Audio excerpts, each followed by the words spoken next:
We are all Canadians, but we all have different identities.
I've got a little bone.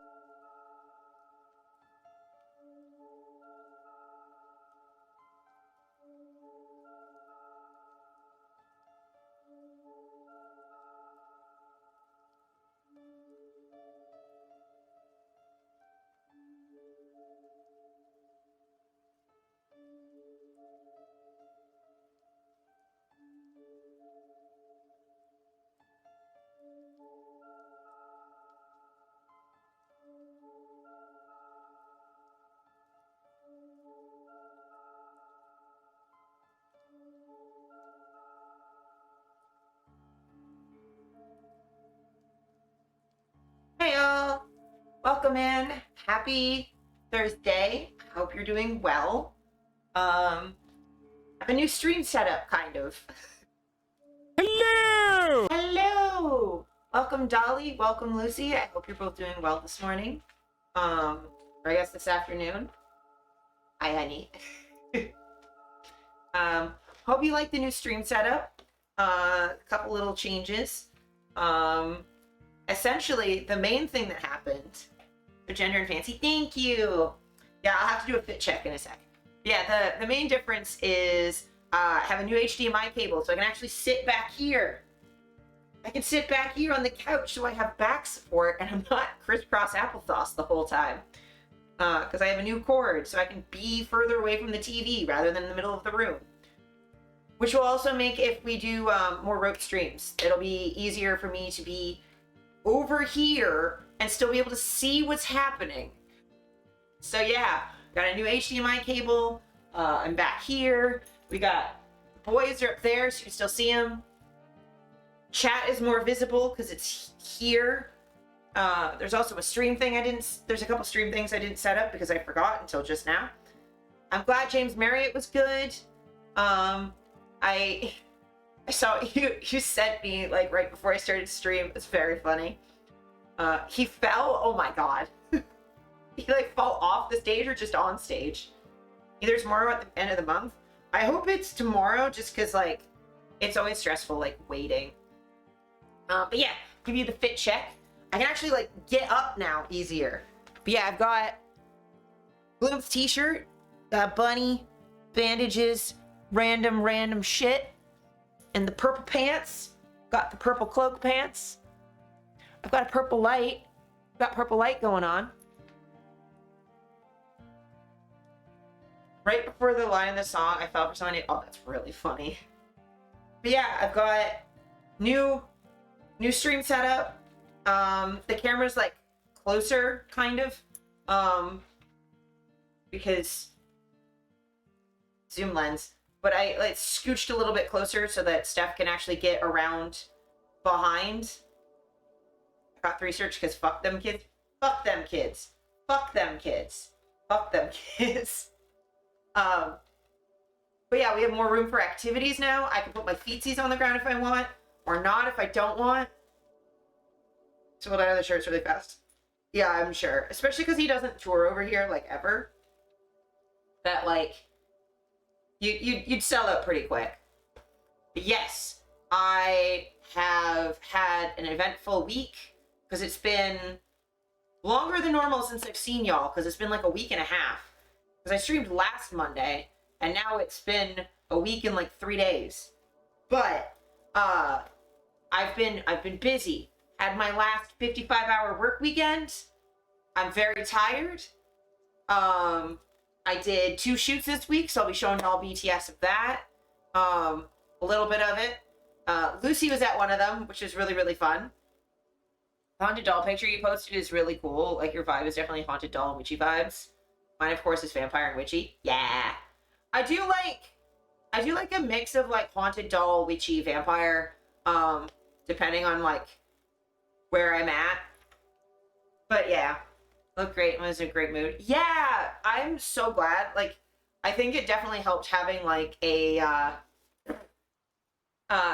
studio. It gave us like something to play off of, I think.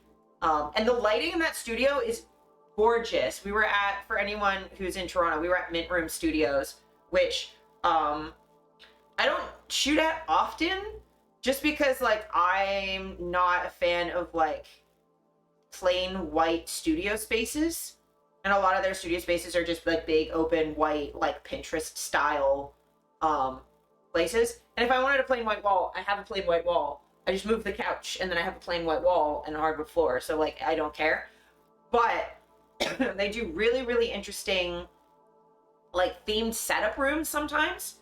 So there's one I did as Lilith like 2 years ago, I think, or might have been 3 years ago. No, it would have been 2 years ago because of chest situation. But they had like a fake river with like plants and reeds. It was this beautiful garden. I've done their like Christmas setup there before.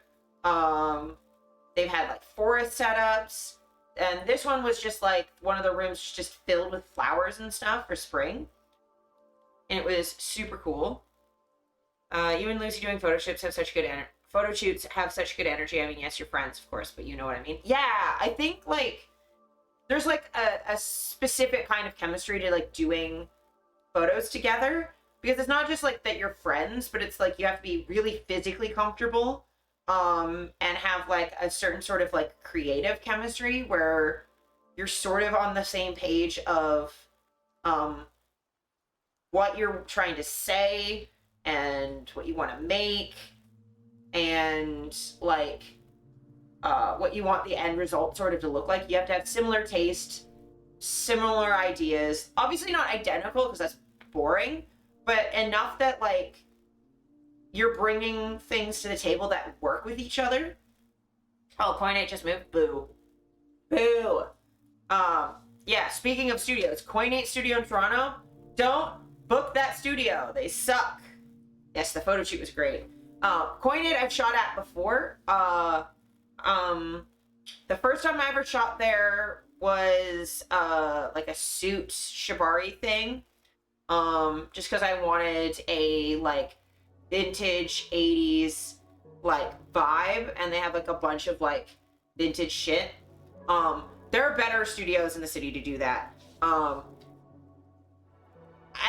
will grant them that like they did, it is in the listing that it's not private, so I was doing nudes, but like there were people in there, and like I don't care as long as I have a heads up that that's going to happen. So when you have like the main floor, there's gonna be people there, whatever. And then the second time I booked it is because they did a setup with Dangerous Ladies. But I was lied to. Yeah, they lied to you. Me, because I booked it myself through, there's like a website for getting studios. I can't remember off the top of my head for some reason. But like, yeah, they did lie later on. They weren't as upfront that like if you booked the studio. So if you book the whole studio, it's private, supposedly. I don't actually think it is because the owner's office is in the middle of the main room. But at least when I booked a half studio, they're like, there could be someone in the other half. There wasn't, but there was just random people walking through. But like, I was like, I don't care. But yeah, when they did a room with Dangerous Ladies, that was a closed off room off the side. And I booked it like right away. Loved it. It was great. Like the actual set pieces that Dangerous Ladies put there. And the problem was staff were still walking in at the start while we were changing and getting set up. And that was kind of a nightmare.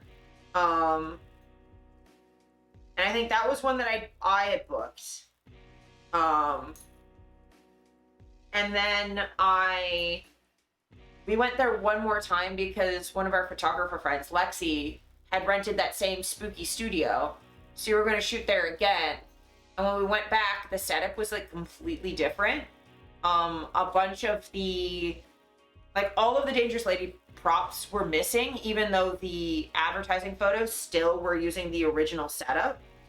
And like the first time I was there in that room, it was like clean or whatever. The second time I went there, there was like a water bottle still in there. There was staples in the hospital bed. There were staples on the floor. There was just like, it was a nightmare of a mess. I had to spend like 5 minutes cleaning up the studio before I could start shooting. And by cleaning up, I literally just took all of the mess and just put it in a corner so it was out of my way. But it was like, that's not right. Yeah. Yeah, I think that's the one I booked myself. The first one was with Lexi, with you. The second one I did on my own, and it was completely night and day, did not look the same. A bunch of things had been moved around, so you didn't have access to a bunch of things. So instead of like things being like in corners, they were all smushed in the middle. So like the setup was completely different, and like everything, like it was not the studio I thought I was renting that I had been in before, and was still advertised using the same photos, saying that there's like the Dangerous Ladies like setup was still there, and it wasn't. All of that was gone. It was a bunch of random other shit. It was such a pain in the ass to shoot in. So I never went back. I was like, okay, the advertising of what it was, and also like even the first time. So like the very first time I booked there was fine. There was just people there. It was like a little bit distracting because they were yapping while I was like fucking trying to focus and do my thing, but like whatever. To supporting my friends who had an art exhibit there with a photographer that I'm friends with, and people were coming into our private room, and then I was like, that's kind of fucking weird. Like, stop commenting on my cosplay, kind of go away. And that was with Lucy. And then on my own, and it was completely false advertising. People were still coming into the room. And like, it was a mess. It was just a disaster. So I stopped going there. It came out a couple months after that, we were like changing. Also, every single time I was there, they didn't have an actual change room, that it was filled with like stuff. They advertised as having a room you can change in, but they don't. It was like filled with trash and like random props and stuff, and you couldn't go in there. So you had to change like in front of everybody if you're in the main rooms, which, yeah, if like Lucy had booked like a full studio and you're supposed to have it private for that, but it's like, yeah, there's not other people shooting there theoretically, but like the staff are still there, like doing construction and shit. Hi, Voice Beast, welcome in. But yeah, it came out that for their upper loft, that there was someone who was an artist who was building an exhibit, and the owner had trashed all their stuff, stolen stuff, broken stuff, wasn't paying the artist for the exhibit that they had made. Like, these are building elaborate sets for people to shoot in. Nothing in the USA. I might touch on it a little bit, but I want to focus mostly on like Canadian election stuff, because that's coming up in like a week. But yeah, so the studio was like you book there for these unique sets that are made by artists that then aren't being paid, and their stuff's being broken and stolen and whatever. On top of that, while that came out, it also came out that they had rented out their studio to Jordan Peterson. So that's sick. A bunch of us creators that had been like, maybe not most, but a lot of the OF models in Toronto are trans or non-binary. Like a huge number of us. So we were immediately super uncomfortable. Yeah, that Jordan Peterson, because he lives in Toronto. So they rented out the studio for him to use for something. I think he was like recording like, I can't remember if he was having an event or he was recording like a podcast or something, but they were using the studio. And everyone was mad about that. Podcast, that was it. So I was annoyed about that, because like they had billed themselves, like Coinade had billed themselves as a like artist and creator space.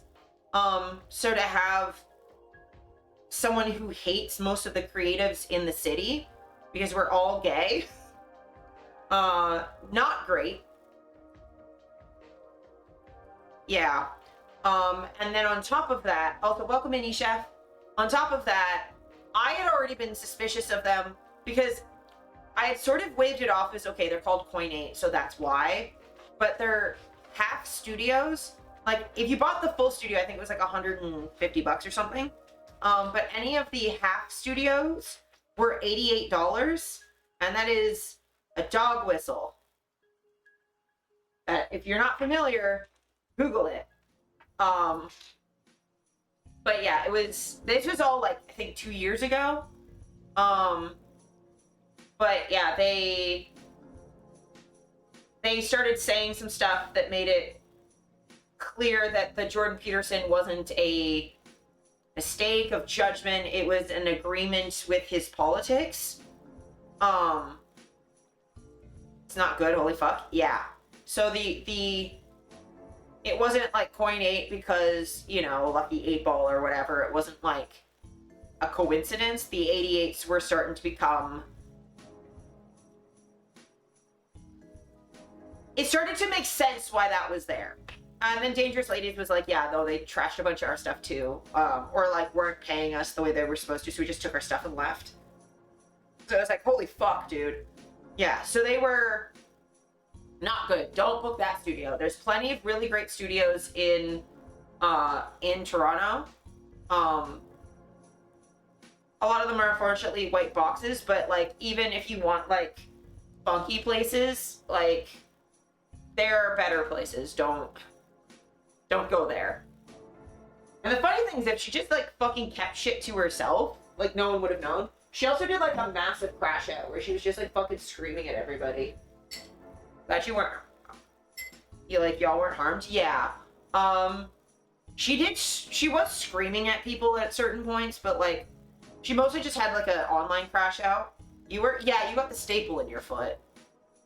And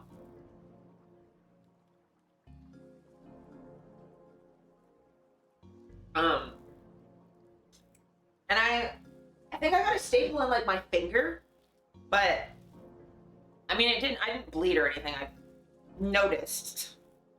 But yeah, it was also with Lucy, weren't they doing like construction in the room while you were shooting?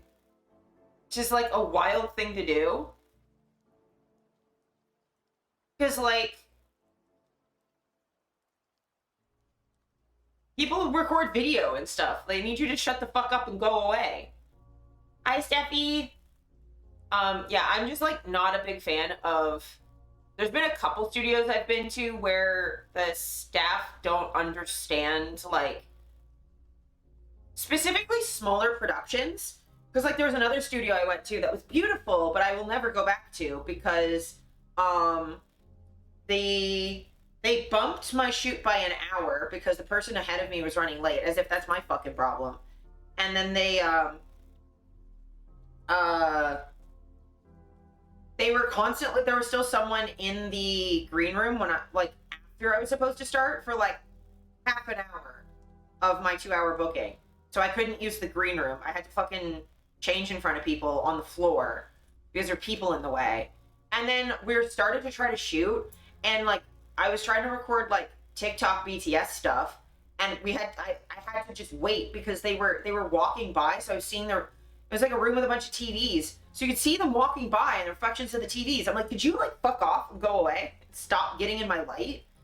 And then most of the people had cleared out, and then one of the staff were like trying to talk to me and get my Instagram while I'm like modeling, because I think they're used to like larger productions that are doing like music videos and stuff where you have like a director of photography or like you have people that are around that can just yap. But I'm like, it's me and Steph.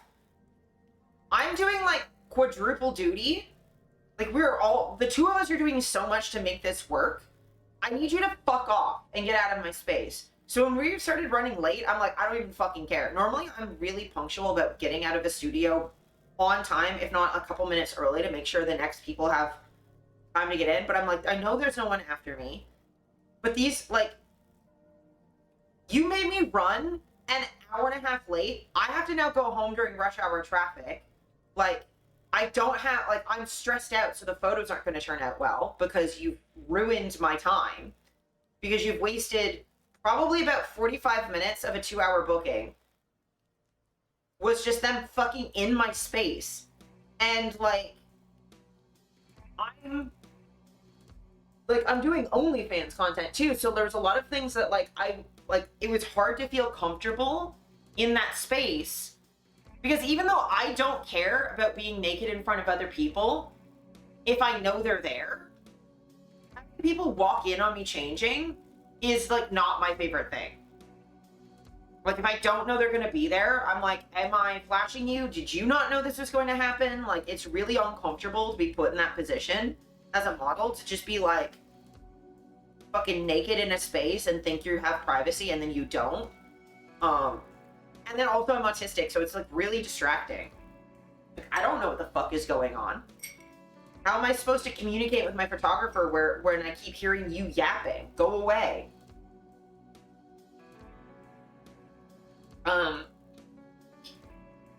There was also another studio I rented out in Brampton where it was advertised as like a studio space that was private, nude friendly. Turns out the room that I had booked was the stairwell on the outside of the studio. So the studio I booked to be nude in was a public stairwell with security cameras and everything. And I was like, well, I'm just gonna be naked in a public stairwell, and I'm just gonna be really careful about pulling my pants up if I hear someone coming down the stairs. The fuck? Yeah. You know that that Paimon shoot I did with the yellow graffiti? advertised as like part of the studio. That is a stairwell. The lighting that room is the glass doors to the parking lot with an Indian IT business at the top of the stairs. Yes, who kept coming out and like having loud phone conversations at the top of the stairwell, so I couldn't tell if they were coming down sometimes. And there were like people coming in and out the entire time. I managed to get like a good shoot out of it, but that's because I went, fuck it, I don't care. But like, I was irritated. And in the, I think with Pure Space, I booked it through. In the review, I said like, the studio space looks great. If you're shooting nudes, know that like this space that I rented that says it's nude friendly is outside the studio, in public. So don't think you can do nudes there, because you can't. And the thing is, like, they had been really nice. They were like, oh, you can use like the rest of the studio because there's no one else in it. Yeah, but it was like, I rented it for this yellow graffiti for a particular look that I was doing. Like, I was trying to do street style. You're like random, like, fucking black and white art studio room is not what I rented. I rented the graffiti for a reason. Because it matches I have it color coordinated, my dude. I don't need your Christmas setup, actually. It's not what I rented.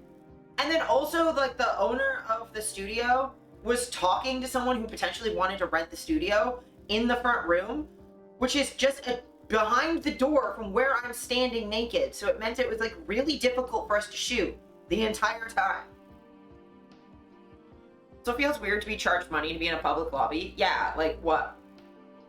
Other than I could come in and use the change room, I guess, but, like, what?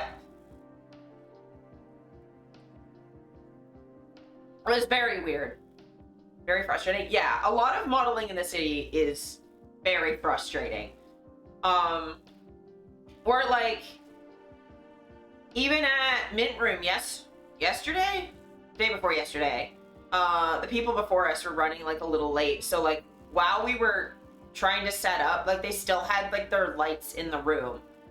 And, like, we had the door open, and they came in, like, 5 minutes after our studio time started, going, like, oh, is there any of our stuff still in here? I'm like, yes, your fucking lights. Get your lights. Get the fuck out. Go away. One of the reasons Dangerous Lady pop-up studios are so nice, yes, they're creative, and they're very, very, very good about making sure that things run on time. Or if things don't run on time, they won't be strict about your end time. Like, if someone ahead of you runs late, they're like, your time starts when you get access to the space. It's very loosey-goosey. Like, a lot of times, like, there'll be a little bit of time ahead or behind your spot. They, like, try and give little gaps. Especially with, like, the blood pool ones, just because there's a certain amount of, like, changeover time you need for, like, people getting out of the water and dripping it's like, it's a whole production. But Dangerous Ladies are really good about, like, we're all artists. Like, they help you out while you're there. They're very, very clear that, like, you're in a working warehouse. People are gonna be walking around, but they will also help you. Like, you want the smoke machine going? If they're not running a 3D printer, they'll just stand back there and hit the button for you. Like, they're super chill, super helpful. And it's not like one of those studios where it's like, if you're like 5 minutes over, we'll charge you for another hour. It's like, yeah, we're all like, be considerate, try not to go over by too much, but you know, stuff happens sometimes. It's not like a huge deal. You're not dealing with natural light, so it's fine. Some photographers just like leave their shit there, so like if you want to borrow stuff, it's fine. So I will say, like, the Mint Room spaces are really nice, and usually the people ahead of you don't run late. I usually try and book it so that there is a gap between the person ahead of me and the person after, but that one got booked up pretty solid. And honestly, they were shooting like family stuff with like a little kid, so that was like part of it. Stuff with children always fucking runs late. But yeah. But the shoots were good, so like let me get you all some BTS stuff real quick.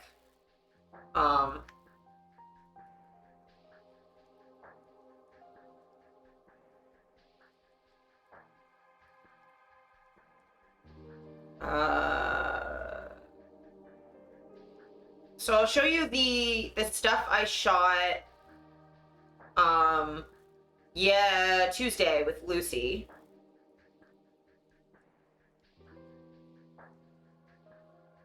I can't show you the spicy parts. But I can show you the other stuff.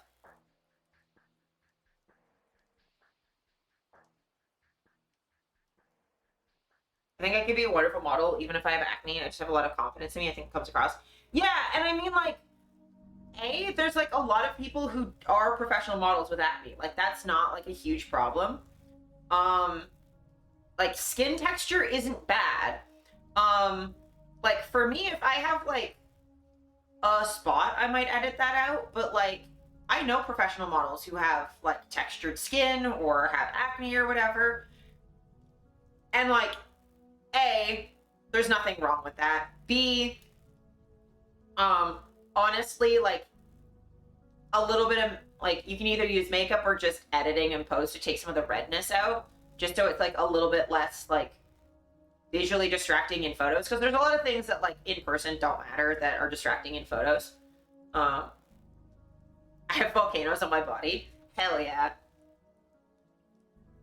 Hey, you know what's great about volcanoes? Is around volcanoes is some of the best soil for growing like plants and stuff. So all it means is that you're very primed for growth.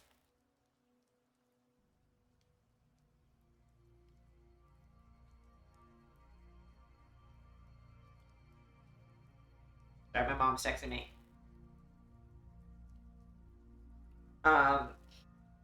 But yeah, I also let me know if that weird click is back in the audio. It's meant to be I really love plants. That makes a lot of sense. But let me know if that like weird audio sound is back. I tested it. It is in fact not the camera. There is nothing wrong with the camera or the mic. The sound is coming from our kitchen. You hear no clicks, no buzzing? Excellent. Because I know there was a weird noise. I went around the camera testing where the audio is coming from because Steph had recorded something in the office and the sound wasn't in there and it was in here. So I was like, okay. I recorded a video of me walking around the apartment and there was some buzzing in here. It was the loudest in the kitchen and gone in my bedroom. So I knew it wasn't the camera. It wasn't the mic. It wasn't the cords. It wasn't anything to do with any of our stuff. Left ear, right ear could be the headphones. It wouldn't be the headphones. The headphones are how I'm listening to stuff. There's no background noise now. Yeah, I think what was happening is downstairs left something on. I think Cryptid was saying that they could have left their amp on downstairs and that could have been causing some interference if they just like left it on for a week by accident.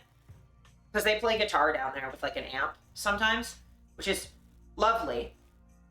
Left ear, right ear. Yeah, that wouldn't be my headphones because my headphones are, or unless you mean your headphones, because my headphones are just, how I'm listening to the laptop. None of this is mic'd. This is just me listening. The mic is on the camera and I don't think it's a stereo mic. I'm pretty sure it's mono. Because it's it's just a shotgun mic on the camera. If anyone else is getting that, let me know, because then that might be like a software problem. You have two partners who make music. Well, so Steph doesn't make music. Steph makes adult content. Everything seems fine? Okay. Okay, cool.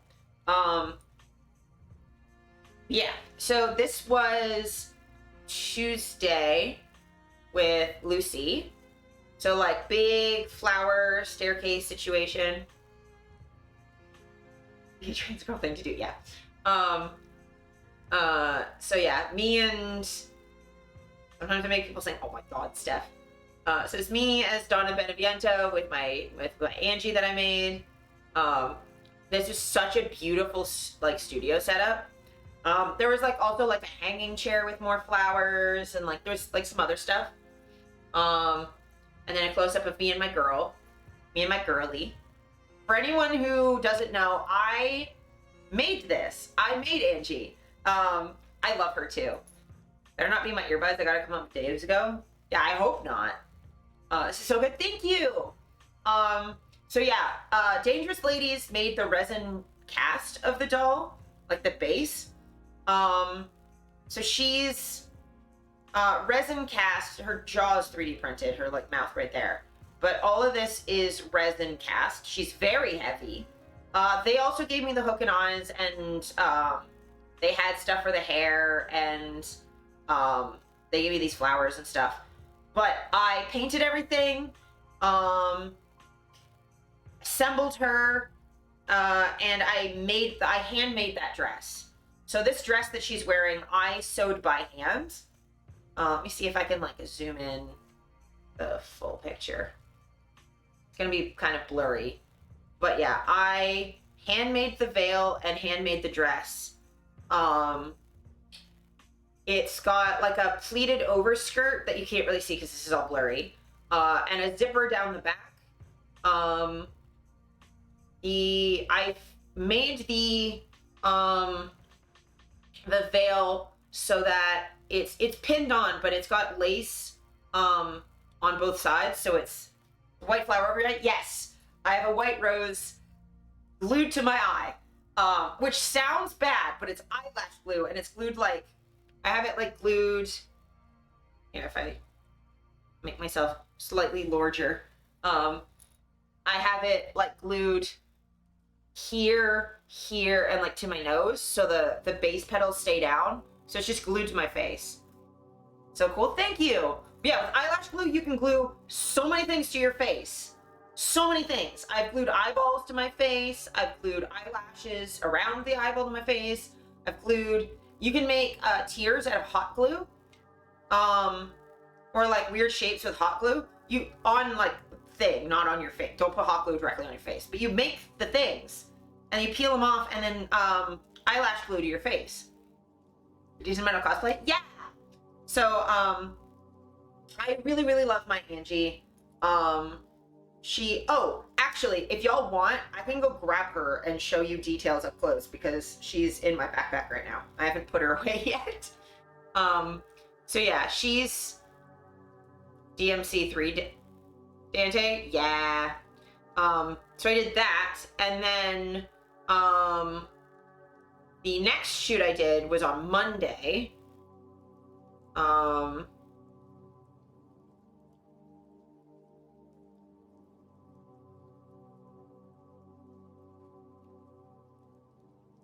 And this one I'm really, really happy about. I bet get her out I need. I will in 1 second. So this is the shoot I did on Monday. And it's me as a masked Joan of Arc. Because Joan of Arc was gender non-conforming and has been theorized to have been maybe possibly transmasculine because she kept putting on men's clothes and refused to stop even though the church kept getting mad at her about it. I definitely feel like the cover of a romance novel as well. Just a little bit. I'm really, really pleased with this outfit. We had to custom adjust some stuff. So let me see if I can zoom in. It's blurry as fuck. But these are like white leather pauldrons and we had to adjust the inside. The heels, thank you! But yeah, my biceps are huge, so the pauldrons didn't fit anymore. So we had to cut the bottom to accommodate my arms. Because my arms have gotten bigger since I bought those, and they were tight to start with. So we cut the bottom. I say we. Steph did it for me because I was not doing so hot. I had a finger injury. So cut that, put grommets in it. It's laced up with white leather string. And you can't see it in this picture, but the dark shadow is a little secret that I'll show you in the next picture. But yeah, I've got my sword, pants, my boots. These are from New Rock. They are Chelsea boots with metal heels. I fucking love these boots. This is a real, like, white linen shirt, real linen. Super fan of that. So yeah, that's the look. But yeah, I got chainmail on. Let's see. Oh my god. Chainmail! No, it's a short sword. Yeah, I mean, this is not a real sword. This is just like a display short sword. It's not even, the blade isn't even straight. But I mean, it works well for photos. But yeah, it's like a short sword of some kind. But yeah, I've got the leather pauldrons, I've got chainmail. Really, really happy with how this turned out. I haven't been able to look at the photos yet. I was busy all day yesterday, but really happy with how I looked in these. But yeah, so that's what I've been doing the last couple days. Mail us a new sword, would you? They're just lying around there. Yeah, Dolly's in Romania. But yeah, other than that, I haven't really done anything since we last streamed, other than the 2 shoots, because I've been slammed with work, as one does. I have more work coming. I always have more work, but it'll be fine. It'll be fine. I'll be fine. It's fine. My OC. This outfit is not that extravagant. Yeah, I mean, the thing is with cosplay, I always recommend starting. You can always start with like a bare bones thing to get like the basics, and then start adding accessories and details as you go. Like even with my my cosplays, like my first ever cosplay I made that I can help with working on it. Really working on it. I've gotten my other admin coworker to help out with that too, so we'll see.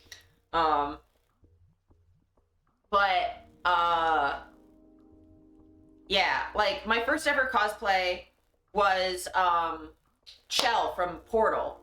And it was super simple. It was orange scrubs, and I had my aunt, because I didn't have a sewing machine, this is when I was like 17.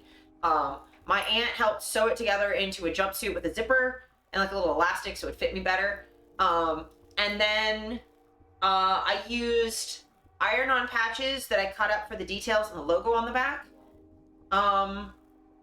And for the long fall boots, I used a white tensor bandage, like a white tensor strap thing.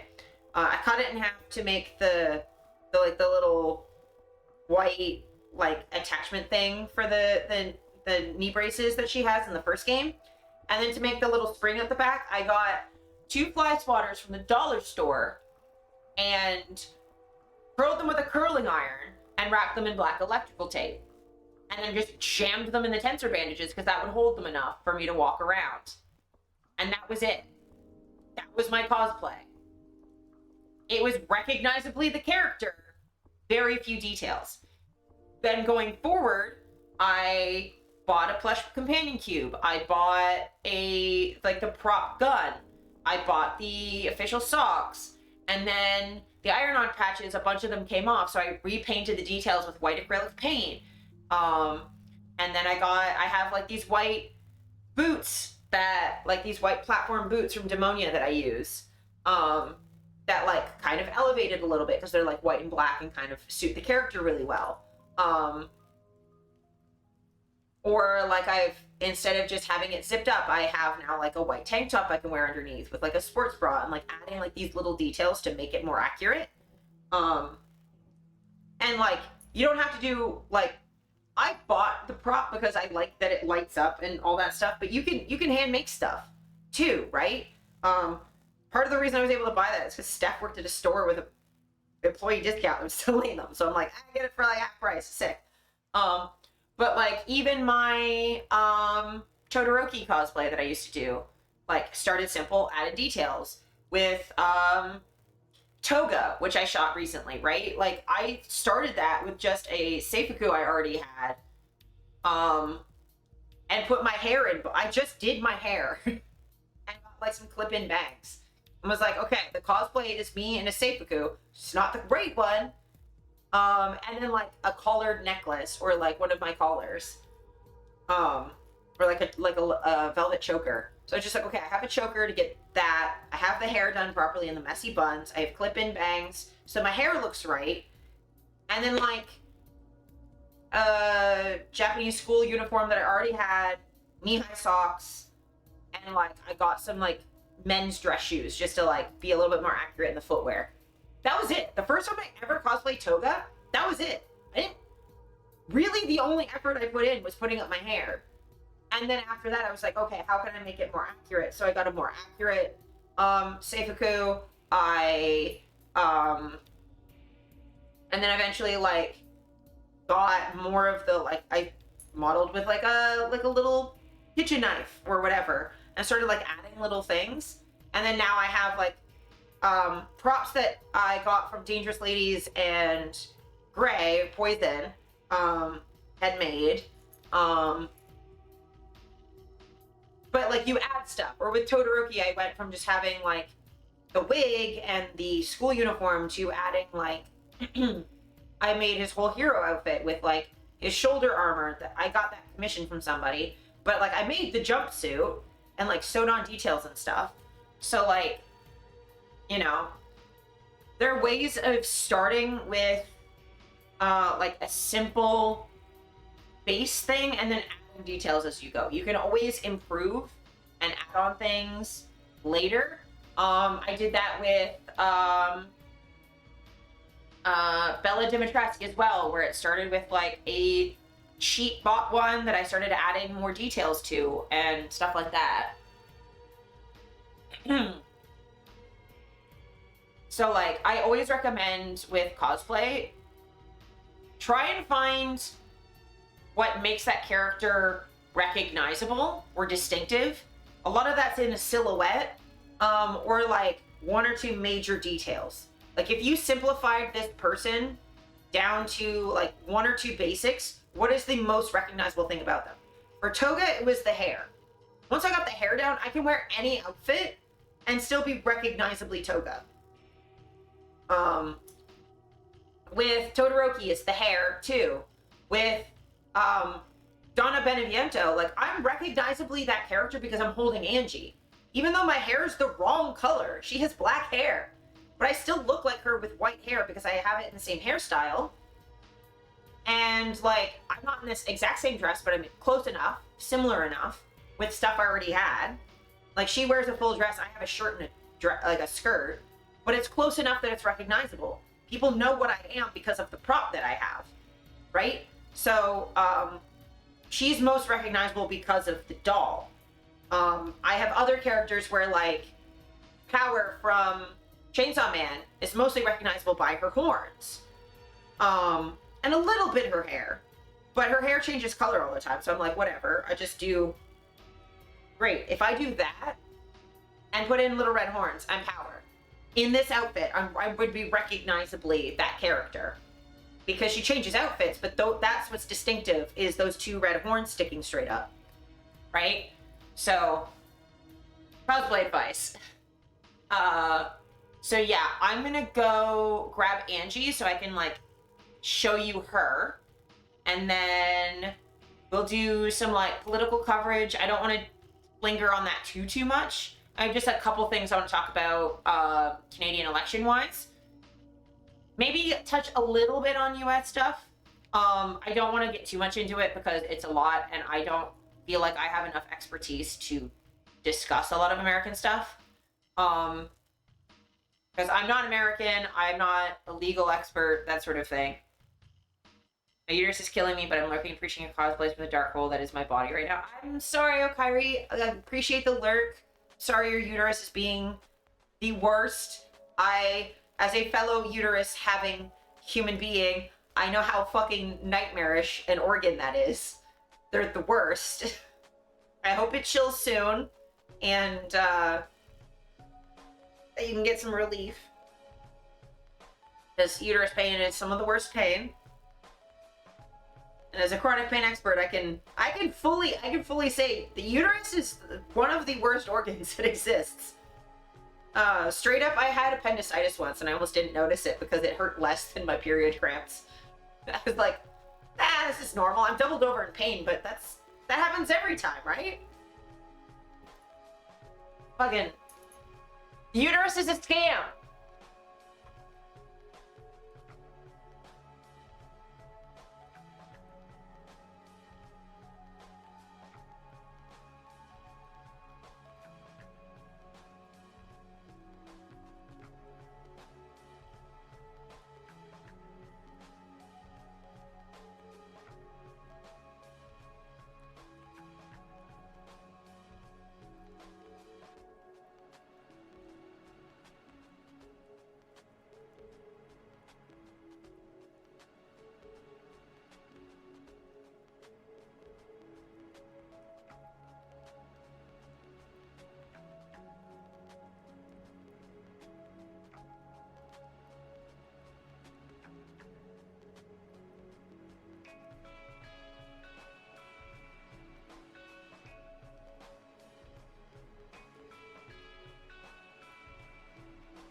Here she is. Here she is. So, this is my child. Hi. I'm gonna sit right here for a sec. This is my child. She is a nightmare. She's very heavy. Very heavy. Very awkward to hold.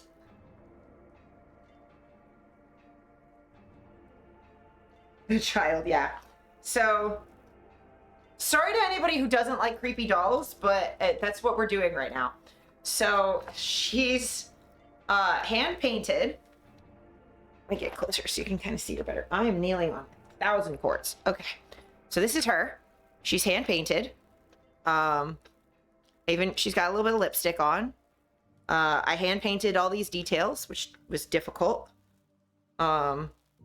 I hand glued on all of the wefts of hair. Gave her little sideburns.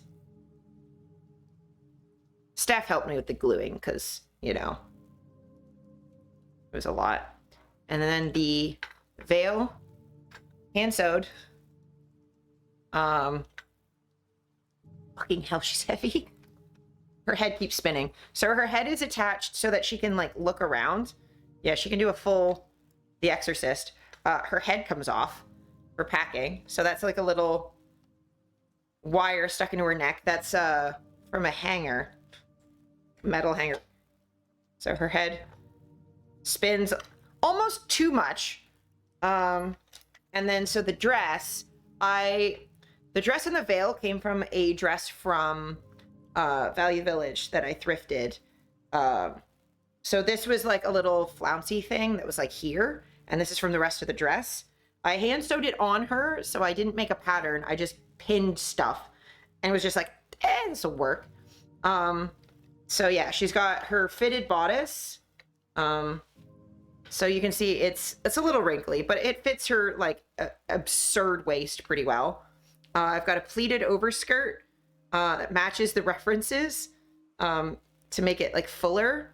So there's this little pleated half overskirt. And then underneath is pleated as well to try and make the skirt a little more full because it is still a little tubular because the actual character's dress flares a lot. That's as flared as I could make that happen. Oh, my hands. She's ball and socket, so she's completely articulated. She's got awful hands. Her hands are terrible. But yeah, you can kind of see the paint detail of how clean I made that. So she's fully articulated, zipper down the back, so I can get her out of her dress really easy. This was kind of a nightmare to sew, and like even got bottom all nice. But yeah, this took me, I want to say 2 months to make, between getting the paint done and skinny shit, yeah. Between painting her, Steph did the base spray paint for her. Camera, I'm over here. Hello. Those shoes. Oh yeah, I didn't show you the shoes. Yeah, I painted the shoes. I actually painted them wrong because they're supposed to be Mary Jane's, but I painted them as boots. But yeah, she's got little feet. Camera, if you could focus over there, over here. Hello, camera. If you could follow me with the focus, that'd be great. Yes, she took 2 months to make. Steph did the base spray paint, and sanded the little mouthpiece down a little. I did all of the other, like all the detail painting. She did help me with the gluing stuff down, because it kind of took 2 hands to be able to hold the like wefts of hair where we wanted them to go and then attach them. This veil is attached with safety or with bobby pins. Focus, yes. Camera needs to not have ADHD. And then yeah, all the detail painting. The dress itself, I think, took a month to make, because it's lace and it's all hand sewn, and all of the edges are folded over, so that it wouldn't fray. So they're all, other than like where like the end of the dress actually was originally. So like this eyelash lace is just left as is. I had to match up the panels though, so that all of these panels would make sense for the dress. So there's like a seam here that I made, and then these are existing ones. I had to match up the panels so they would all be even. That was difficult. And yeah, this top hem is like a folded over rolled hem that I did. And yeah, it fully unzips. I guess it doesn't matter. She's got a little booty. But yeah, functional zipper. I had boots with like plated metal on the toe cap and the sole of the boot too. Yeah. It's hard to have metal toe caps for pointy rather than chunky boots. But yeah, I don't know how to make boots. Footwear is not my expertise. The zipper too? Yeah, so I can get her out of her dress. So when I do spicy cosplay sets as this character, Angie can get spicy too. But she has tibbies. I didn't paint on nipples, but yeah, she fully has like, she has boobs. And I accidentally contoured them when I was sewing, so I guess, where am I gonna put her? I guess I'll just put her over here and she can just peek at chat. I don't want to walk all the way back to my bedroom right now. Angie's just gonna sit right here. Just gonna. Did your knee get turned around? Your knee did get turned around. There's the one downside to Hook and Eyes is that they twist quite a lot. They get locked up on themselves.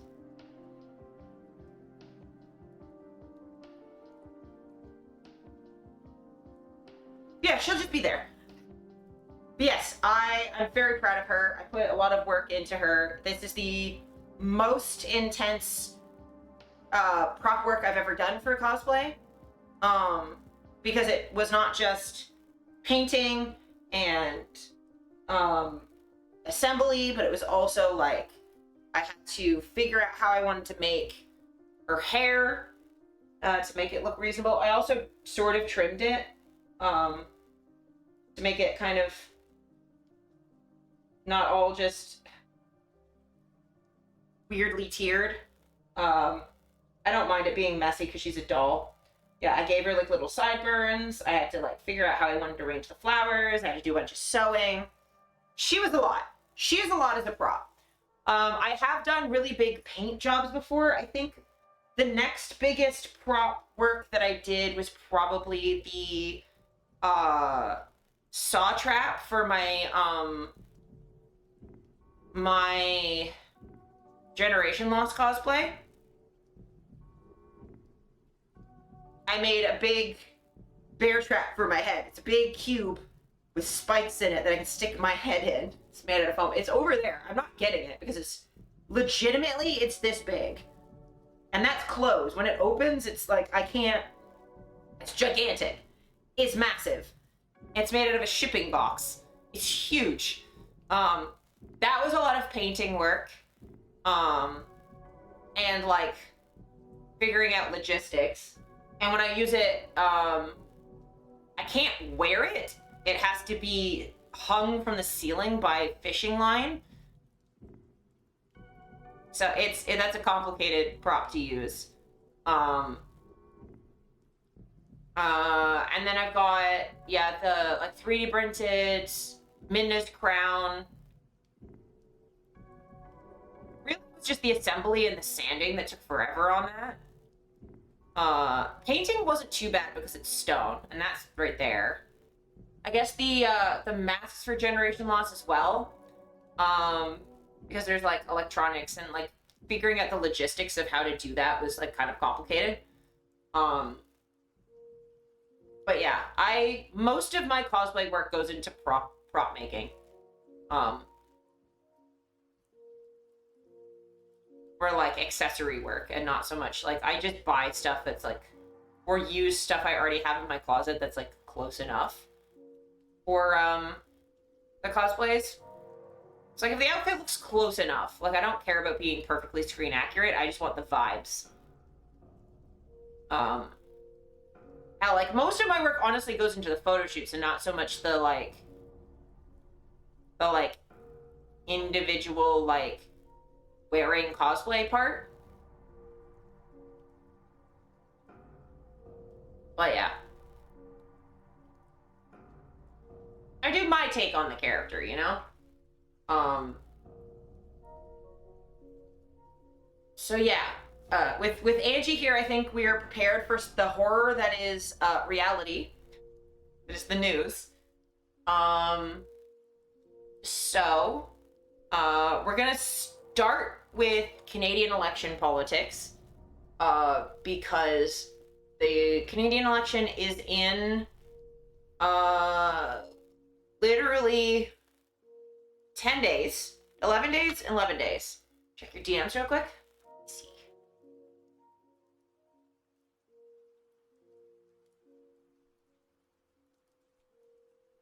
Oh, whomst is they? Oh, is that like the boots you're looking for? For the cosplay you wanted to do? It's from a game? Oh, okay. Oh, I see. For what you want is boots. Honestly, the easiest way to make boots like that for a cosplay would be honestly getting heeled boots and with the right colored heel and sole, like that, and like vaguely the right shape, and then painting the toe cap and making boot covers, or just making boot covers, just to have them in general. Okay, to have in general, thigh-high boots are a hard one. They're usually just fairly plain. Do you really mean you want to be royal? Yeah. Yeah, I don't know a lot about, like, thigh-high boots, just because I have chunky thighs, so those are not an option for me anyway. But yeah, I would say, like, even if you just want them for yourself, like, boot covers are not, like, the worst thing. You can make them look really nice. Or, like, boot extenders, or, honestly, sometimes, like, having stockings or thigh-high socks or something with a pair of, like, knee-high boots can, like, artificially extend a boot without having to worry about, like... Because the thing is with thigh-high boots that work better in drawings than in real life is, the things that boots are normally made out of don't bend at the knee super well. So, like, a lot of the times if there are thigh-high boots or over-the-knee boots, they're usually lace up all the way, fairly plain, because whatever it's made out of has to be able to bend. But here height boots, like between like here and here, fairly common. Anything over the knee tends to, like, the higher up it goes, the less common it is. Chelsea boots, yeah, Chelsea is like the boots that I have. They don't always come with, like, the metal heel. That was specifically that pair of New Rocks is, I think, one of the few that do that. New Rocks are also very expensive, because they're like full leather boots. But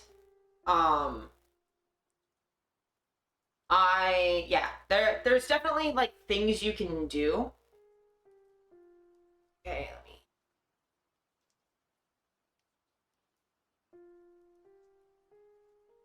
They do last a long time too. Yeah, real leather lasts, like, forever.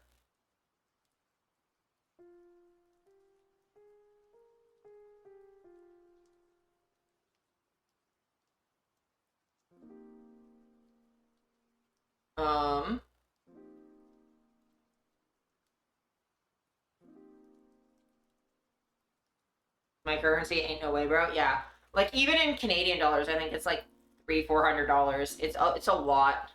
They're very expensive. Like, I can only really justify it because of my job. The written thing, I have not had time. I've been slammed. Like, I had stuff all day yesterday.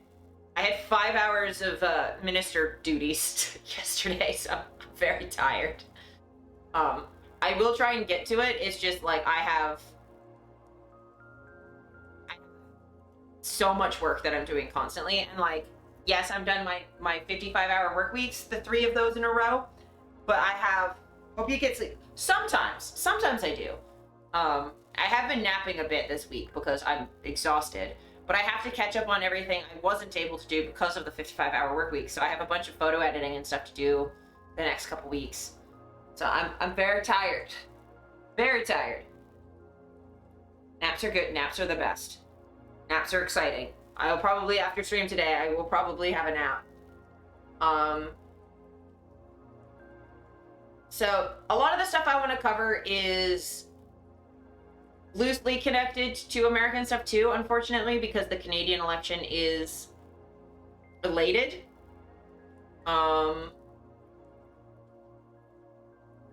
Very unfortunately.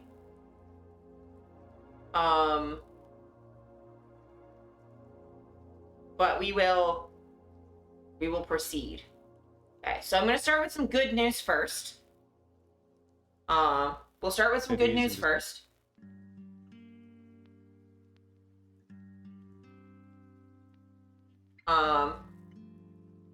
Where's my music to pause it? Okay.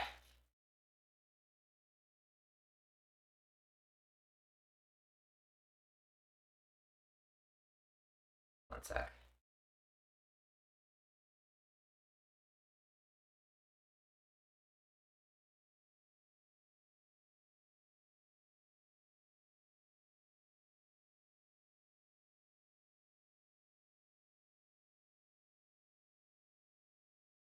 Okay. Um, new TikTok is making me very upsetty spaghetti. TikTok makes me upsetty spaghetti sometimes. Okay. U-tab. There we go. have different identities and distinctions. So Mark Carney has finally said something, anything, about LGBTQ2S+ issues. The Liberal leader was asked by the Canadian Press's Dylan Robertson at a campaign stop in Alberta about whether his government would support gender-affirming care and what they would do to combat attacks on queer and trans rights. Here's what he said. Let me start at a fundamental point, which is, our Canada is a mosaic. We are all Canadians, but we all have different identities and distinctions.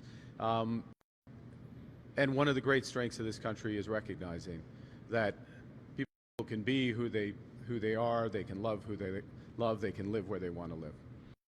And it's fundamentally important that the federal government is the defender of those rights, defender of the Charter of Rights and Freedoms.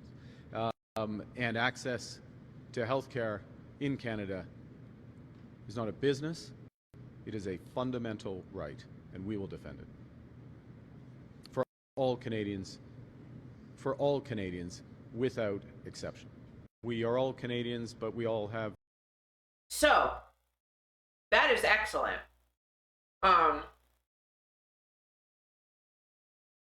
of what I want to point out for that is that it is specifically his language around be who you are, not who you want to be, not who you think you are, but who you are. That is very good language. For him to be very clear about standing by everyone's access to healthcare. I do like, because he was asked the question specifically about gender affirming care, him being like healthcare is a human right for everybody. The rhetorical benefit of making it universal means that when people fight back, it's like, do you not think healthcare is a human right for everybody? Like, you want to deny people healthcare? What is wrong with you? I don't get any bad spider tingles. Yeah, he's a banker. He spent most of his life working in the private sector, a little bit of public sector as well, but like working in finance. So like, I do have things with Mark Carney that I do disagree with. This is not one of them. Let me just double check something before I make a false claim on the internet.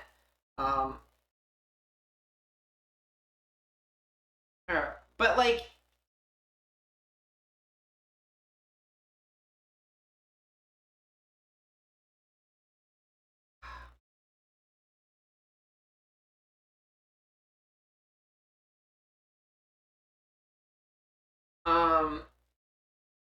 but like, he's at least very competent, and like, he is, I think, a good person for the specific situation we're dealing with right now in Canada.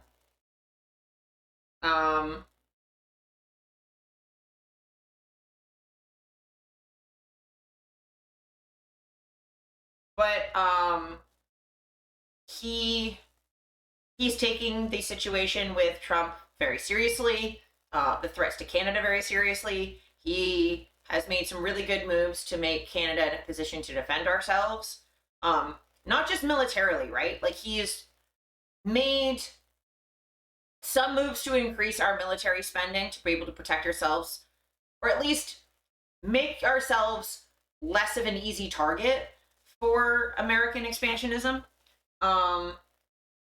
Also, keep in mind, anytime I talk about American whatever the fuck right now politically, it's governmental and institutional. I'm not talking about individual Americans. I know there are Americans who disagree with their state. Okay? But the situation that we're facing right now, we need to have stronger military than we normally do, just to be able to be independent from the US and we don't have to be stronger than them. We just need to be enough of a problem that it's not worth fighting, that it would be a bad time. All it has to be is bad enough that it's not worth doing. But he's also been strengthening, and this is where a lot of his strength comes from, is strengthening a lot of our economic ties with other countries, especially in Europe. He was head of the Bank of England during Brexit. He was not supportive of it, but obviously was given a shitty situation to handle. And I think his ability to handle economic crisis has come up a few times. He was also the person that Stephen Harper, one of our previous prime ministers, tapped to help us through the 2008 financial crisis. And he did help us have a softer landing to that than a lot of other places did. I'm a really big fan of him building stronger economic ties with Europe, diversifying our economic partnerships. He's been really good about, he came out with a plan for housing that is based off of what we used to do after World War II, which is federally funded and built housing. That's a really good social program. Just like a very far left wing person, that's awesome to me. I do wish when he was talking about trans rights, he would say, instead of just saying, I stand up for the health rights of everybody, including trans people, I wish he would add the be specific and not just avoid talking about trans people directly. But I do like that he unequivocally said he would defend healthcare for everybody, that he didn't talk about parents' rights, he didn't, dodge the question. He's very good at not dodging questions, which I very much appreciated. He mostly answers questions directly, which is great. I do wish he'd been a little bit more explicit about trans stuff specifically, but rhetorically connecting trans access to healthcare and everybody's right to access healthcare, and his talking about who we are, who we love, that's definitely obviously referencing the queer community broadly. I think that's great, especially compared to someone like Pierre Poilievre, who wants to attack wokeness and has been against trans rights openly.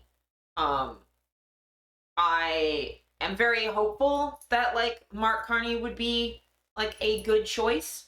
Obviously, as a minister, I can't tell you who to vote for. I'm not going to tell you who I'm voting for. That also depends, riding to riding, that's really going to vary who's going to be the best option based on,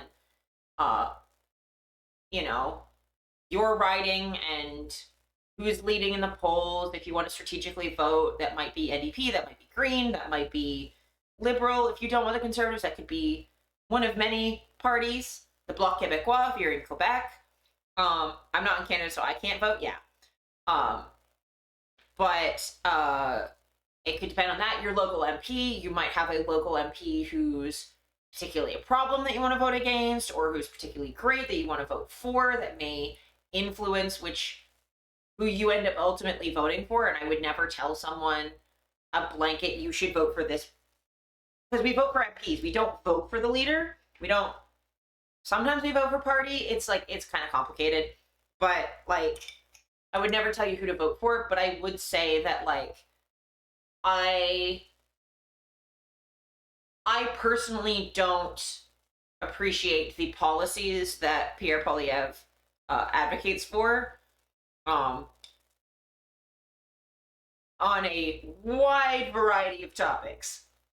I don't think he would be able to handle Trump very well. I don't think he would be able to handle the moment we're in very well. I don't think he would be very good for marginalized communities overall. I don't like his attack politics, his American-style attack politics. I don't want any part of that in my country. I would much rather hear policies than attacks on other politicians. If you want to say they're not good at this thing, fine. Tell me why you're good at it then. That's another reason why I've been sort of disappointed with NDP leadership lately, has been their embrace of attack politics, because I find that unproductive. I get why, because it's easy and you don't have to stand for anything, and if you stand for something you could be attacked on that too, but like it's sort of cowardly and I hate it. But speaking of trans issues, just to bump away from uh Canadian politics for a second, there was a ruling in the UK, I think yesterday morning. I don't know the specifics of how UK law works. From what I picked up on is legally in the UK, sex was considered binary already anyway, but this is a more explicit codification of sex as binary. And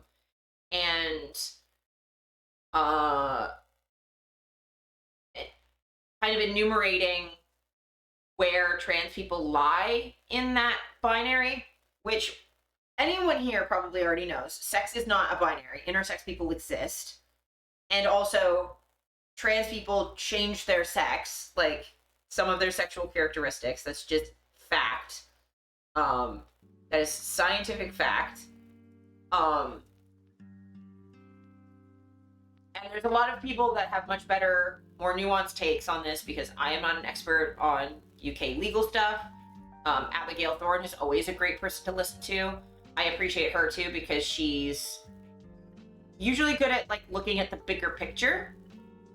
But I also wanted to briefly touch on it just because there was, I'm big angry about something. I had feelings. I was feeling some sort of way all day yesterday, and I wanted to talk about it so I can get my feelings out with y'all who I trust and like talking to. Specifically, gender is a social construct. Like even before the old times, there were different genders. Yeah, gender is completely a social construct. The idea that long hair means that girl, that is socially constructed. Jesus has long hair. That doesn't make him a woman necessarily. Like, indigenous men have long hair. They're still men. There are women with short hair. They're still women. But the idea that hair length can denote what your gender is, or like, that is socially constructed. Gender roles, like what we expect men and women to do, socially constructed. The idea that women stay at home and take care of the kids and men go out and work, socially constructed. There's no reason why that is the case. We also gender certain professions, right? Which is interesting. Like coding right now is considered a thing that mostly men do. Medium hair is non-binary, yeah. But we consider coding to be like a men's profession. Most of the high-paid coders right now, men. You have like the AI tech bros. They're called tech bros. Bros, it's gendered masculine. But all of the original programmers were women. Ada Lovelace, woman. She like massively influential on like early coding. All of the coders who sent like man to the moon for the first time, all women. A lot of them women of color. So like programming used to be considered a women's job because it was basically just secretaries doing their little tippy-tappy shit, but more. It wasn't until it got associated with like logic and science and engineering that it then became considered a man's job. Right? Like desk jobs used to be feminine when it was secretaries being receptionists, answering the phones and filing. But now that it's like Ada Lovelace, the first woman who wrote the first computer program. Yes, she wrote the first computer program.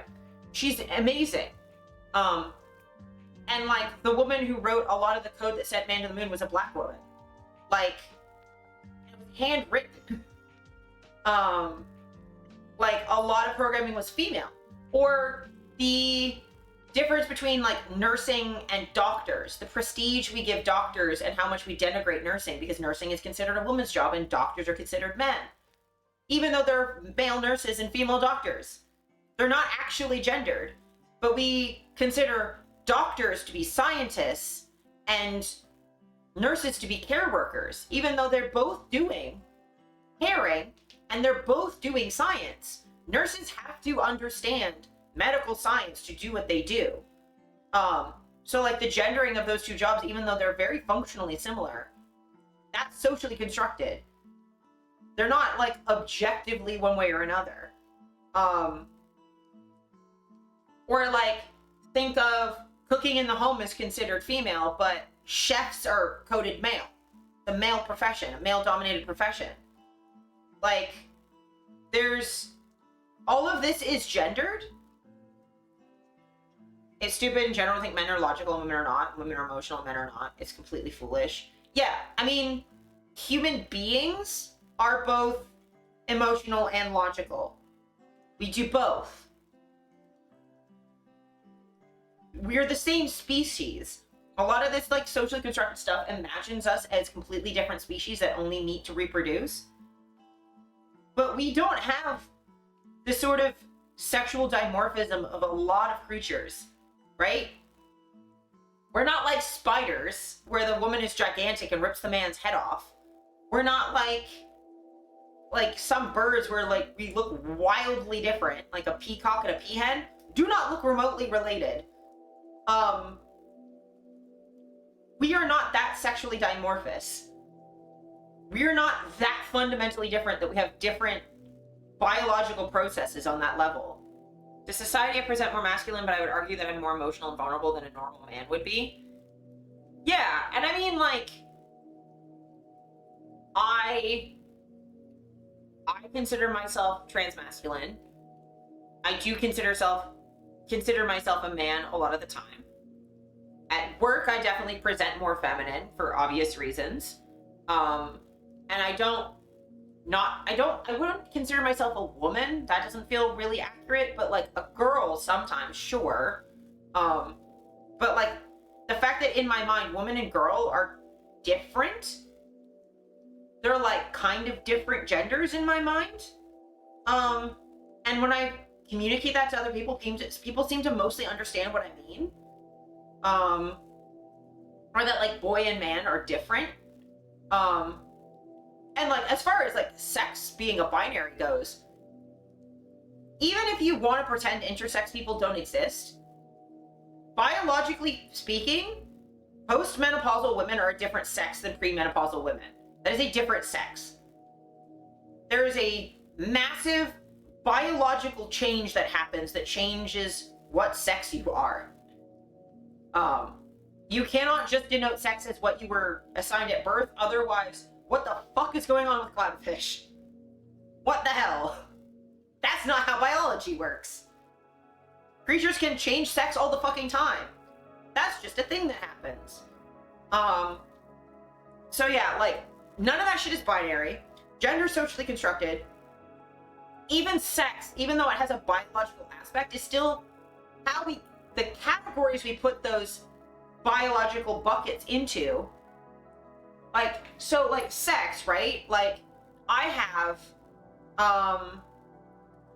imagine, this is a thing, right?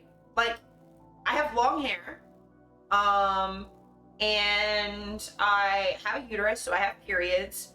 I don't have a lot of body hair. So I have, you know, the hormones and the secondary sexual characteristics of a woman, right? Except no, because I don't have boobs anymore. They're gone. So I've changed a sexual characteristic of myself. I could go on hormones, and then now my hormones have also changed. But I still have uterus and ovaries, and large gametes, if you want to fucking, that's a gross way to decide what counts as a woman, because, okay, a woman has a hysterectomy, now what? But, okay, but if I go on testosterone, then now all of my secondary sexual characteristics will have changed, my hormones will have changed. I can remove organs. So you're what? You're going based on hormones? Chromosomes? I've never had my chromosomes checked. There are lots of people who have XY chromosomes who look phenotypically female because of androgen insensitivity and a bunch of other things. I have body hair and it's chore to live with. I mean, I do grow out my body hair. I've grown out my leg hair. I've grown out my armpit hair. I just don't have like thick, coarse body hair. And I don't have like, I have some facial hair, but it's not like male pattern.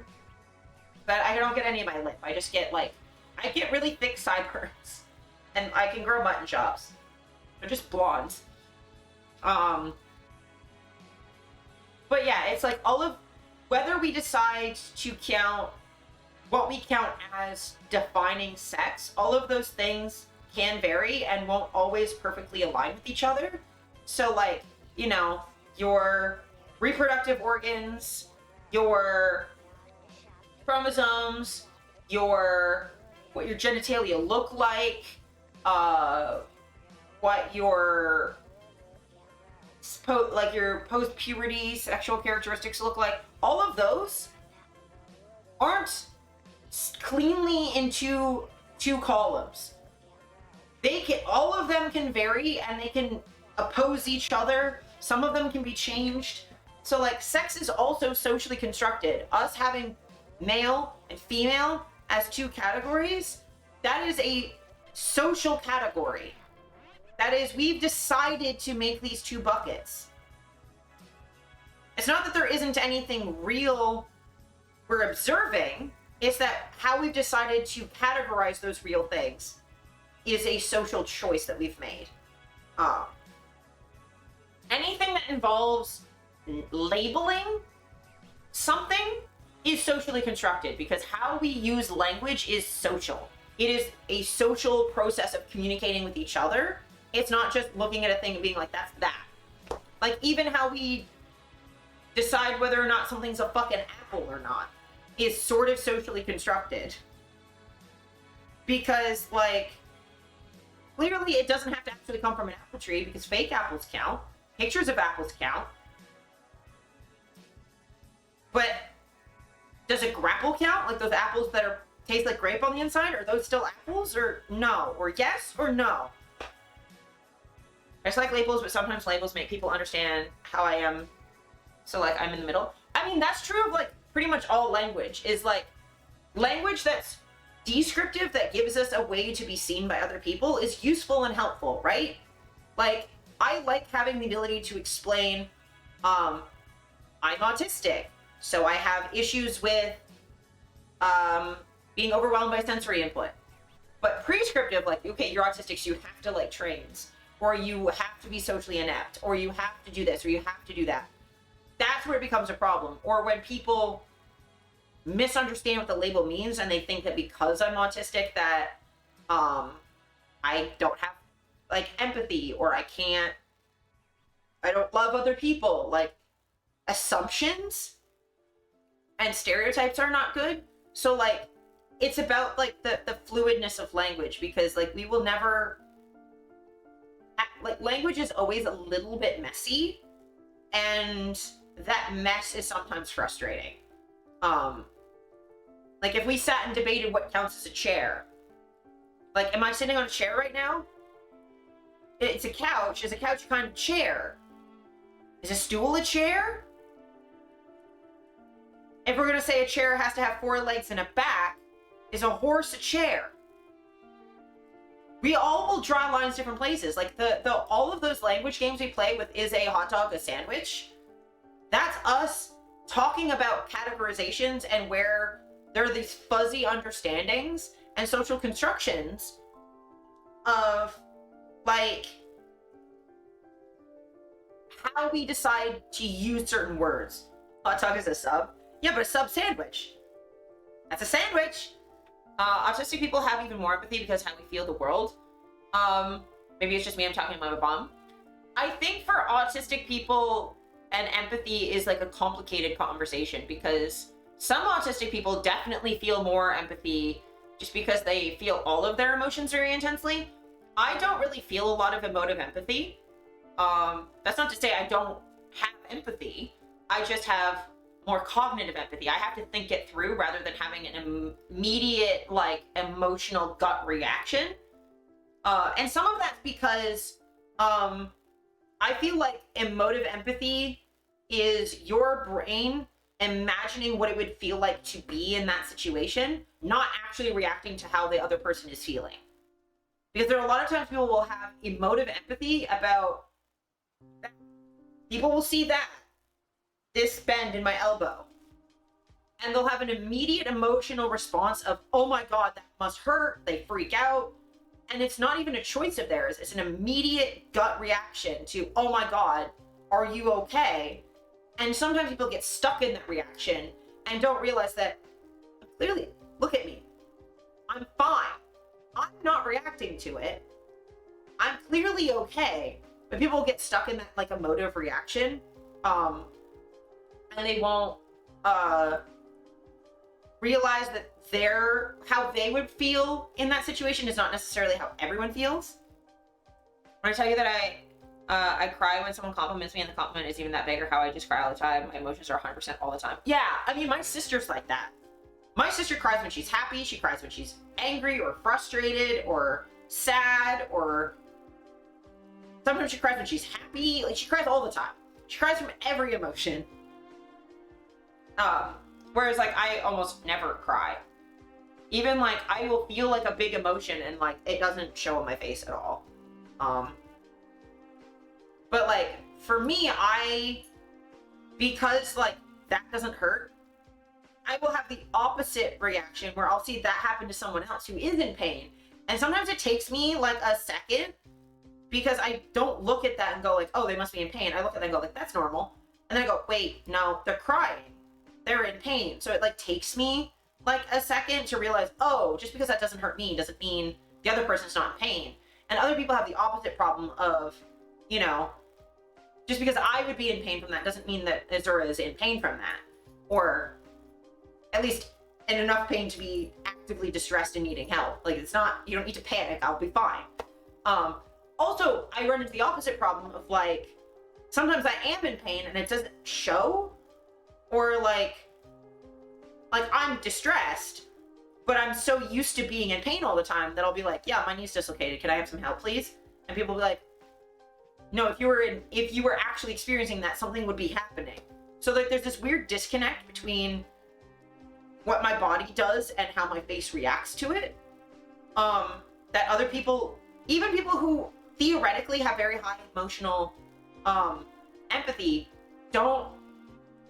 The thing that normally triggers that, I'm not doing that right. So they react very wildly different depending on what's happening, or who it is. Whereas for me, my reactions tend to be pretty similar. It just, there's a delay. There's always a delay of me trying to figure out what's happening and thinking through it, being like, all right, this person is showing distress, or they've told me they're in distress, versus seeing something and immediately jumping to, they must be upset, right? My reactions are very weird. But all that to say, is that I had some feelings about some trans stuff, the law that got changed, because a lot of people have been covering it and they'll have much better coverage than me, but I did want to talk about part of it that was frustrating to me specifically. Nonchalantly, when your knee has done something, it creates a funny image in my head. Hey, my knee's fucked up, I need some help, stone face. Legitimately though, that is what it looks like. Like, I have straight up been in the ER and been like, hey, like, this is what's going on. Like, I'm in quite a bit of pain right now. If you could, like, help, that would be great. Like, I legitimately go to the ER and I'll just be like, I look exactly the same. I look almost exactly the same. Even if I'm in pain, like, I might, like, my face might twitch every once in a while, but, like, it's not like what people normally look like. I'm very aware of that. Yeah, it gives me some time. Yeah. But yeah, so I just wanted to, like, I get frustrated because, like, a lot of these laws are targeting the definition of womanhood. Because it's easy to paint this is a thing that, like, right-wing politicians do all the time, where they want to paint, like, a victim. Be like, oh, this poor victim, we're protecting them. So if you push back against their nonsense, you sound like an asshole. It's the same thing that like anti-abortion does, where they'll be like, we're trying to save the babies, save the poor little babies. So if you're like, be like, well, but I'm pro-abortion, they're like, well, then you don't care about saving babies. You're a monster. When that's not really the conversation. It's painting a victim that's voiceless and needs protected and is innocent for rhetorical purposes. Same thing happens with sex workers. It's like, oh, well, you don't care about women and girls trafficking victims because you are pro-sex worker rights. It's like, so stupid. Anti-abortion. Yeah, I specifically say that versus like pro-life, because they're not pro-life. They're totally chill with mothers dying. Baby's not even alive. Well, the embryo is alive. It's just not a baby yet. Like, it is alive in that they're replicating cells, but it's not an independent person yet. It's not at the point where it could really even qualify as a baby. But anyway, not to like actually get into that discussion. Trying to stay on topic, damn it. But I've been really frustrated because a lot of the time,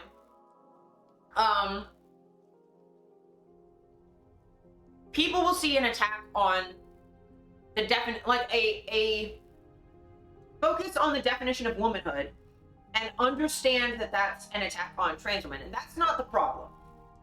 That is accurate, that is true.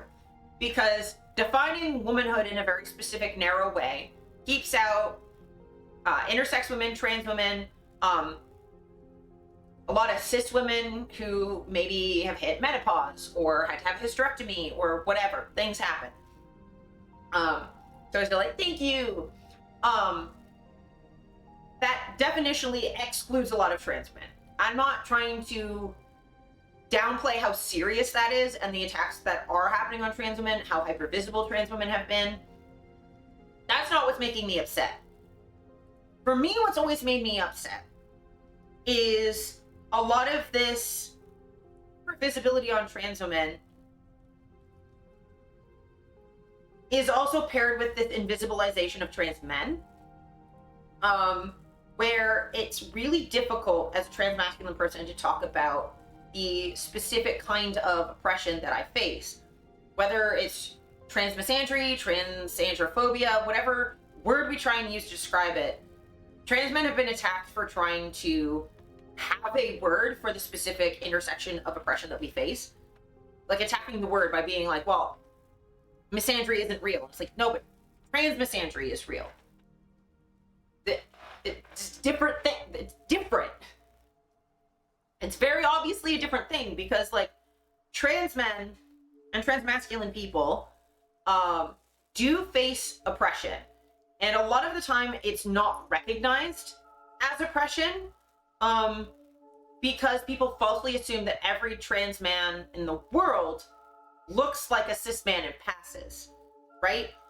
So when there was a law that was passed in the US saying that like at the Capitol,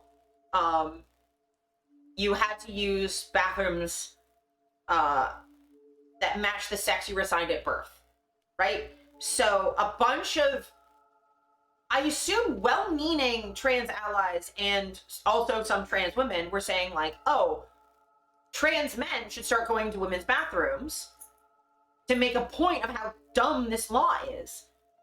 And the thing that's very upsetting about that is it's very clear that none of these people have ever talked to a trans man before in their entire fucking lives. They don't listen to us about our own oppression, because the idea of a trans man going into a women's bathroom being treated as a joke or a safe thing for a trans man to do who passes, because trans men are in this very interesting situation where, yes, if a trans woman goes to a woman's bathroom, they could get kicked out and banned from it and then go to men's room and be vulnerable. Yes. However, just because trans men can go in the women's bathroom doesn't mean that's a safe thing to do, because do you really think people are going to understand what a trans man is? If trans women don't understand our experience, you think that cis people are gonna fucking get it? No. So, trans men who look like men going in the women's bathroom are going to face violence. And trans men going in the men's room are going to face violence if they get clocked, which, you know, if they go in a stall to pee, there's not always stalls in there. If they have their periods, because trans men can still get periods, that still happens. Like, where a trans man who's pregnant, where the fuck is he supposed to go? That's not a joke. That's not a gotcha to the people passing these transphobic laws. That's not like, haha, hee hee, go show them how dumb this law is by putting yourself in danger. Don't ask us to do that. Also, me going in the women's bathroom and being like, oh, that'll show them, treating me going in the women's bathroom as like a threat or a joke is not fair to me, because not all trans men look like cis men.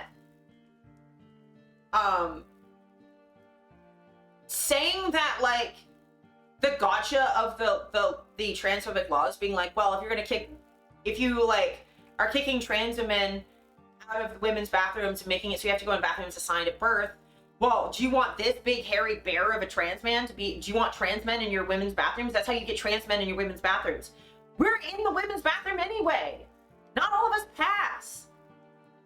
Do you really think that, like, I'm safe in a men's room? Necessarily? I do go in the men's room sometimes, if I have to. And, like, I've only done that once or twice. Usually I do that in the same way that, like, a cis woman, if there's no stalls, the line's really long. There have been times, though, where, like, the line's kind of long in the women's room and a lot shorter in the men's room. And I will go in the men's room just to make sure that the women's room line is shorter for the people who have to go in that room. That was at a beach, so I had my shirt off, and I was like, okay, I don't have titties, I have my shirt off, I'm in swim trunks. This is about as safe as I'm going to be going in this room, but also I'm in fucking Toronto. I'll be fine. Hope you didn't have any bad experiences. I mostly haven't. I have had people give me dirty looks in the women's room, though. I had that happen a couple months ago where I was in a women's bathroom when I was out doing a cosplay shoot. So I had a short hair wig on. Went to the women's room, came out, and a woman, like, was staring at me. And, like, that was really uncomfortable for me. And, like, I wasn't even afraid that anything was going to physically happen. I didn't think she was going to fight me or anything. She just seemed confused and concerned that I was there. Because I was also in, like a thin white shirt, so you could see that I didn't have boobs. Like, it was very obvious, and I had a short wig on. Yeah, it sucks. It sucks to feel like I have to be worried about how someone's going to react to me in the bathroom. And I have it easier than a lot of people because I'm not on testosterone. Like, if I'm not wearing, like, if I don't have a wig on, I have my long hair, or I have a shirt that's baggier and you can't tell whether I just have small chest or no boobs, like, I mostly don't have a problem. 99% of the time I can go in either bathroom and it's fine. Because men don't usually care. If, like, a cis woman is in the men's bathroom, they just go, oh, well, the line must be long. Or whatever. Like, that's not usually a problem. Just don't, you avert your eyes from the urinals, give them some privacy, and you just kind of avoid, you just go, I'm going to a stall. Especially with a cane, because I'll just beeline it to the accessible stall, and they'll be like, oh, okay. Like, it's never been a problem. It only becomes a problem if you're in, like, a transphobic environment, which constantly talking about trans men in these ways will make things more dangerous for us. But also, like, once they know you're trans, then they have a problem. If they just think you're a cis woman, it's whatever. But, like, for people who don't pass as either gender, things can be really dangerous in either room. So, like, using that as a gotcha, really upsetting. So, like, this law that passed in the UK, there were a bunch of people I was seeing on Blue Sky that were like, oh, well, this is an attack on trans women, but at least trans men are fine. And I'm like, that's not how this works. So the law was, like, about women's sports. God's forbid they actually read a book, or just listen to a trans man. Like, literally listen to one of us ever, other that isn't Buck Angel. Like, just listen to trans men. We have experiences that are different, and like people who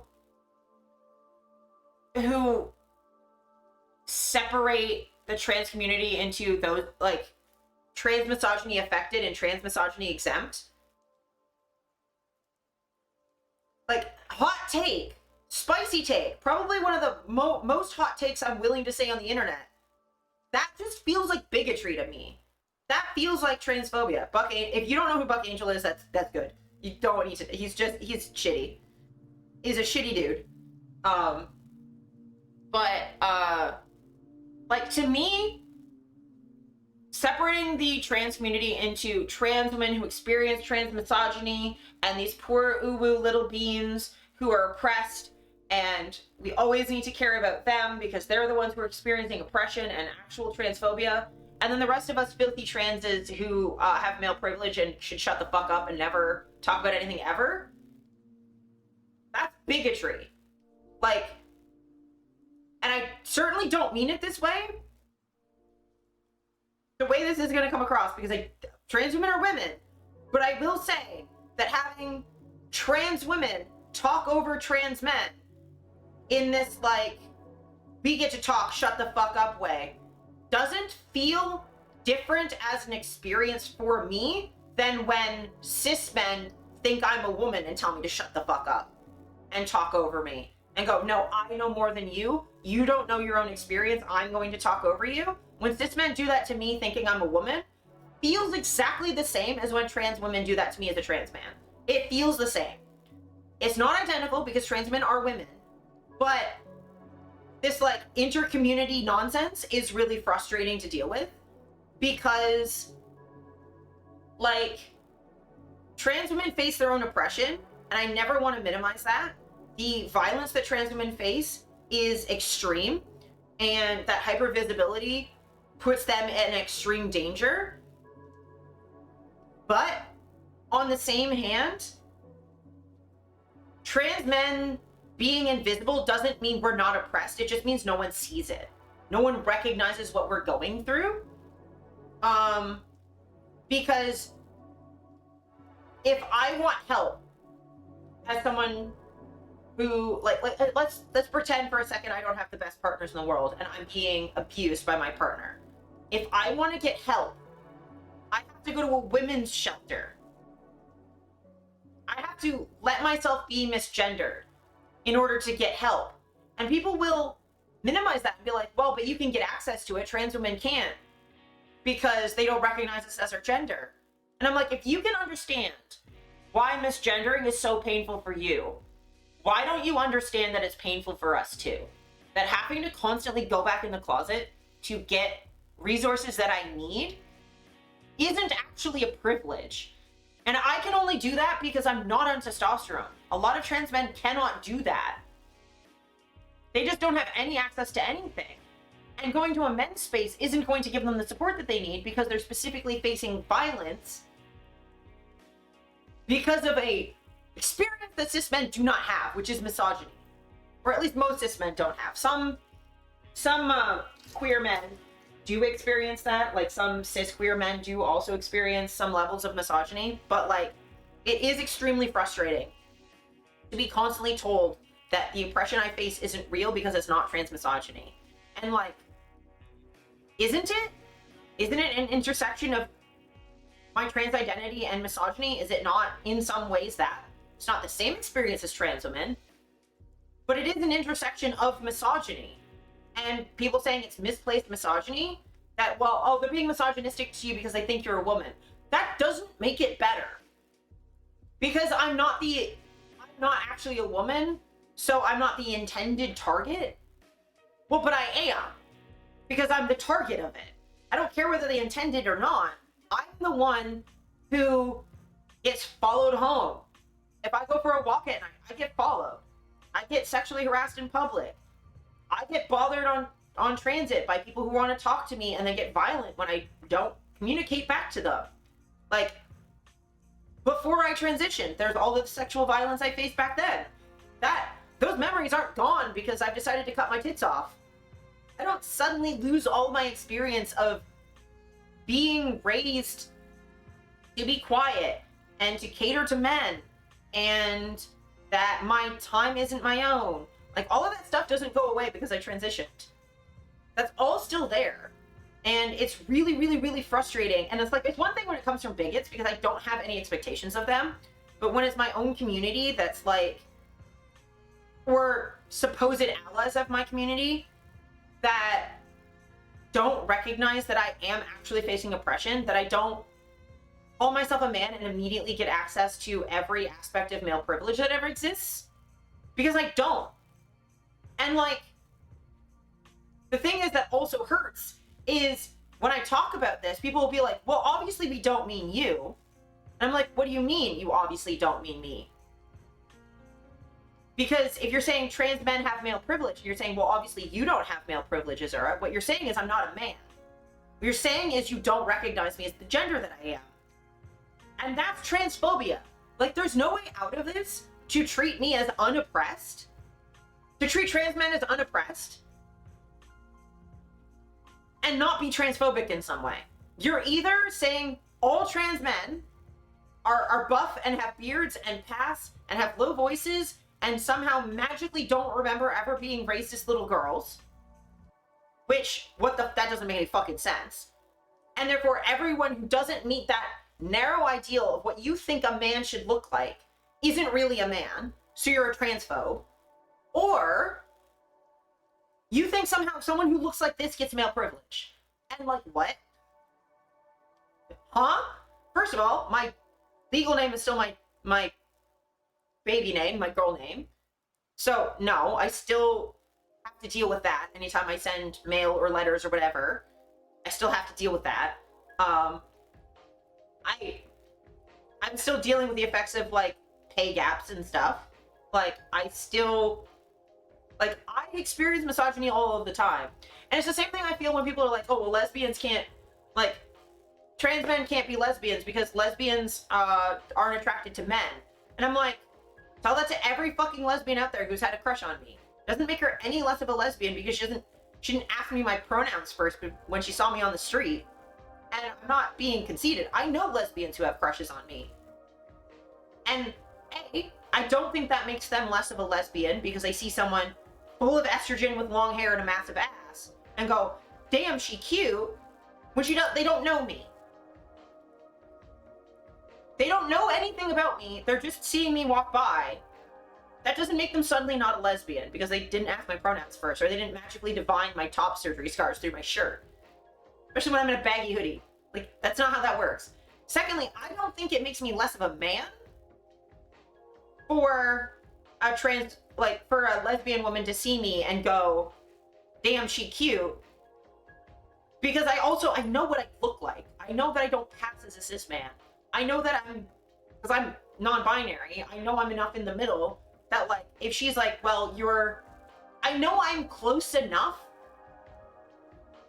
to woman for enough lesbians to find me attractive. I don't consider that a threat. Just like I don't consider a threat from straight men, where I'm different enough, gender and sex-wise, from a cis dude. You look passable to me?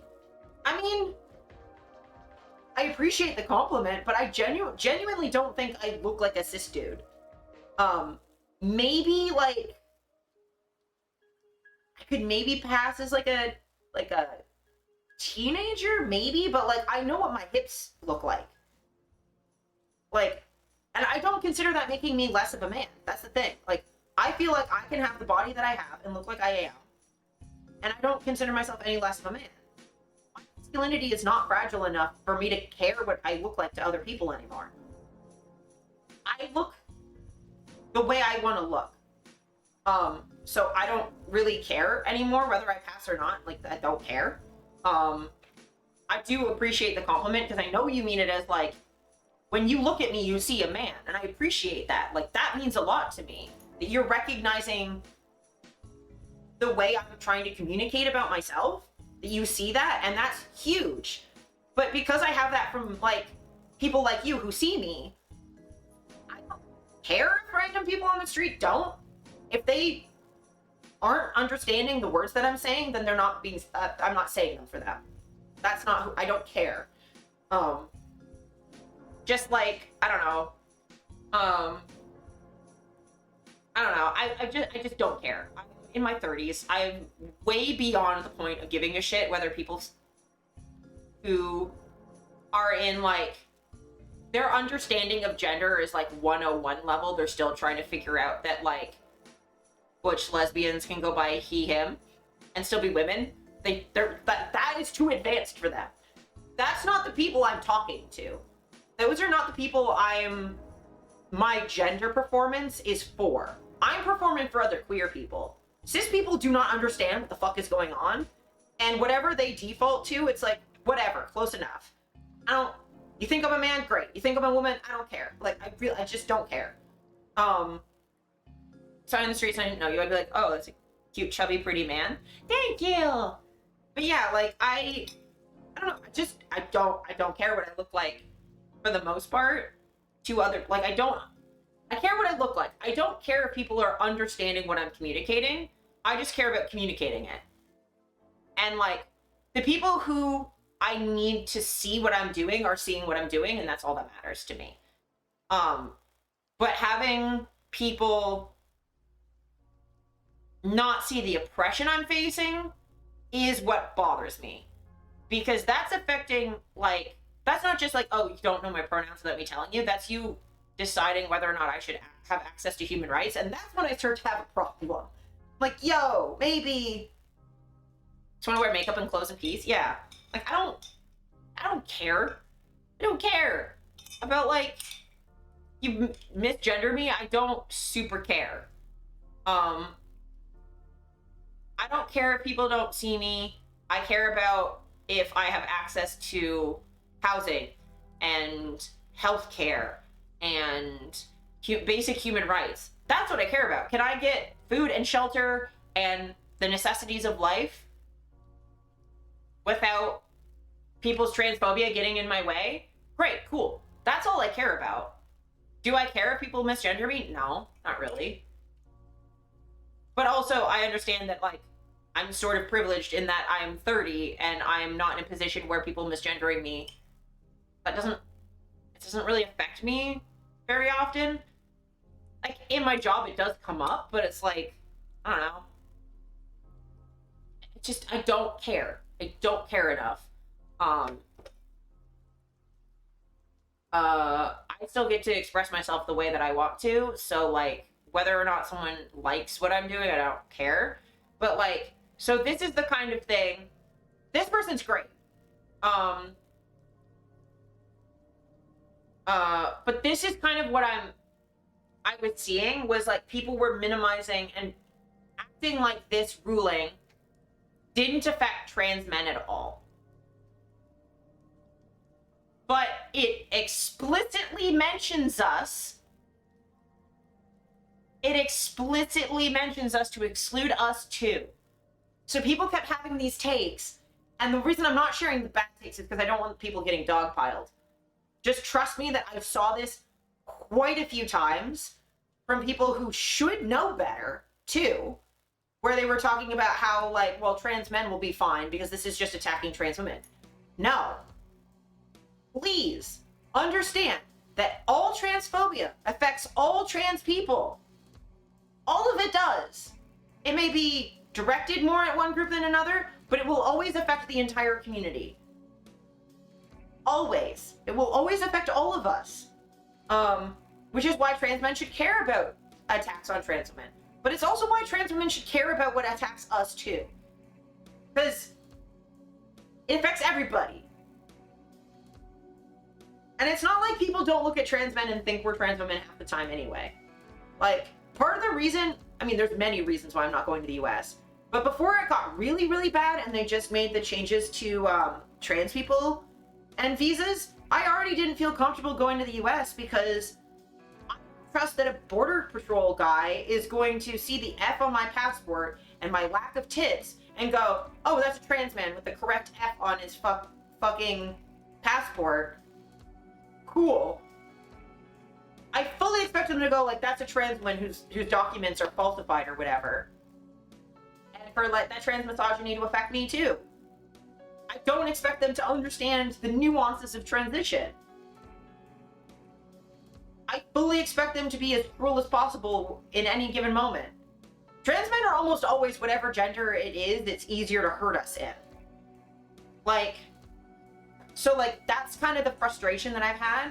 So like this is from the ruling that people apparently didn't read. They just looked at the headline and went, wow, trans women can't be in women's sports, and went, well, the trans men are fine. So we're gonna read this. Quote, on the other hand, a biological definition of sex would mean that a women's boxing competition organizer could refuse to admit all men, including trans women, regardless of their GRC status. This would be covered by the sex discrimination exception in section 195.1. But if, in addition, the providers of the boxing competition were concerned that a fair competition or safety necessitates the exclusion of trans men, biological females living in the male gender, irrespective of GRC status, who have taken testosterone to give them more masculine attributes, their exclusion would amount to gender reassignment discrimination, not sex discrimination, but would be permitted by section 195.2. It is here that the gender reassignment exception would be available to ensure that the exclusion is not unlawful, whether it's a direct or indirect gender reassignment discrimination. Literally says you can discriminate against trans women for not being women, and you can discriminate against trans men for being trans. So the idea that trans men are somehow exempt from these laws is ridiculous. And also a lot of the times the trans person who's a man who beat on women and won a competition are trans men.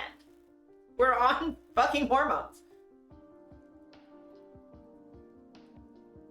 I extracted another example of the exact same thing.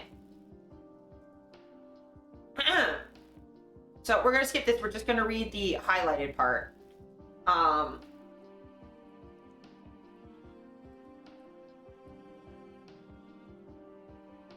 On the contrary, if sex means biological sex, then provided it is proportionate, the female-only nature of the service would engage paragraph 27 and would permit the exclusion of all males, including males living in the female gender, regardless of GRC status.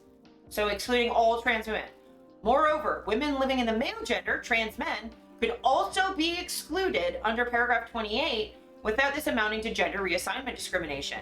This might be considered proportionate where the reasonable objection is taken to their presence, for example, because the gender reassignment process has given them a masculine appearance or attributes to which reasonable objection might be taken in the context of the women-only service being provided. Their exclusion would amount to unlawful gender reassignment discrimination, not sex discrimination, absent this exception.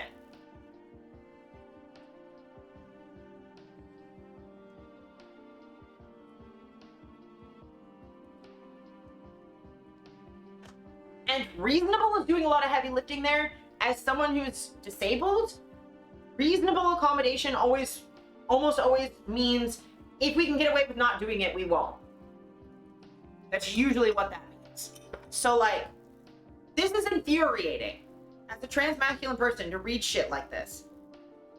You read shit like this, that's specifically attacking me and calling me a woman in the male gender or whatever the fuck. And then have allies who refuse to fucking read the actual ruling and talk about how like, oh, well, trans men are fine yet again. It's only as attacking trans women. It's like, if it was only attacking trans women, it would still matter, obviously. But it's not. It's also attacking trans men. And acting like we're somehow exempt from all this is so frustrating. Because we're not. We're not exempt from shit. I need some cookie dough to calm down.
Yeah, it's a lot.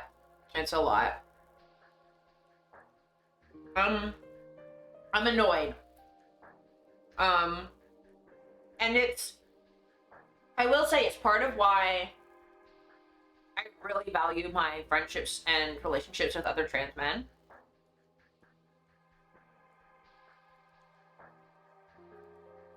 I'm seeing my pronouns there. I mean, the she is not there because you cannot choose 3, but I'm so happy. Oh, what, on my chat? In the chat? Yeah. I can't see them in OBS. I think I can maybe see them in... Yeah, I can see them in my, dashboard. But yeah. We love having multiple pronouns. And I specifically made sure that if I had an on-screen chat overlay, that it would have the pronoun extensions.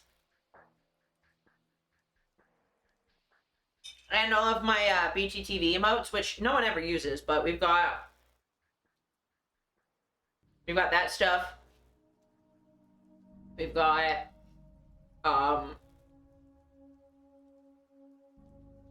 that one, which I made a couple of times. Yeah, we've got Glenema. Yeah, I added Fresno, because the Fresno Nightcrawler is Cryptid's favorite cryptid. I think we were talking about the Fresno Nightcrawler in D-Tune stream a little bit ago. The Fresno Nightcrawler, let me pull that up for you. It's a cryptid.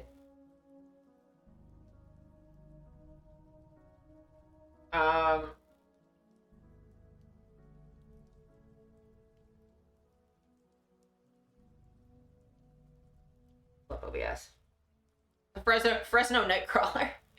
It's like originally like this picture. But I love the little guy. He's just walking pants. He's haunted pants. I love him. He's so goofy. Like, what is that? Yeah. The Fresno Nightcrawler is fucking adorable. I love him. I should maybe not scroll through images because I don't have safe search on. But just a little guy. Yeah, I love the Fresno Nightcrawler. I like Mothman. I really need to get more into cryptids because I don't know a lot about them. But there are definitely some I like.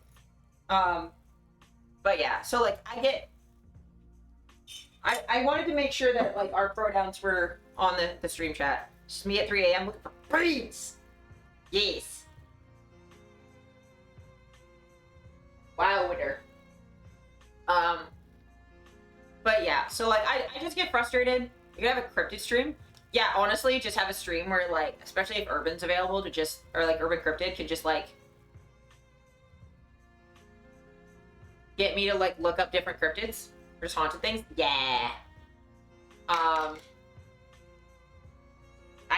have some fun news in a bit, actually. Speaking of the new stream setup, I have some fun news, but I want to get through the politics stuff first. We're getting there. We're getting there.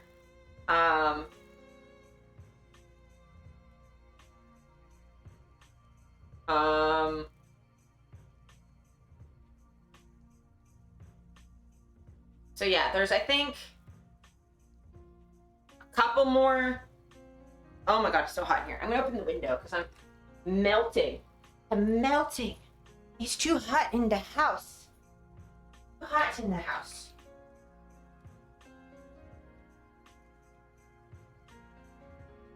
Hello, little beetle. There's a little garden beetle in my window.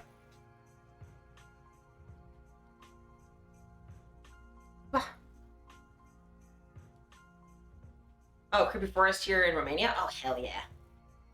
Yes, I want to get through a couple more politics things, some more good news. I have a couple little funny things to share to, like, vibe cleanse. Then maybe we'll do a little bit more, Antichamber. Because I do want to get more progress on that. I at least want to give it another attempt, because like the first time I was playing it, it was making me really nauseous.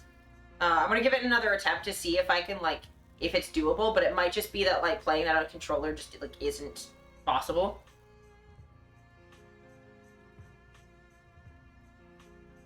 Doom, yes, eventually, possibly. I have a couple games I wanna play first, but Doom is in the list. I have a couple like little tiny like itch games I want to play. So I have learned from Detune, and like I will not download games that do not have reviews, and I will make sure to virus scan frequently. So more election stuff. The tech CEOs who want Doge for Canada.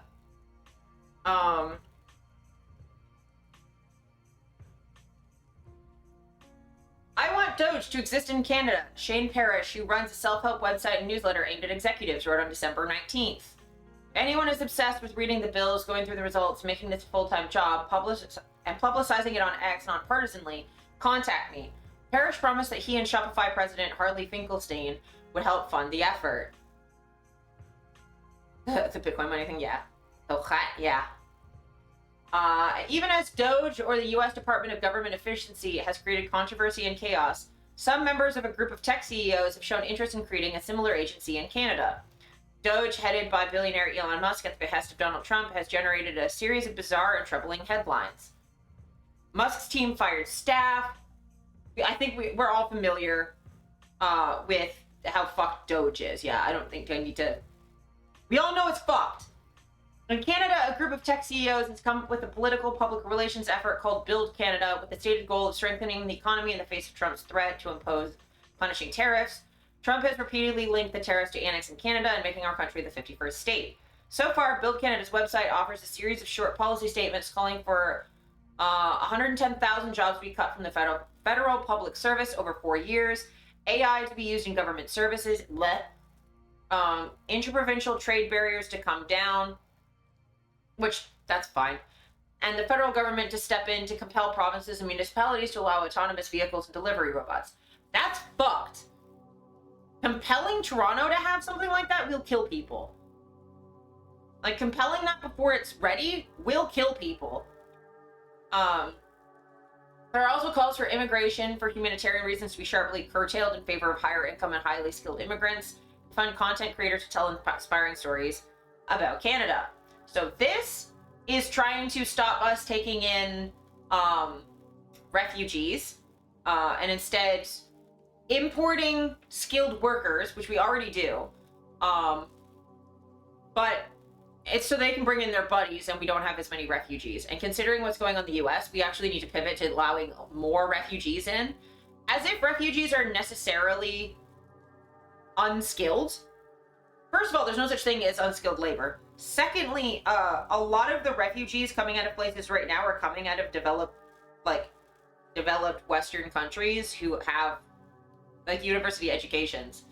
And higher income, highly skilled immigrants doesn't help us when we have so many barriers to people with skills from working in their industries. Like, that's been a problem for forever.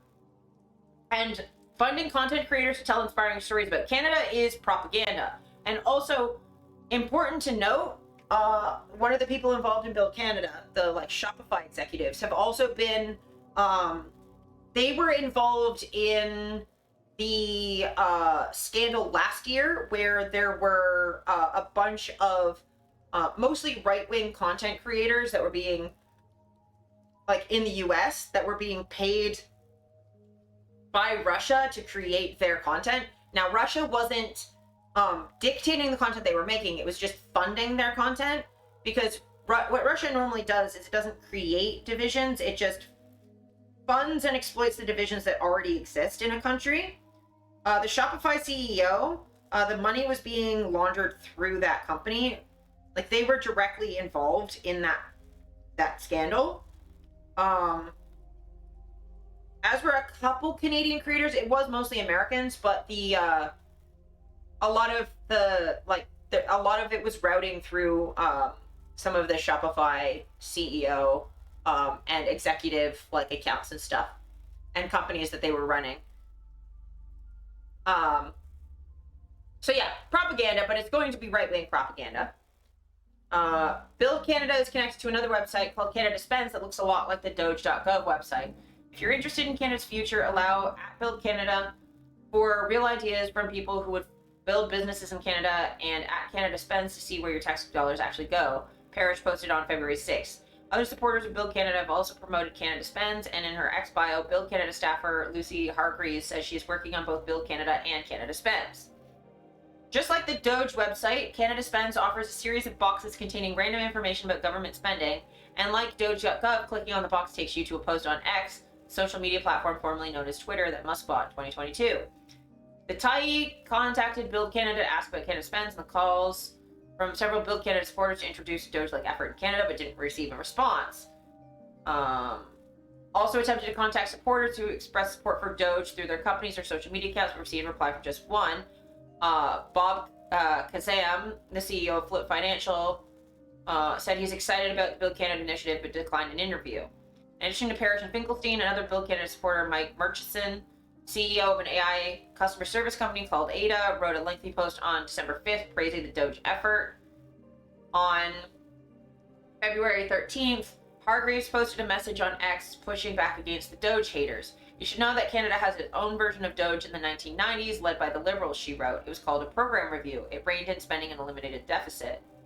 So important thing to know about that, yes, we had program reviews, but it wasn't like Doge that was just about cutting spending and breaking the systems. It was about making sure there was a good return on investment for spent tax dollars. It was making sure that our money was being spent on the best possible way to get the goals that we wanted achieved. It wasn't to just cut spending. And a lot of times, the best way to get return on investment was to expand programs, not shrink them. Like healthcare. If you expand things like pharmacare, you actually save money in healthcare long term by spending a little bit up front to save emergencies later on that are much more expensive to treat. That's how social programs work, buddy. Bruce Shashuk, the CEO of Global Live and a Build Canada supporter, quote tweeted Hargreaves in support of the idea. I had no idea Canada did such a hard thing in recent times. We can do it again. Tobias Lutke, the CEO of Shopify, reposted a tweet calling for Doge and complaining about a Canadian government spending on an aid program in Africa. Quote tweeted a post from Doge with the message, inefficiency has its own Gringotts. Oh, I'm sorry about the fireworks, man. That's overwhelming. But the Gringotts love the transphobic dog whistle. Unnecessary. Reposted a tweet that expressed concern that the identities of the good and the young Doge staffers had been revealed by news media. Because obviously people...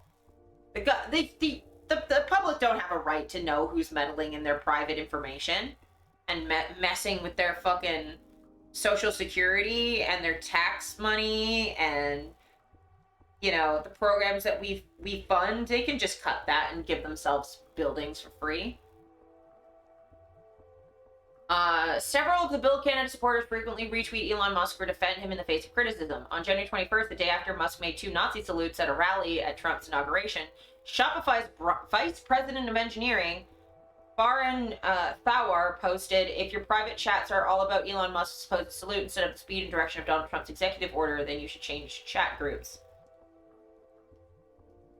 Yes, the Shopify CEOs and vice presidents and such are fucking Nazis. Don't use Shopify. If you have, you know, when you buy stuff in places and the shop app pops up, don't fucking use that. Don't use it. Don't use it. I fucking hate Shopify. It's one of the biggest companies in Canada. Don't fucking use it. Avoid it. They've also, helped fund a podcast that was on Spotify that hosted residential school denial. Yep. They're not great. I don't even use Shopify because, like, what money, bro? I can't even sell myself. Yeah, fair. Build Canada lists 29 supporters, most of whom are CEOs of Canadian tech companies. 4 of those supporters currently work at Shopify, and one of Build Canada staffers is a former Shopify executive.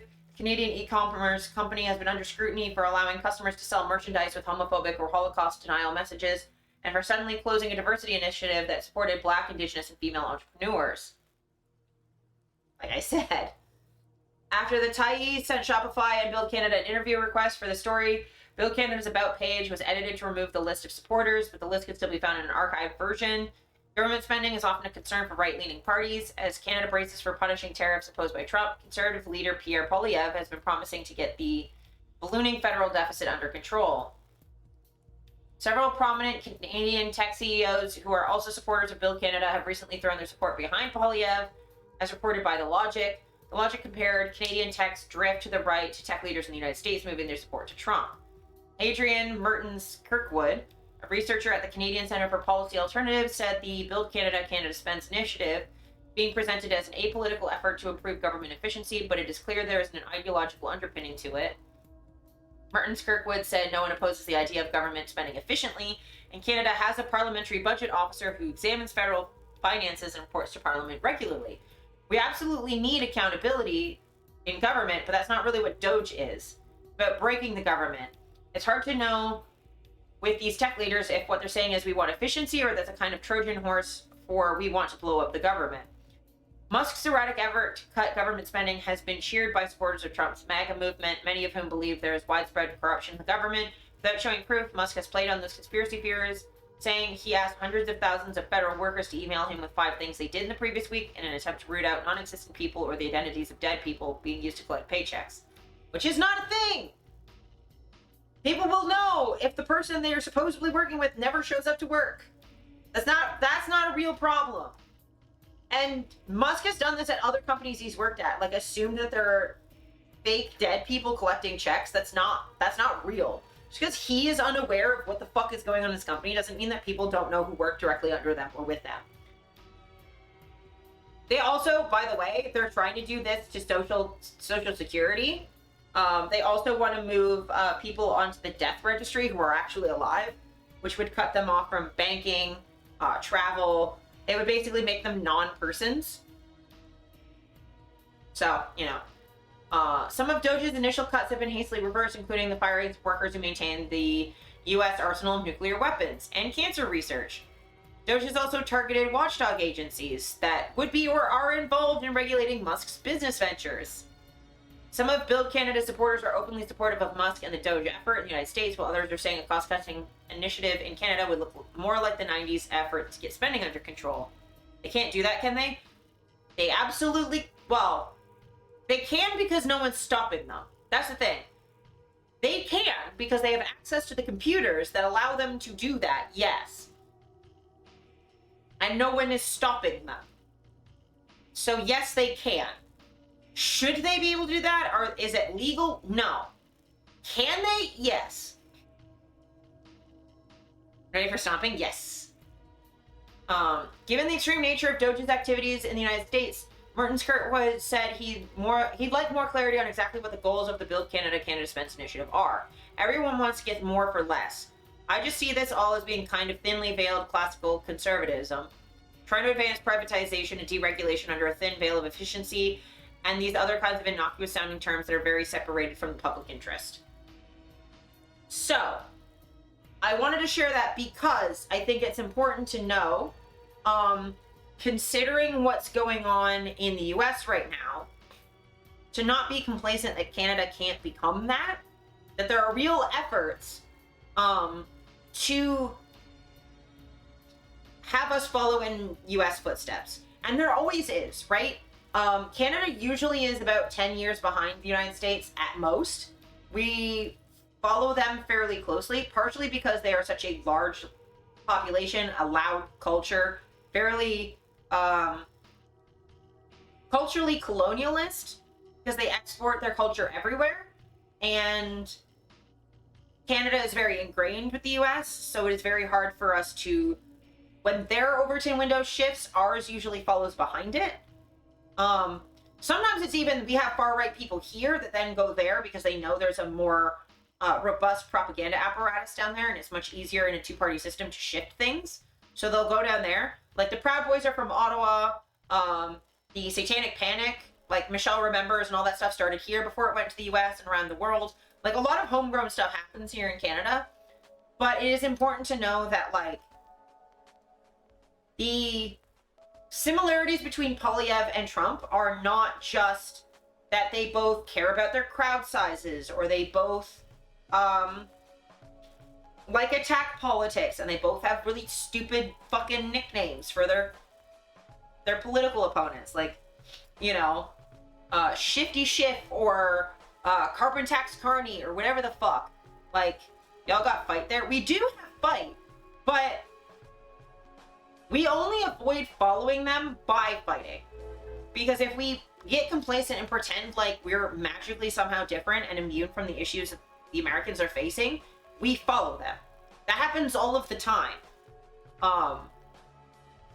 Like, we follow in their footsteps constantly.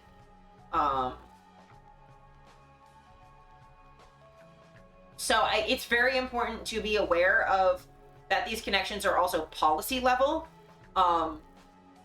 Pierre Poilievre has also talked about attacking, like, woke universities and defunding universities and stuff, which very much mirrors the attacks on universities right now in the United States, where Trump is attacking universities that have DEI or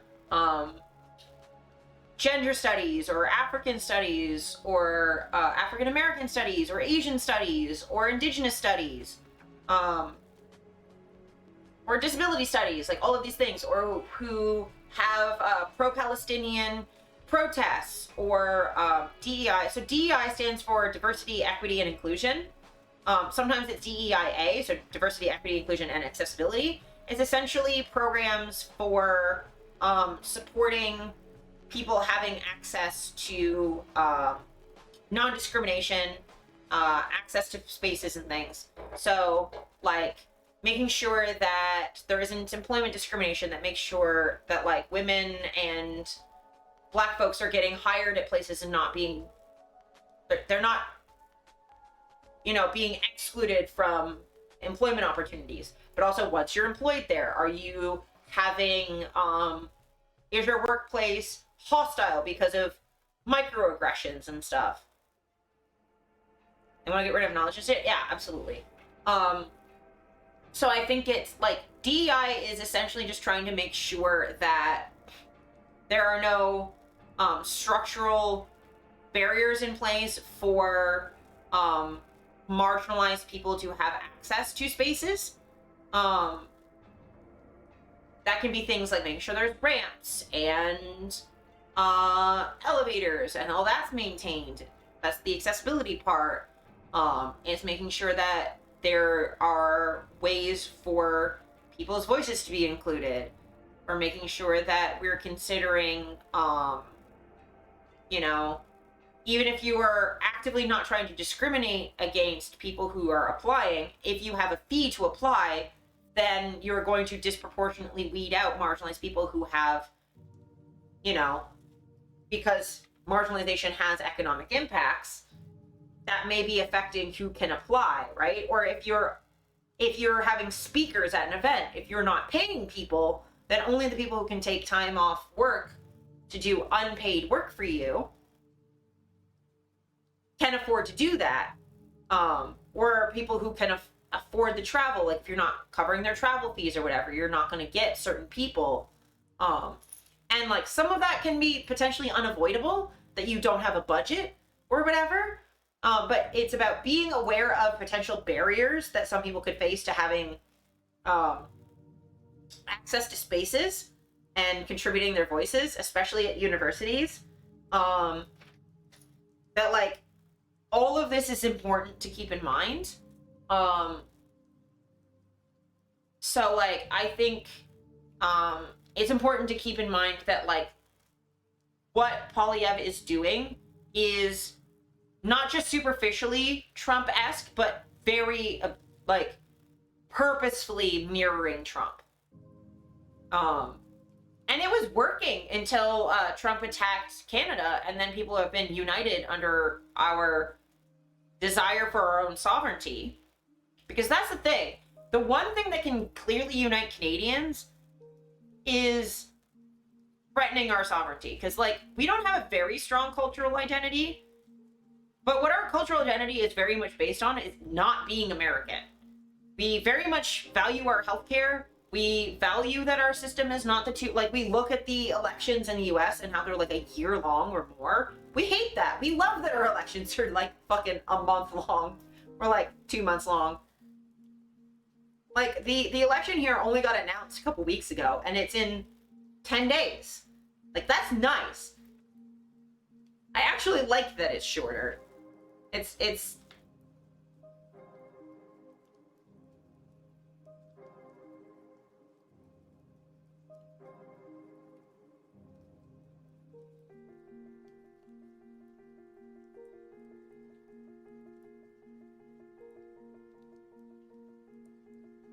our elections have been canceled and still not even started yet. Oh, that's concerning. But yeah, I get very, very, very concerned about the Trumpian stuff.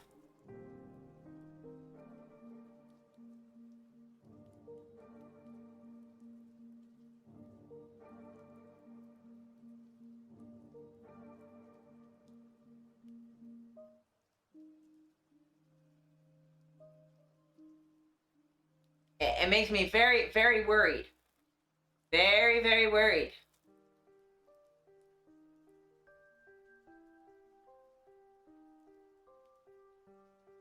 We've had a fascist over our heads, so I say we're good, but still oof. Yeah, that's fair. I mean, not fascism is what ideally we have. But yeah, another thing that's Polyev being Trumpian. This is a written by Charlie Angus, who's one of our MPs.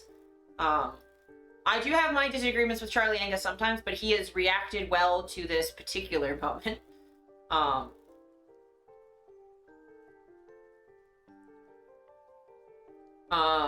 This is I kind of adding on to what we were talking about with the connections between Polyev and Trump and the attacks on universities, right? Where they burn books, they will ultimately burn people as well. Heinrich Heine, 1820. Babelplatz Square is in the heart of Berlin. It is a cultural hub in the center of one of Europe's great cities. A university and the State Opera Hall border the square. Nearby is the cathedral and palace. This square embodies the cultural, religious, and historical institutions of Germany, and it's where the Nazis burned the books.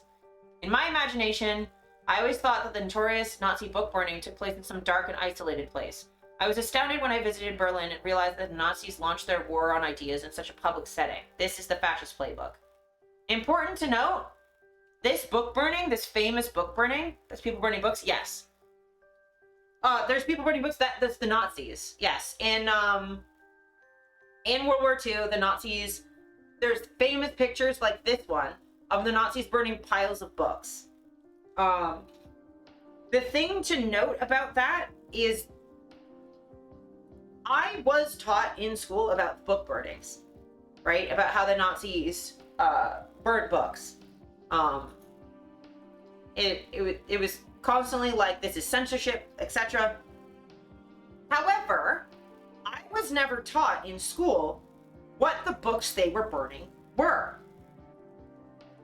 Which means that while I was being taught that burning books was bad, the people who were teaching me that were still perpetuating the erasing of knowledge that the Nazis had done. Because they were not letting me know what information was so offensive to the Nazis that they would make this huge pile and burn these books. So, if you are unfamiliar, these books, these are Nazis from Germany, the fucking 1930s. These books that they're burning, well, 30s, 40s, these books that they're burning, they don't gotta burn the books, they just gotta remove them. Sac de la Rocha, yes. Also, welcome in, Saul. But these books that they're burning are from the Sexuality Institute, These are books on queerness and transness. These are books on LGBTQ rights from a world-leading institute. Berlin was the leading place to be queer in the Western world at the time. The institute is where Hirschfeld was the doctor's name. I will pull that up.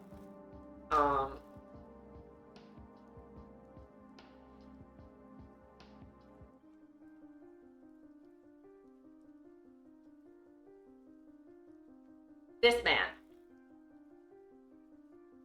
Magnus Hirschfeld. He was a Jewish German physician, sexologist, and LGBTQ advocate whose German citizenship was later revoked by the Nazi government. Hirschfeld was educated in philosophy, philology, and medicine, an outspoken advocate for sexual minorities. Hirschfeld founded the Scientific Humanitarian Committee and World League for Sexual Reform. He based his practice in Berlin, Charlottenburg during the Weimar period, which is right before Nazi Germany. Performance studies and rhetoric professor Dustin Goltz characterized the committee as having carried out the first advocacy for homosexual and transgender rights. Hirschfeld is regarded as one of the most influential sexologists of the 20th century. He was targeted by early fascists and later the Nazis for being Jewish and gay. He was beaten by the Völkisch activists in the 1920s, and in 1933 his Institute for Sexual Wissenschaft was looted and had its books burned by the Nazis. Hirschfeld was forced into exile in France, where he died in 1935.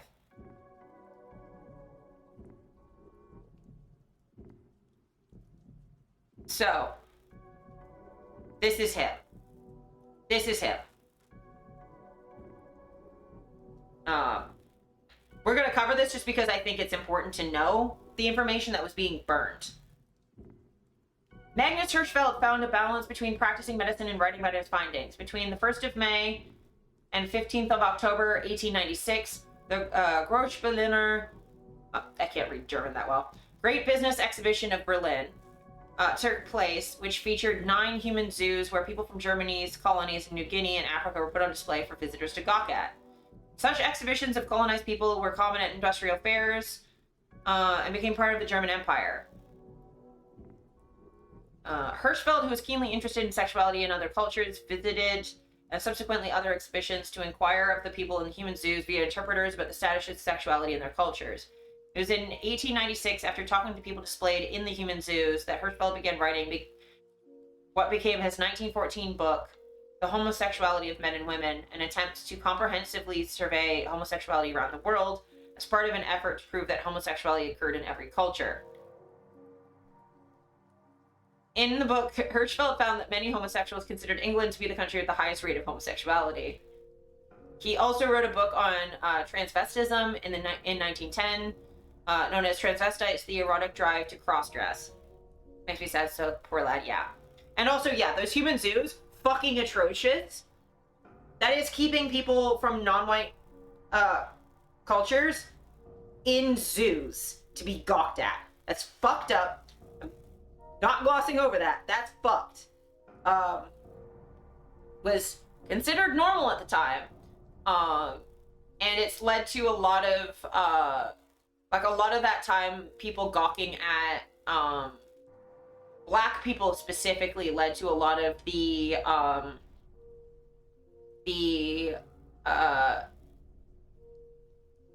like misogynoir, like ideas of what Black womanhood is. Because there were a couple Black women that were kept who had, you know, fuller hips and stuff like that. And that was sort of like a main driver of the sexual fetishization of Black women. Yeah. They also, that's what freak shows are too, by the way, is that was human zoos of disabled people. A lot of these places also had disabled people, the human zoos. Circuses were slightly different in that they were also one of the only ways that disabled people could make an income and be outside of institutionalization. So you'd either be locked up in an asylum or you could go to a circus and at least make a living and be out, but you'd be gawked at. So that's a real part of history too. We are talking about right around World War II and slightly before that, and the things that led up to World War II, right? These are the ways that people were thought of. So when the Germans started exterminating people, like, this is why, like, people weren't reacting initially. I still hate circuses because of animal cruelty. Yes. The only circus I really like is stuff like Cirque du Soleil, where it's human performers and no animals. Animals should not be in circuses. The only animals that would be, like, fine in a circus would be, like, trained dogs, maybe horses, because those are, you know, like, domesticated animals that are, like, used to working, is one thing, but, like, elephants, tigers, like, wild animals should not be in circuses.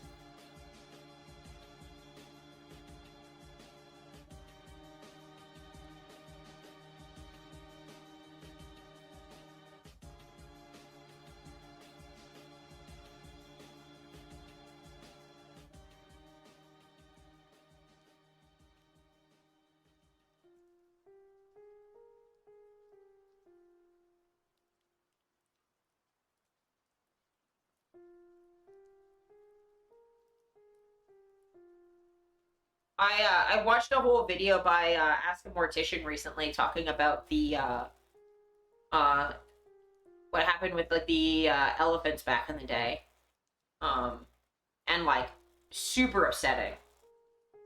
But yeah, without going through all of this,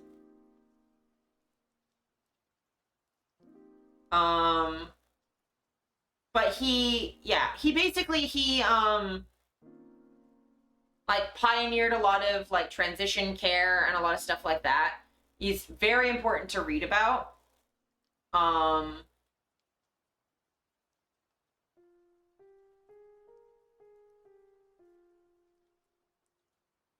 Yeah.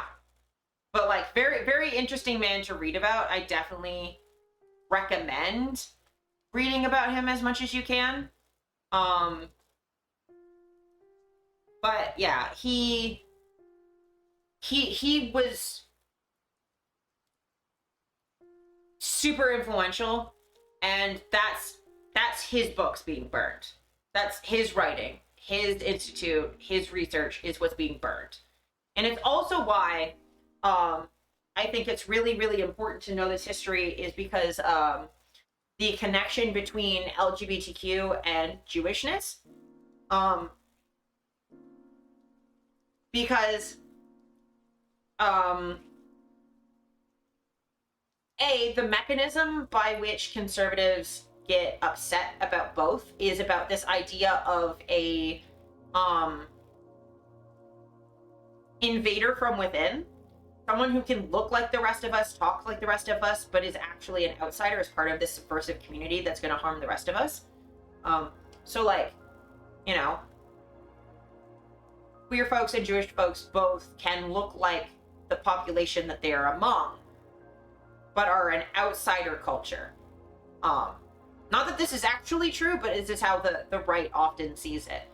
Also, on top of that, there is an idea that trans existence, like, when there's these conspiracy theories of trans people are devaluing femininity and destroying Western culture and preying on people, whatever, all of these conspiracies about what trans people are doing to harm society are, at their core, anti-Semitic, because who is paying for all of these people to go through surgeries to then undermine Western civilization? Jewish people. They are doing something. It's always Jewish. Pretty much any conspiracy theory, just assume it's anti-Semitic, and you will be right 99% of the time. I'm alert, but love you. Love you too, Vampy. Welcome in. Also, I don't know if you realized, you got a little VIP badge. You have a special little thing now. I gave out some VIP badges. Currently, VIP badges are held by family, partners. Well, no, partners are mods. And then I got VIP badges for Vampy because she's my sister, so she gets one. Lucy gets one because we're a platonic partner and my best friend, and then Max Cryptid gets one as the partner of my platonic partner. Basically, if people have been in my house, they get VIP. They get VIP'd. Like, Cryptid and Lucy have keys to my house. They get VIP. Vampy had to grow up with me. Gets VIP.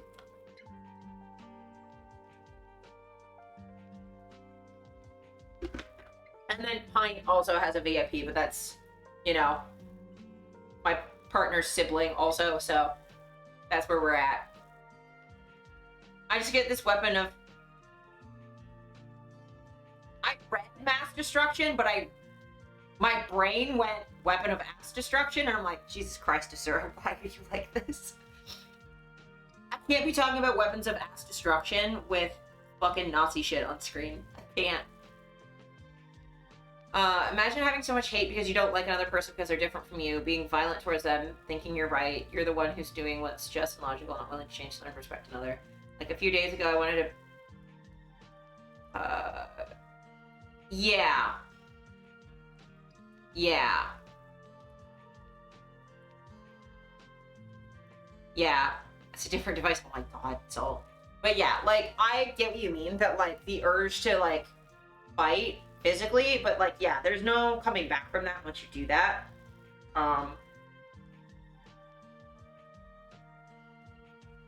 De-escalation and getting out of scenarios whenever you can is always better, but, like, yeah, sometimes, like, you're in positions where you have to, but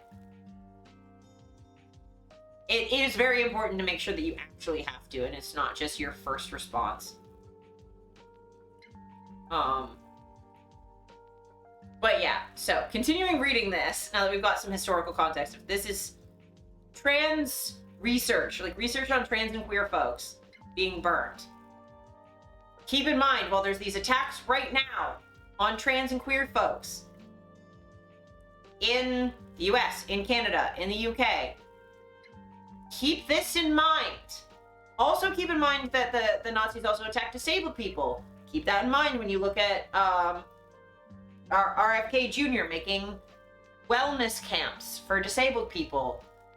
Like, keep all of this history in mind, because history doesn't repeat itself, it rhymes, and we're seeing some rhyming right now.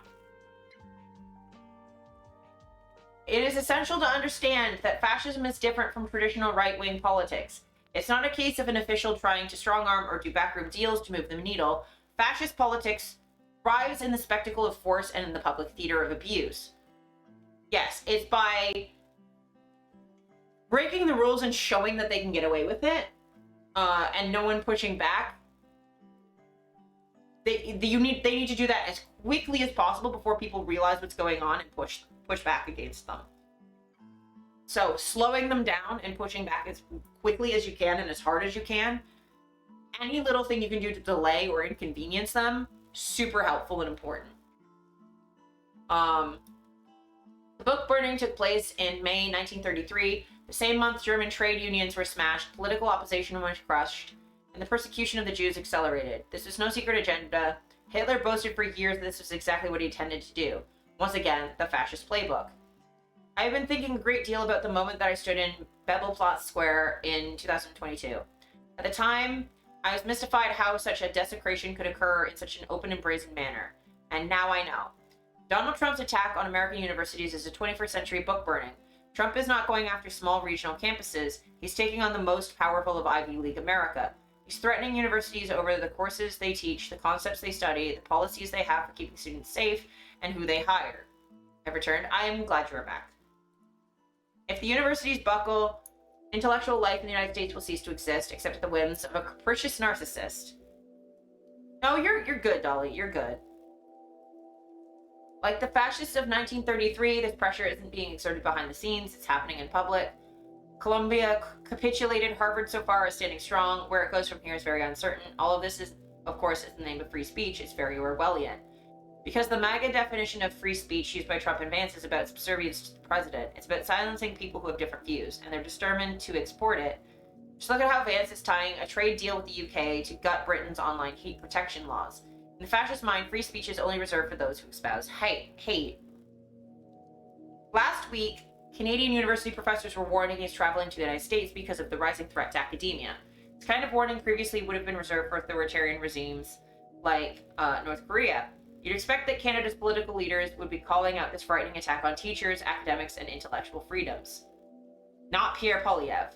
He's long been on board with Trump's war on woke, and despite tanking in the polls because of his links to the MAGA ideology, he's doubling down.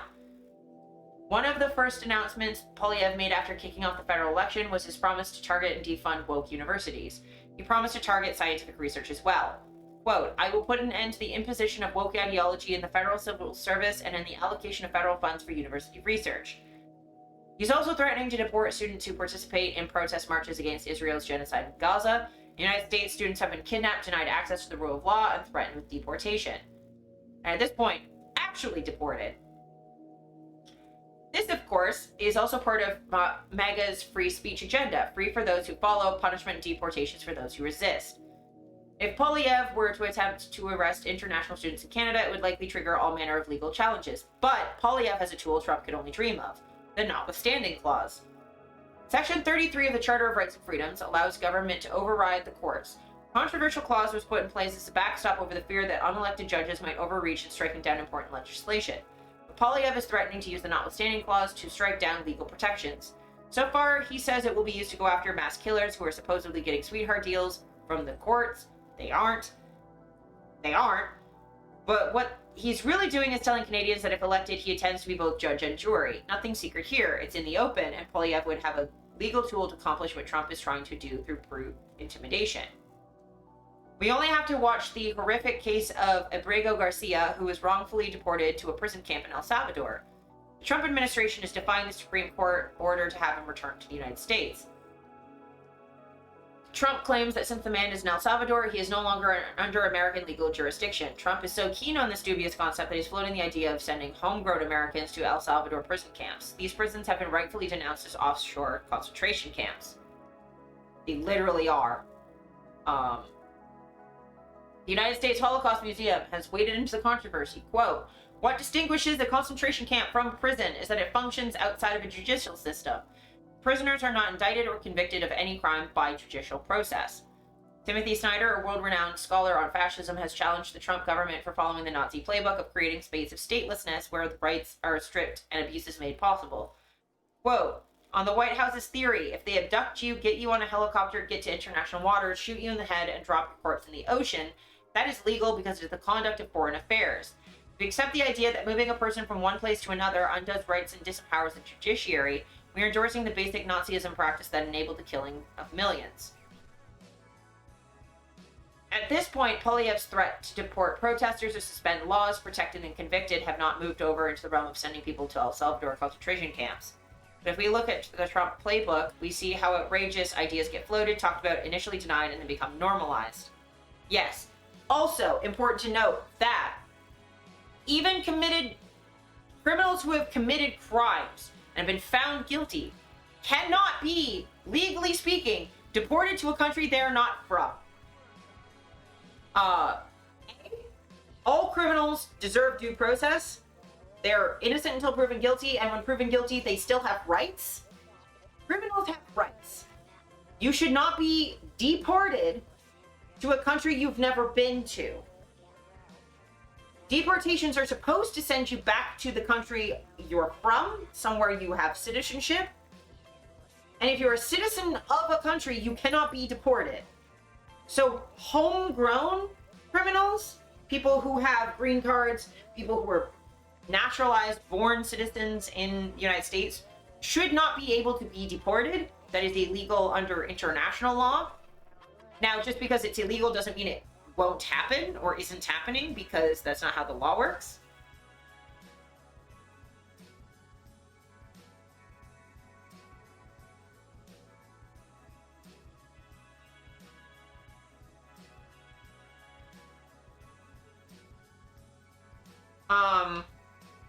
So yeah, it's important to note that like even this article that is very much denouncing Poilievre and Trump as fascists is still not going far enough, because it's still saying that like, well, it's wrong because they weren't convicted of anything.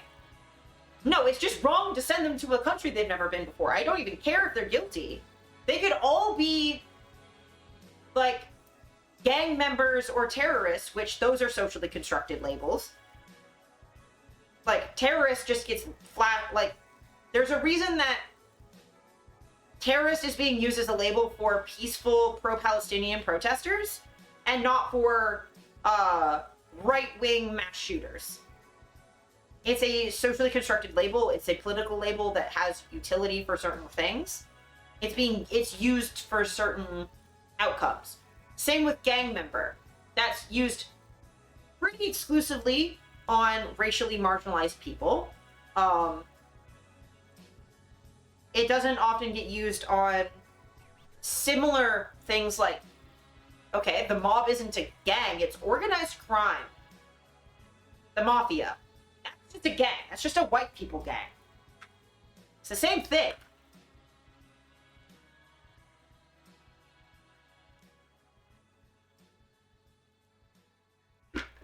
But again, we're back to the labels being socially constructed, right? But yeah, so even this isn't going far enough, in my opinion. But he is right that like this right here, this is a shift of an Overton window. That's what this is.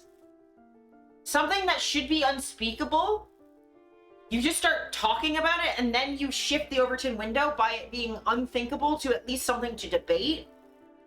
And then just that shift gets you to it being like, well, that we're already doing it, so that's an Overton window shift. That process right there. And the cool thing is, we can do that the other way. It would be unthinkable, right? Still talking about immigration. It would be unthinkable, super radical, apparently, to talk about decriminalizing human migration and getting rid of borders. That's very radical, apparently. But I genuinely believe that human migration should not be criminalized. People should not be sent to prison for walking across the land. Like, that should not be criminal.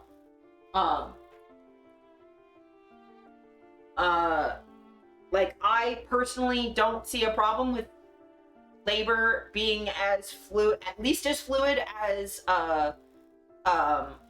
work is. People should be able to follow where the jobs are.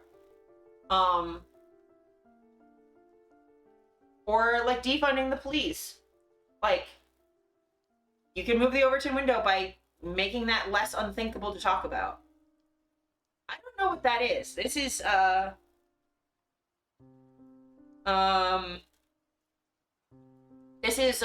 Hill.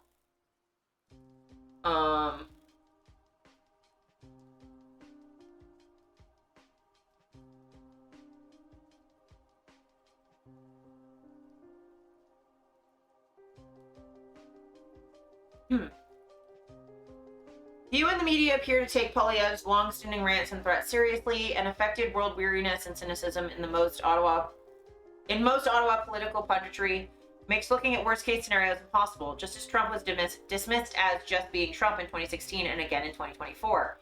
Canadian political watchers tend to treat Poilievre's rantings as him just stoking base, but they forget that the fascist playbook is all about boldly saying what you are going to do and then executing such tactics as brazenly and publicly as possible. I'll give the last word to Timothy Snyder, who has fled the United States looking for intellectual freedom in Canada. Quote, "The mistake is to assume that rulers who came to power through institutions cannot change or destroy those very institutions, even when that is exactly what they have announced that they will do. We must take the posturing and threats of Maple MAGA with total seriousness. They aren't kidding around." Yes. Oh, gotcha. Gotcha. It's an anime. I will also say that, like, this idea that we don't want to believe that the worst is possible, this has been, like, an ongoing problem. Like, even I am guilty of it. Like, no one's immune to this. Like, when Trump started joking about the 51st state stuff, I thought he was just joking, and he kept repeating it, and then I went, no, he means it. He's actually serious. He's not joking. It wasn't a one-off joke. He's now said it multiple times. He actually means this now. I think it's important to understand that we have shifted the Overton window towards the unthinkable so many times to stop pretending like it's not going to keep doing that. So, and like, I don't want to panic people, but I think being prepared for the unthinkable, and then hoping for it to not go that bad, but being prepared just in case, is a good policy. Because, like, I'm at the point where I've already been considering, but I'm getting to the point where I think I might, depending on how this election goes or what happens the next couple days, I'm going to pack a bag in case anything happens. Now, that could be over dramatic, but also, you know, wildfires happen, floods happen, inclement weather happens. If anything ever happens, then I have, you know, I understand where all of the things are I need to be able to evacuate quickly. With climate change, like, it's going to be important for that too. Oh, you cut out? Yeah, I was just saying that, like, I would have a, like a go bag packed in case I need to evacuate for any reason.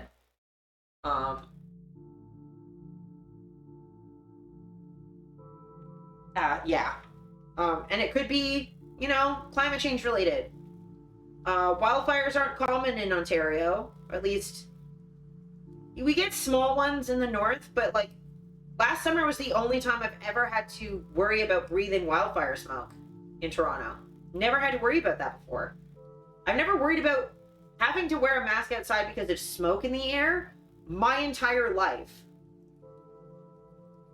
Literally has never happened. Even when I lived rural, never happened. And like flooding is getting worse in the city, and snowstorms are getting worse in the city, and power outages happen. Like we had a massive heat wave last year that cut out the power. So knowing where everything is that I need to be able to evacuate, I think is good, regardless of what happens down south. I think it is always good to know where your passport, your birth certificate, your, like, all your identification, your important documents like that, knowing where that is, knowing how to evacuate your pets if anything happens, if there's a house fire or something. I also feel like having something productive to do and being prepared for the worst makes me less stressed about that potentially happening. Like having an emergency plan, like, thinking about a house fire, terrifying. What would I do? But having those fire drills means that, like, if that happens, that I'm less scared of it happening because I know what I can do. And I personally, like, I plan how to get out of my apartment if a fire happens. Currently, because the kitchen, like, both of our doors out are right next to each other, if there's a fire in the kitchen, we cannot evacuate without because like there's no door to the kitchen, it's just open. So if there's a fire in the kitchen and I'm in the bedroom, I can't leave the house because I have to go by the kitchen to get to our door out, and our back door out is in the kitchen. There's like a stairwell next to the kitchen, so like I can't leave the house if there's a kitchen fire, unless I'm over here and then the door's right there, I can get out. But if I'm in my bedroom and there's a fire in the kitchen, I can't leave the house. I have to go out the window. I live at the first floor. I live, it's 3 stories down from my window onto direct concrete. So I have a plan of specific things I want to grab. Specifically, like, I want to bring my laptop because all of my work's on there and I need that to survive. That, my external hard drives, my ID, my wallet, I have one stuffed bunny that I want to bring because it's the one I've had since I was born. I need that. My snake. I know how to get my snake into a pillowcase really fast. I have a like a bag specifically for putting her in. It's like a drawstring like bag that I have, that I know exactly where it is to grab.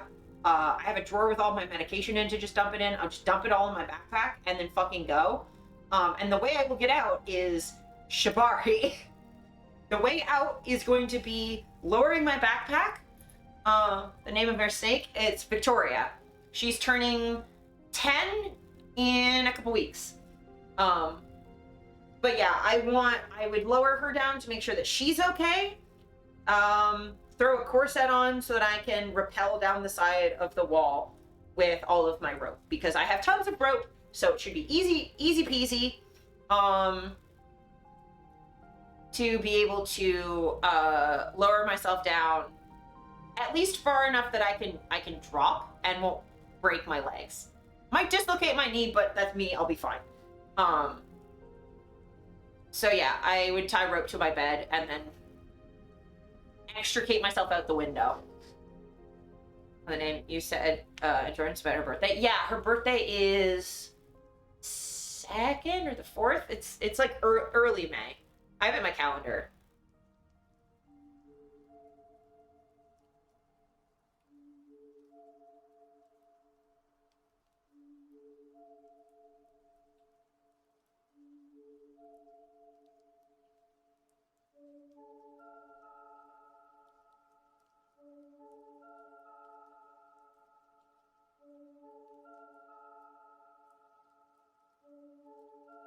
Third of May? Yeah, let me just double check what her birthday actually is, because I don't... It's the 2nd. It's the 2nd of May. It's basically the anniversary of when I got her, is when I celebrate her birthday. Her gotcha day. She's a cute little nude doll. But yeah, so I just wanted to at least cover that because the election's coming up.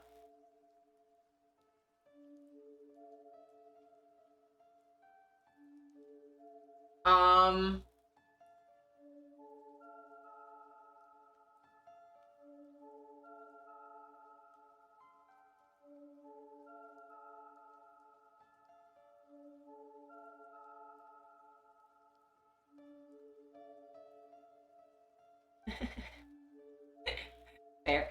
I'm so tired. But yeah, so I think that's mainly what I wanted to cover politics-wise for like the election.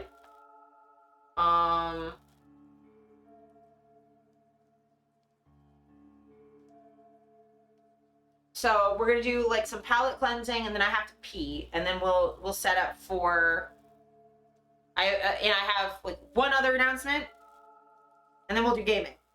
So yeah, I will a little bit of palate cleansing, an announcement, bathroom, gaming. Sound like a plan? Victoria's birthday. It's really long.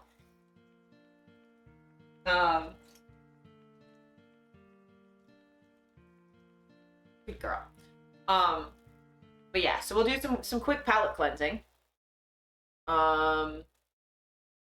This has just been stuck in my head since Jordan started doing it, because this is like legitimately me.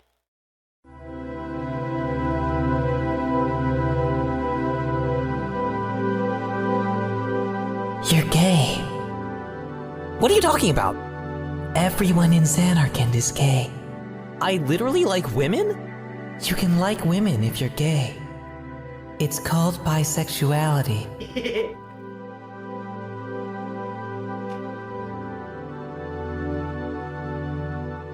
I had forgotten about bisexuality.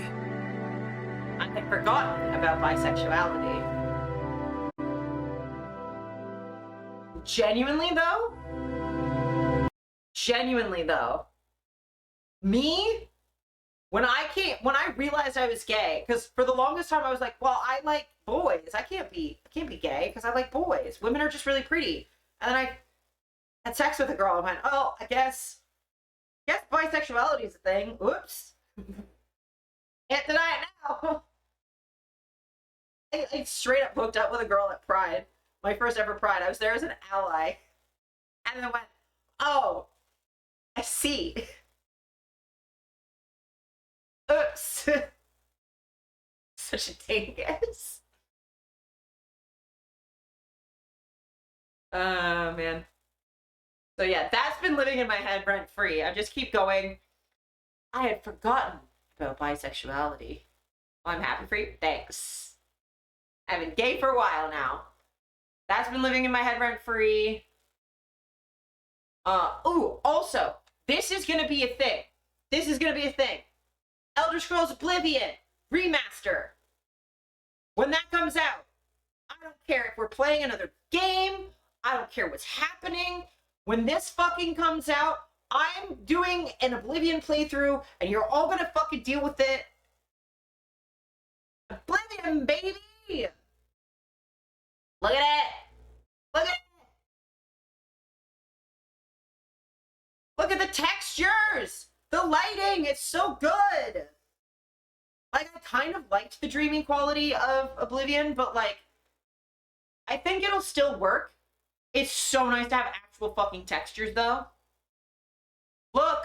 Look at the difference! It's not just a weird blob, there's, like, a thing there! Look at how pretty it looks! I just hope it's not... I think this is, like, sunset, but, like, please have things be lush and green and not just brown. Please don't do that.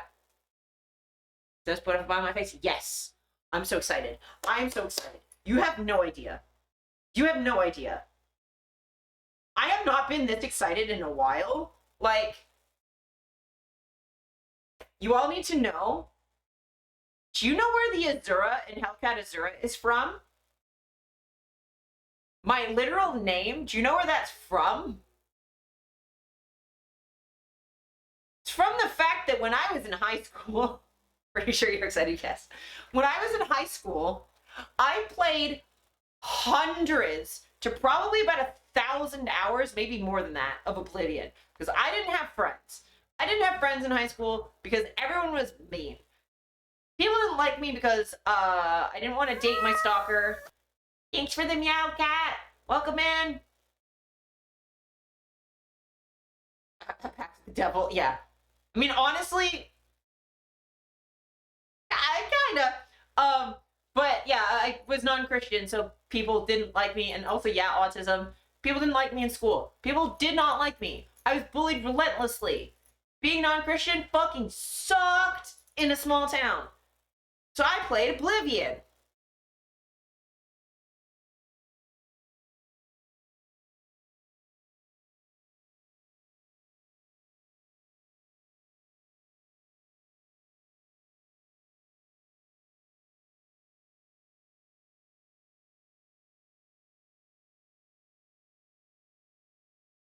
Fuck high school. My high school sucked ass.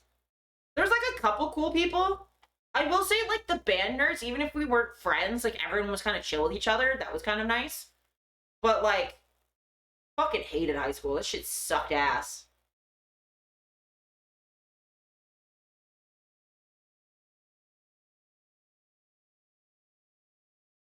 Something is different about your background. Yes, Kat, you haven't been here.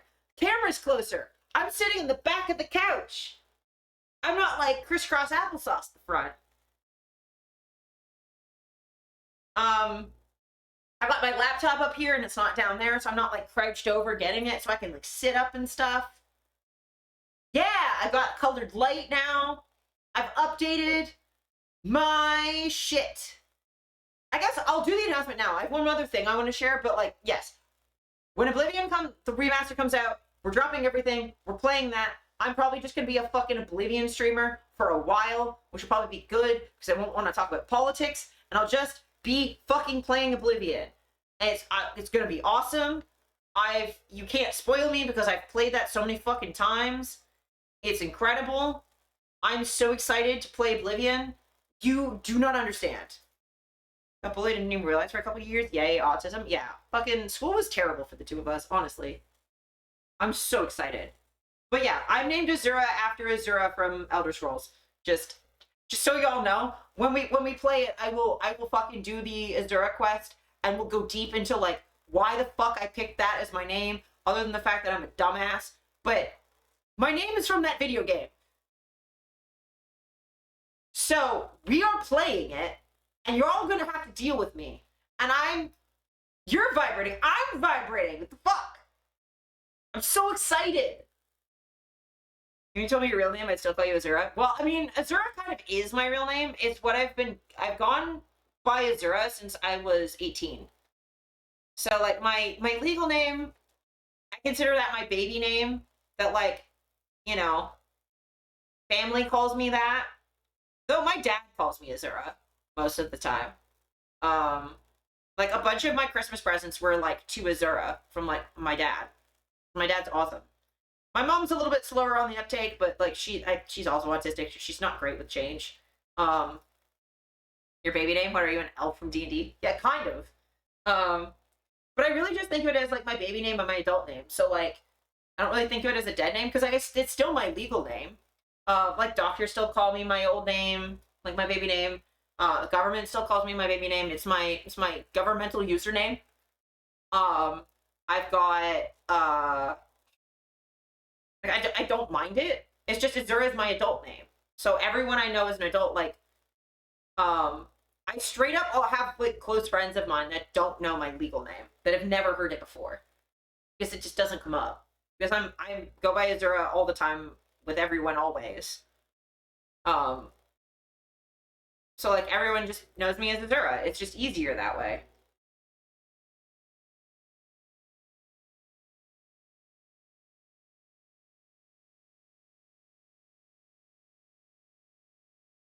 Dolly's a pretty gender name.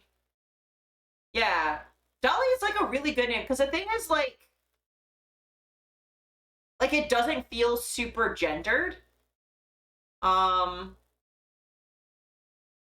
like, because it makes me think of, like, dolls, that, like, there's, like, a certain amount of, like, prettiness to it that, like, I always associate with your name, which I think is, like, kind of fitting. My short form name. Oh, that makes sense. Yeah, Dolly is a really nice name. Accidentally named self one of the most common trans names ever, doesn't realize until after. Yeah. Well, I mean, you also had the language barrier, so, like, you were picking, like,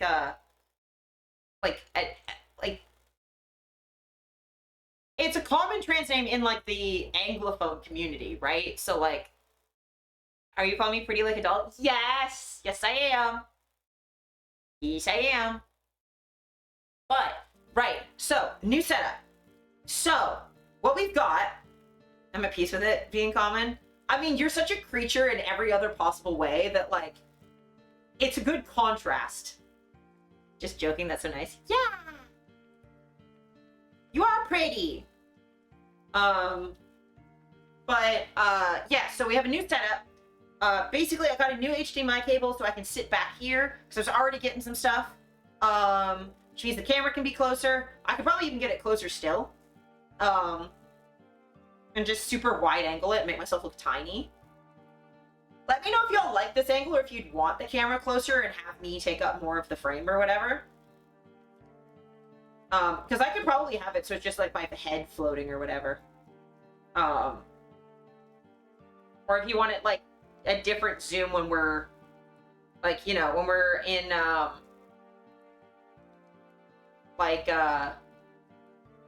this screen. Like, if you want that zoomed in more too and be more like just my face, I would just have to, like, remember where I'm sitting. Camera's having a moment with white balance again, which is very funny. Yeah. My camera does struggle sometimes because it's just on, like, auto.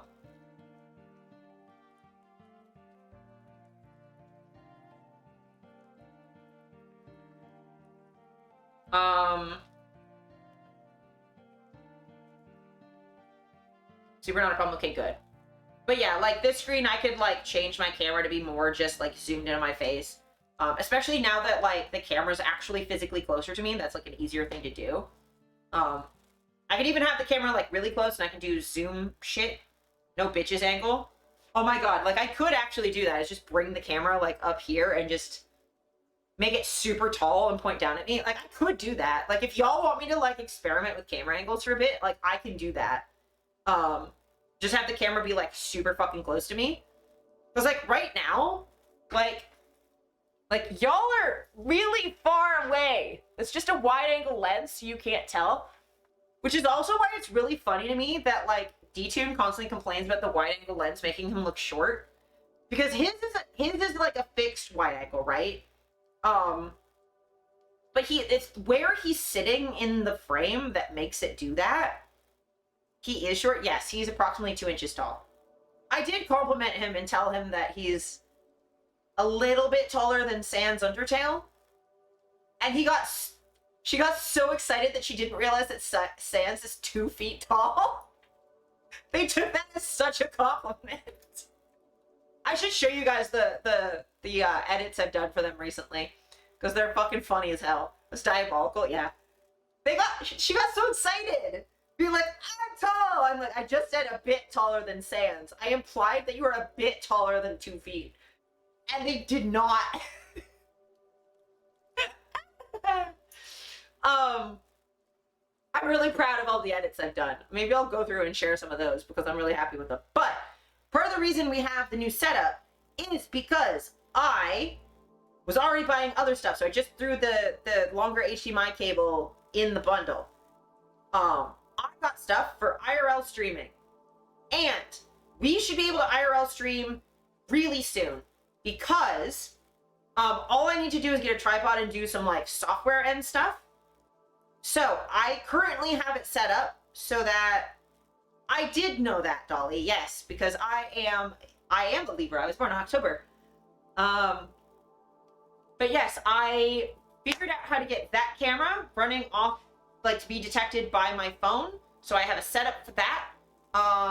Turns out the capture card I normally use for stream doesn't work on my phone because it's too strong. It's too good. So I had to get a really shitty one.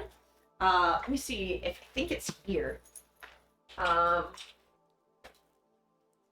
Yes. So, bought some stuff. You've got the new capture card. I got this off of Amazon. It was $15. And then I have a USB hub because this is USB A or USB B 2.0. My phone is USB-C, so this is USB-C. So this plugs into this, and then I can also plug in an external phone battery into this, so I can charge my phone while streaming.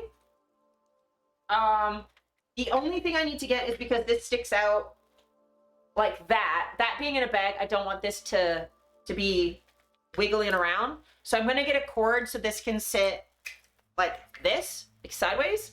So I'm just gonna get like a 6-inch like little cord so this can sit next to itself.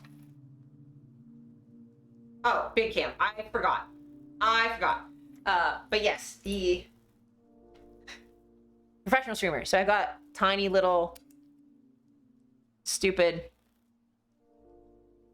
cords. So yeah, this sticks in here. I don't want that to break. So I'm gonna get a little cord so it can sit next to in my little fanny pack. So that's what I've got going on. This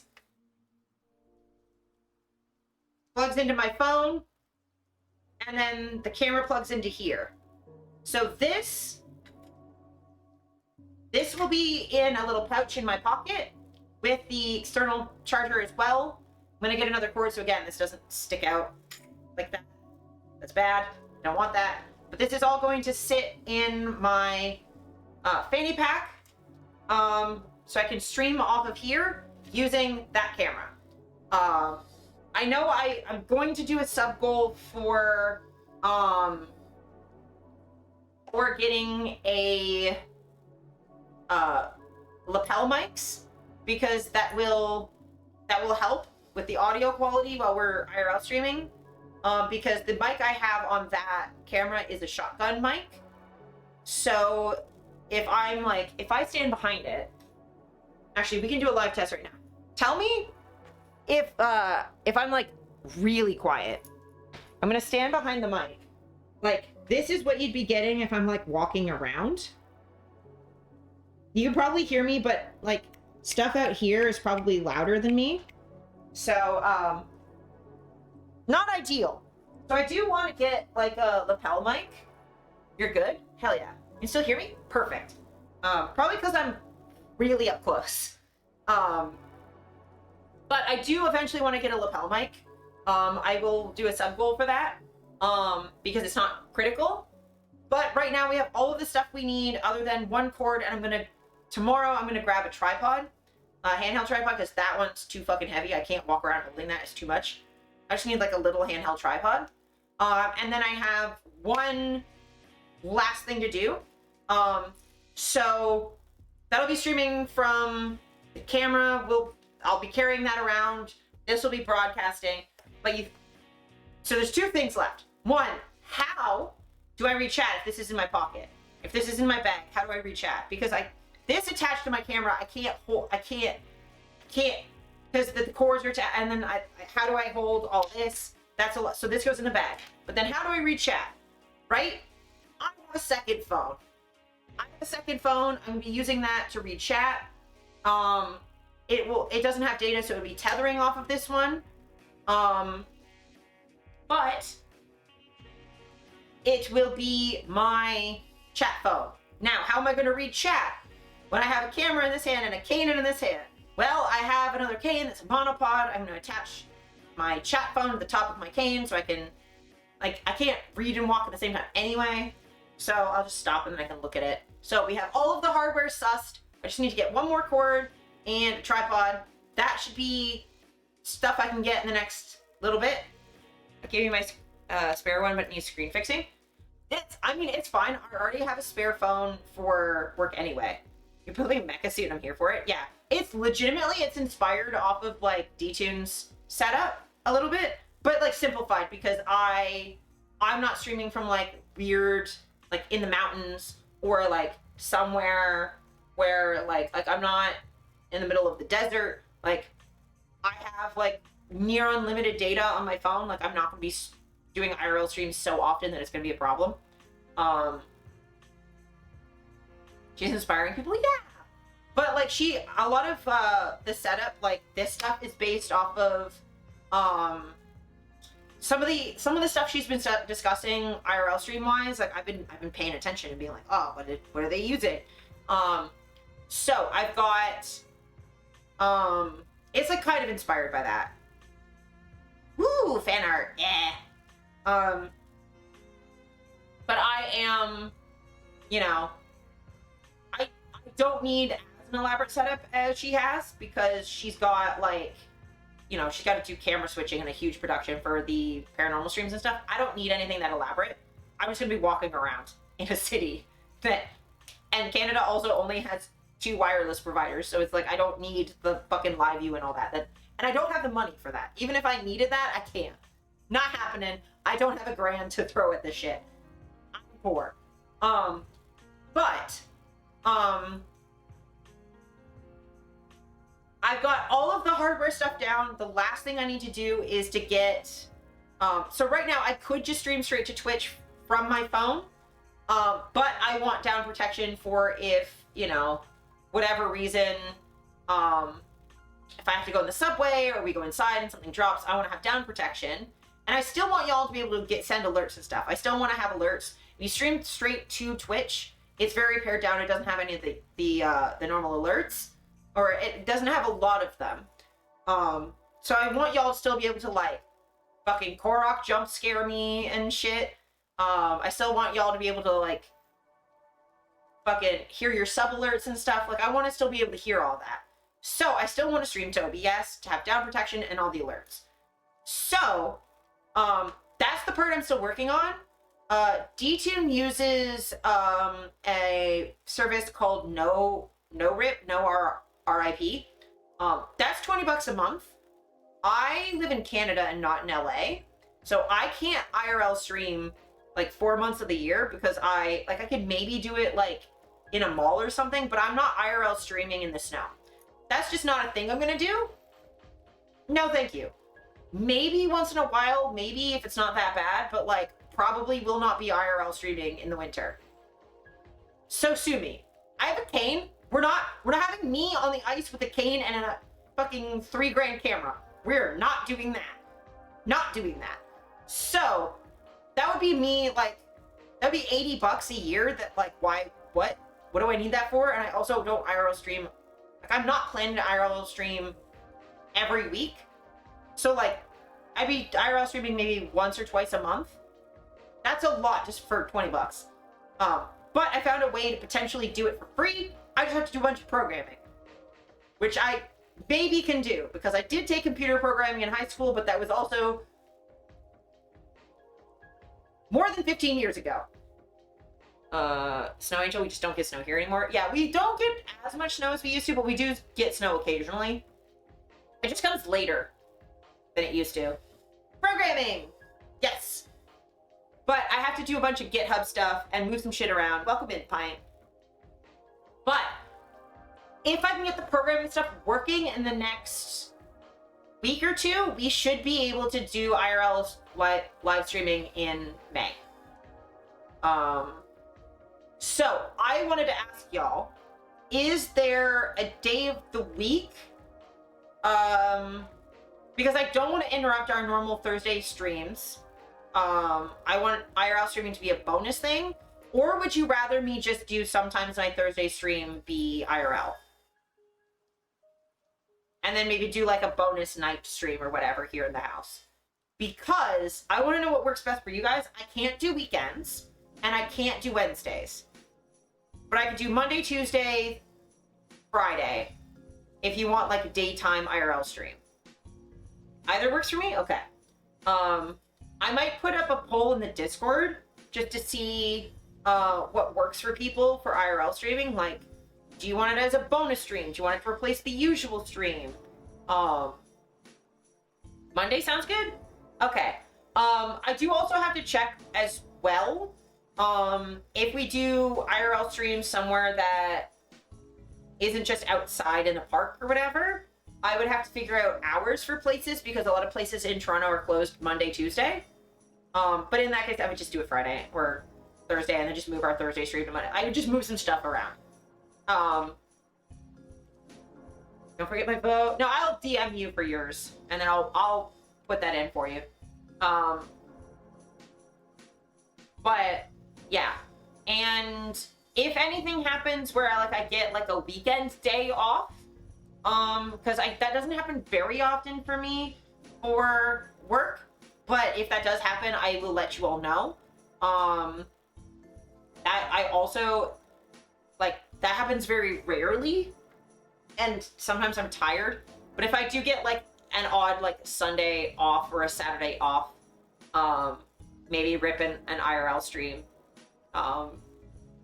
just to do something on the weekends, because I normally don't stream on the weekends anyway, so that would be a bonus anyway. As for IRL stream ideas, currently my ideas are I want to explore a bunch of the Toronto cemeteries because they're beautiful, they're quiet. I think it would make a good first place too, so if we have any tech problems, I can just like sit down and I don't have to worry about being surrounded by people or whatever. So I want to explore some of the Toronto cemeteries. There's a bunch of gorgeous ones. We'll probably start with some of my favorite ones. And then we get to explore some cemeteries I've never been to before.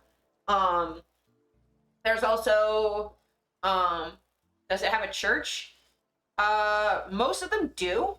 They're just usually closed to the public because they're only open for services. Though the Toronto Necropolis Church, I believe, is always open.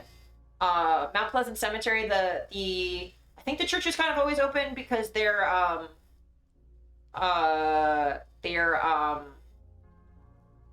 well, so no, it's not a graveyard because it's not a church that does services. It's not a traditional church. It's like a chapel for doing like burial services and stuff, or like mausoleums and things. Yeah, and they're not like, most of the cemeteries in Toronto don't have like a church that people go to services in. They have like a morning chapel or something.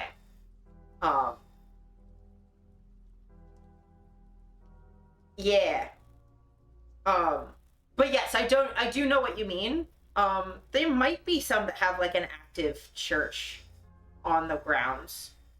But also, I've been talking about Lucy potentially going on streams with me, and if we do that, then we can potentially do stuff outside of Toronto. not very far, but like we could potentially go to like some like rural cemeteries or like more rural areas or neighboring cities or whatever. I was also thinking that we could do rope in the park. I would just have to find a park that's not gonna be too close to where I live, to where it doxes my address and shit. Because I don't want people showing up where I live. Or some things are blue and they have beautiful craft stuff. Oh, that sounds amazing. But yeah, there's also like a zoo. High Park would be great because they also have like a little zoo, and High Park's amazing. I could maybe do that for cherry blossoms.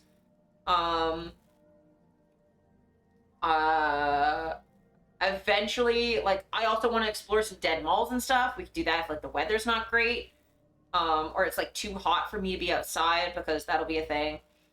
So I think it'd be really cool to like explore some of the more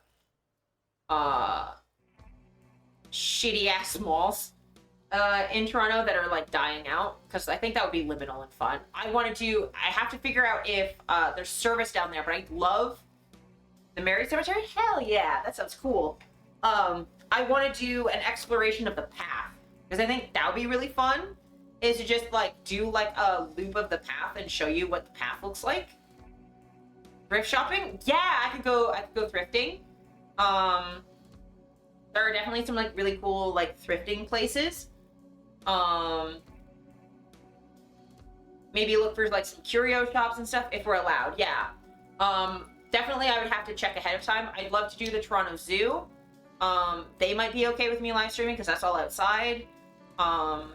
Maybe the aquarium, though again, I'd have to ask permission ahead of time. Riverdale Farm's another farm that I might not ask ahead of time. I might just fucking show up. There's like an indoor greenhouse that I might go to. We could go to the beach, to the pier. You have to do a picture? Hell yeah. Ooh, that's really pretty.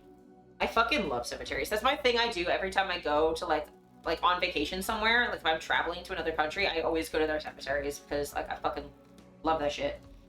But yeah, I'll probably start with doing cemeteries and malls first, and then once we've got that under our belts, then I'll start working on like, once I'm comfortable streaming where I don't have to ask permission and I'm just in public. Living Street having a cemetery is really funny to me. But then once we're comfortable like streaming in public and I know how it works and I'm comfortable with it, then maybe we'll start going places where I'll be like, you know, going inside businesses and stuff and like asking them permission. But I want to be like more comfortable that I know what I'm doing first.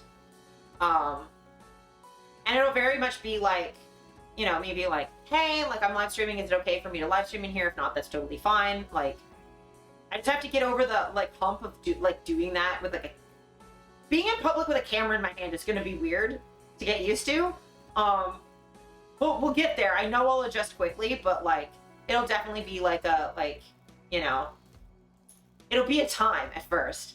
And then yeah, Lucy said that she'd be chill being on stream with me, and that they would sometimes like, especially the cemetery ones, they were really interested in that. I think Steph had said a couple times that if I was doing like rope in the park, because that I need someone with me, because if I'm tied up, I need to be able to have someone near the camera, because I don't want my $3,000 camera just fucking there and me away.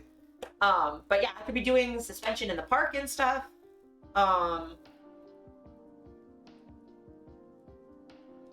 Or rope in the beach or whatever. So we could do some like some cool stuff and have that be bonuses. Someone just yoinks it. Yeah, I don't want anyone yoinking my shit. So that's kind of where I'm at as far as IRL streaming. We should be able to do that super soon. Because of how I've ended up doing it, I get to do it for super cheap because I already have all of my camera equipment and I don't have to worry about, I need lapel mics to start. The song Rope on the Beach, yeah. It's my favorite cocktail, Rope on the Beach. But I managed to do this like basically for free. All I had to do is like, this was $15. I think this was $20. Love to see the Canadian beaches. Yeah.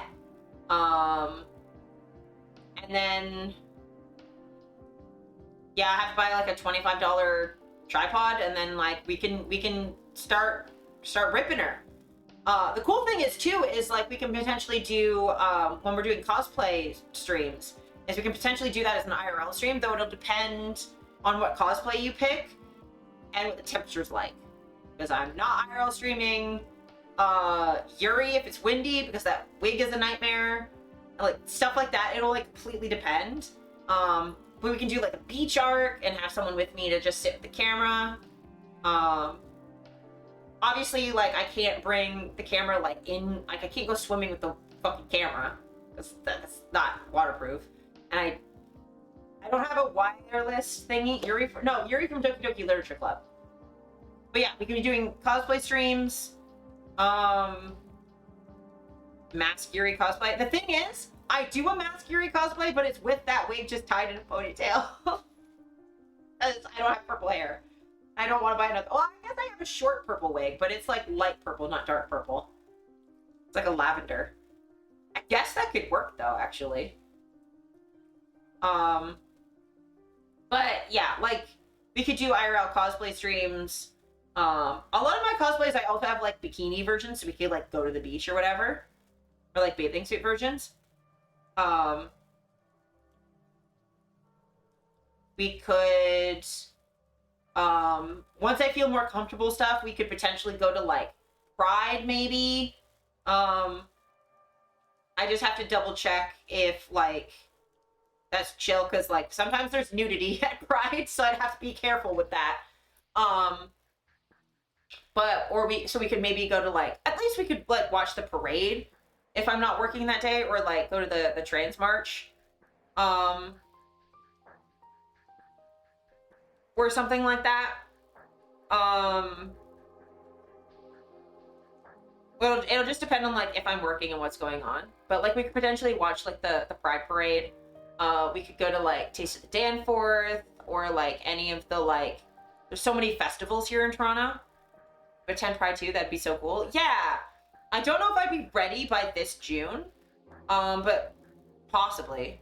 Things that are legal in public in Ontario are not legal on Twitch because Twitch are cowards. Yes. That would be a thing I'd have to check for. Or at the very least, if I was doing Pride, I would just have to be really careful that like if something happened that wasn't stream safe, is just turn the camera around, point it at my face. Just be like, yeah. Or just cover the lens with my hand. Be like, you can't watch for a second, guys. Cowards, a lot of them, yeah. Well, and that would be the same thing at the beach too, because like toplessness is legal here for girls. Amount of fully naked people, yeah. Pride people go fully naked, so like I just have to be really, really, really careful, and like double check the TOS and stuff. But I mean that would be kind of a problem. Like we're children, yeah. But like that would be a problem with any IRL streaming anyway in Toronto, because like the amount of times I've been at Dundas Square and someone's just walking around butt ass naked, it's like that happens sometimes. It's a city, which is children, yes. So like I'd love to do something like that. I would just have to be like really super duper careful. But like I'd consider it. It also depends, is because like usually I work weekends. We managed to free the nipple before Turks got weird about it. Yes. Check TOS 3 politics. So like, because they're, allow, thank you, Automod, because they're cuts. I believe that would be fine. No, you're fine. You're fine. That was Automod. That wasn't me. The thing is with politics, worst case scenario, I would just have to put the political flag on it, and it would be fine. That's what I was doing earlier. I've taken it off now, but when we were talking about elections, you have to flag your stream as political if you're talking like election politics, which I was. Lived experience stuff you don't. I have really, really deep dived into what counts as needing the content flag and what doesn't. The Pride Parade may or may not, because it's about like identity. It's not like divisive politics, but there's enough protest flags and stuff at Pride that like I probably just wouldn't flag it, and if they fucking flagged me because they went, well, Pride's political, I'd be like, y'all, what the fuck? Also, I'm a small enough streamer that like I don't think it would be a big deal. Like, I'm not a partner. I have like 10 of you watching me at a time. Kind of why I'm thinking about it. Yeah. But again, worst case scenario, I would just pop that on. And like, honestly, wouldn't be the worst to just have that on anyway, because like if the discoverability is low, I don't really care. I'm a small streamer, and it would mean less ads. So like all that really happens with the content labels is your discoverability goes down a little bit and you get less ads. Which I make because I have such a small viewership, which I love all of you. I appreciate all of you. This is not a ding on the size of my viewership or whatever. I appreciate all of you. The fact that even one person wants to talk to me on a fucking Thursday afternoon is totally fine. But because it's like numerically a small number, I don't get paid much in ads anyway. I get a couple cents every couple months. Like this is ding on capitalism, yes.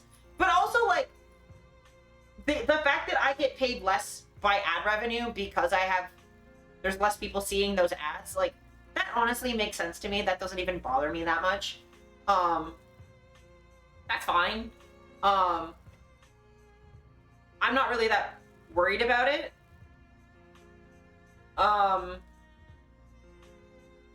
I just don't want people having pre-rolls, so when they come in, they have to fucking sit and watch an ad. I have them scheduled so that at least we're all dealing with them together. Because I hate watching pre-rolls. I hate it so much. But yeah, like, I don't know. I get paid, like, fucking couple cents a month. Like, by a couple, I mean, like, less than 5. I get paid pennies. So I don't care about ad revenue. So if I have to put, like, a content thingy on, and you guys just don't get interrupted in the parade from ads, whatever. IRL streams mean I get hang with you more. Like, Thursday is my new favorite day of the week because of you. Every time Thursday morning hits, I'm like, I get to hang out with Azura today. Yay! Yeah, I'm so glad it gives you, like, something to be excited about. Especially because, like, D-Tune is at St. Jude Live today, this week, so isn't streaming.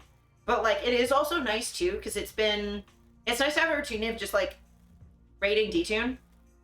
Like, I just stream until, like, 3 or 4, and then raid into D-Tune, because that's usually what I do Thursday evenings anyway. But, like, I know I have a place to send y'all where, I trust that it's gonna be some good vibes and stuff. It was cool streaming on Monday nights and, like, raiding into Salt a few times. And, like, I do try and, like, I'm not gonna always raid D-Tune, because, I want to make sure that I'm diversifying the community and stuff, but, like, and giving you guys, like, a bunch of different stuff. But, like, yeah. Also, yeah. I don't know. I'm a big fan of having that, like, nice little routine that we all have together. And it's been interesting because I've seen y'all in, like, Dolly, you were already in, like, D-Tune streams before, like, we met. But, like, seeing, like, Kat and E-Chef and stuff in Jordan's chat, like, seeing y'all in their chat has been really funny. As I start streaming, you can also raid me. Yeah! Especially, if I'm doing IRL streaming, like, I'll be raiding different people for those, too.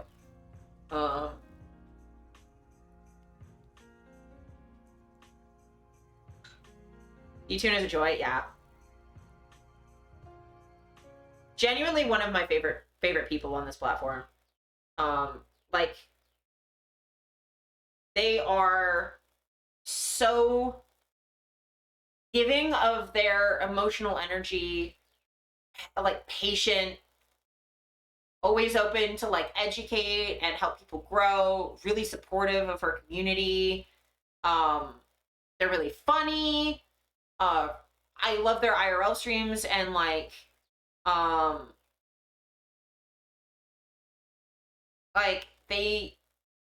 they're so considerate of, like, Ghost's boundaries. Like, that's, like, it sucks that that's a surprising thing, but, like, it's so good. Generally a feat to make me stick around because I'm bad at Twitch. Yeah. All they do is warn you by email at first anyways, and then if you don't comply after multiple times, they force the content label for a while. Yeah, and that's fine. Like, that wouldn't bother me, and I'm not going to make a habit of, like, gray area streams anyway. Like every time I do a rope stream, even though I'm not really doing anything particularly sexual, it's BDSM. So they're like, put a sexual label. I'm like, okay. They're not telling me I can't. I just have to warn people. I think that's fine to let people opt into whether they're seeing it or not. And the fact that I can turn it on and off is really helpful, that I don't have to have it the whole time. Like, the political label isn't on right now. I turned it off when we finished politics talk.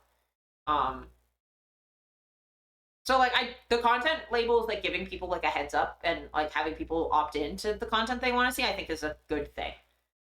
Just as long as, like, the rules are very clear about when you need to flag and when you don't, so that people know that when they're clicking on stuff, they know what they're being warned for, I think is really good. Because if the problem with, like, content warnings, if they're too broad, like, I've had times where, like, someone was using, like, on Blue Sky, was putting the graphic content warning on too many things.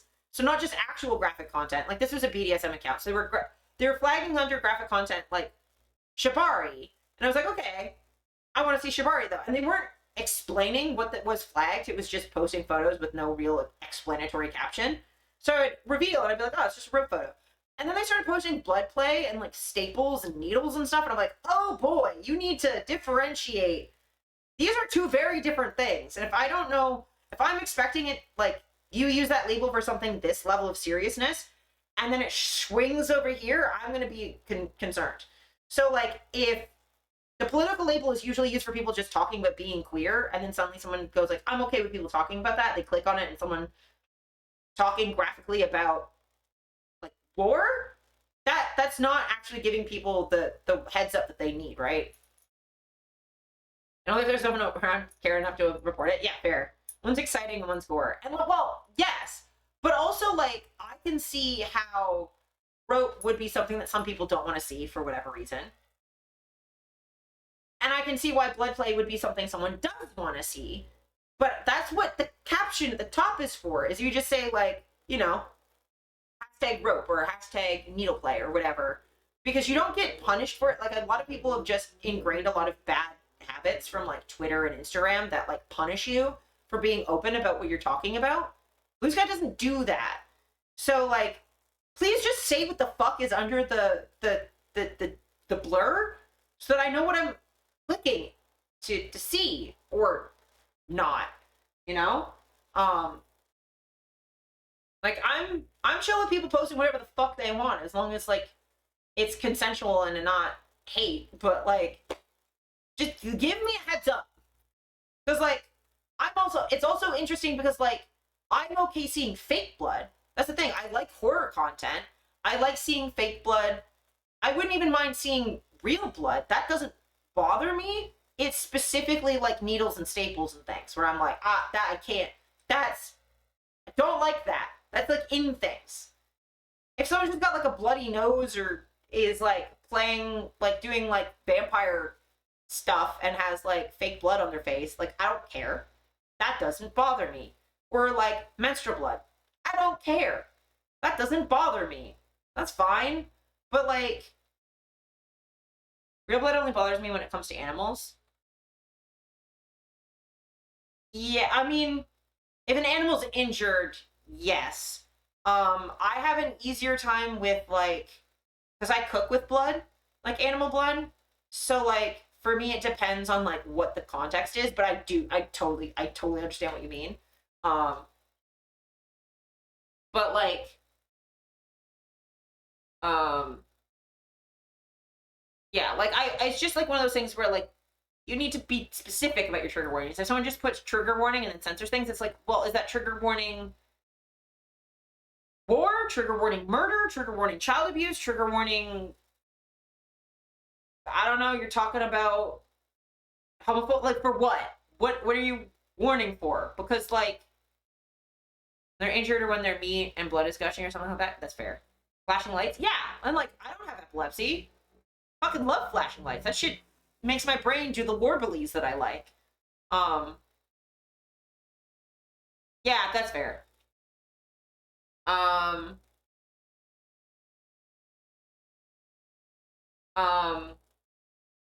But yeah, I don't, people need to be specific. So, like, that's just what I want to know with, like, the content classification labels on Twitch, is just to make sure that I understand what the label is 4.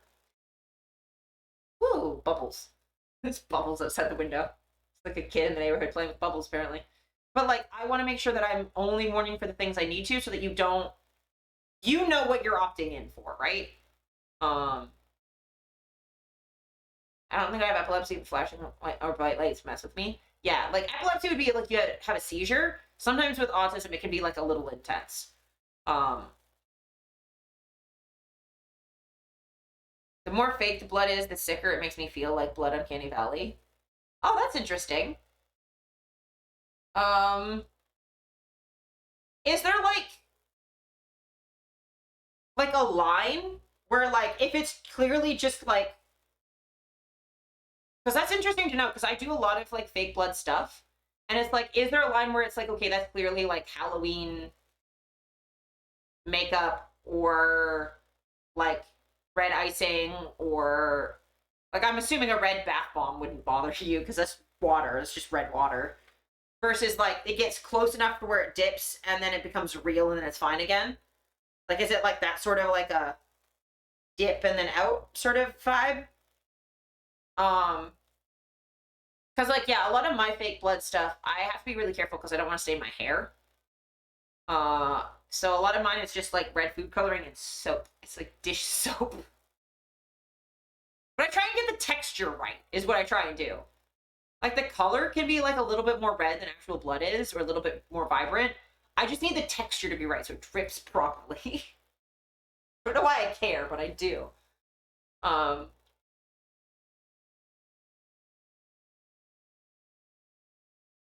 But yes. That is it. Too warm, which isn't a problem with images. Fair. That's fair enough.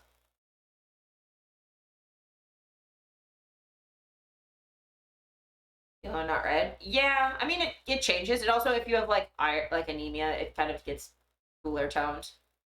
Oh,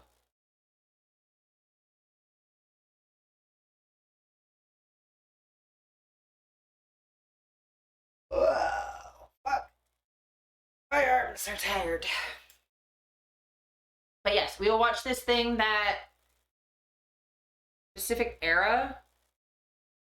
Oh, okay, I get what you mean. I get what you mean then, fine. Like, for me, normally even, like, Monty Python stuff doesn't bother me very much.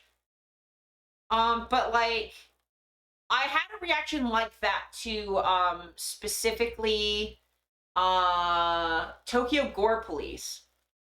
Because the gore was, like, a level of uncanny that it started to bother me. Like, it wasn't, like, you know, Scooby-Doo level of, like, okay, this is clearly just for kids. It was just gory enough, but fake looking that I, like, my brain was like, what the fuck is happening? So I get what you mean there. But, like, if it's super realistic, then I'm fine. Up until the point, like, I just don't like... Please don't take this out of context. Penetrative injuries, I do not like.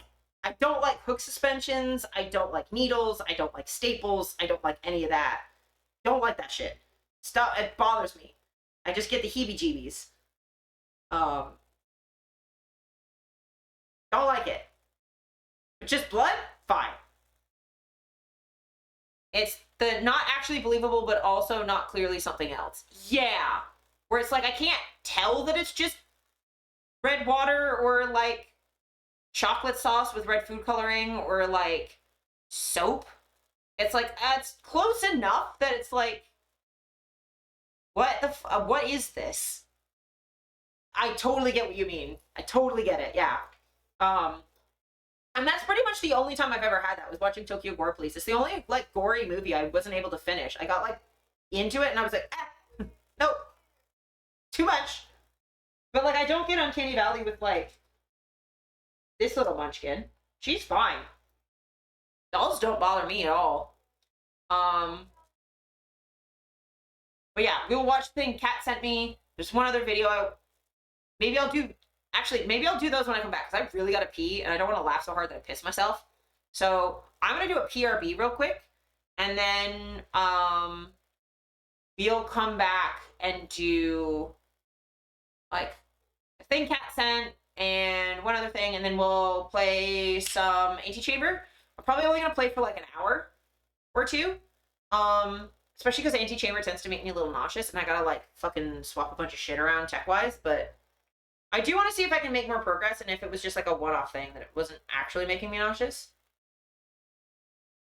But yes, go PRB. I'll be back in a moment.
Slurpee music.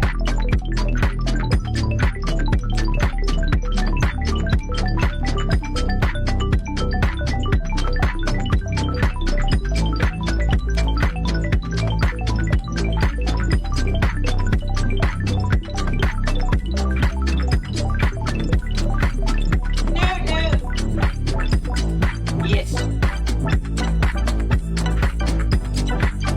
More crackers.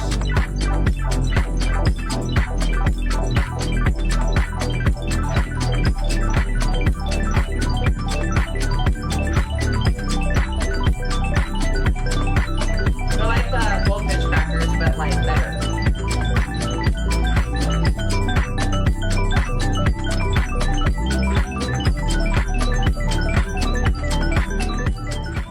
There we go.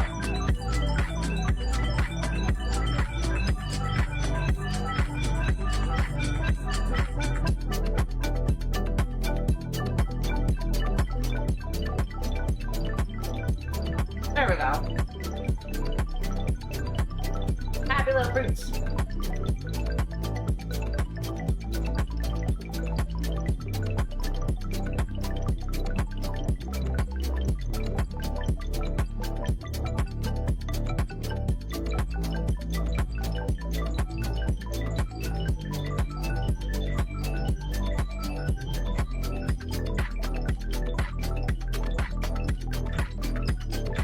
These are like goldfish crackers, but like I didn't want to buy American right now, so these are Canadian version. So happy hell yeah.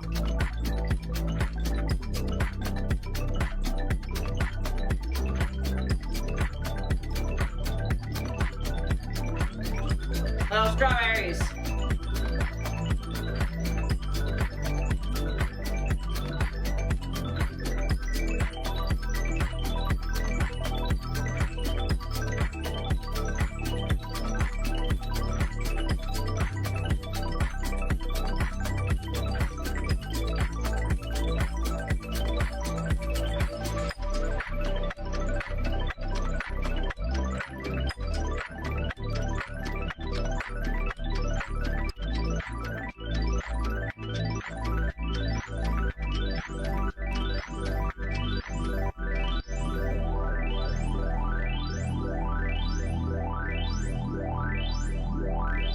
So good. What the fuck?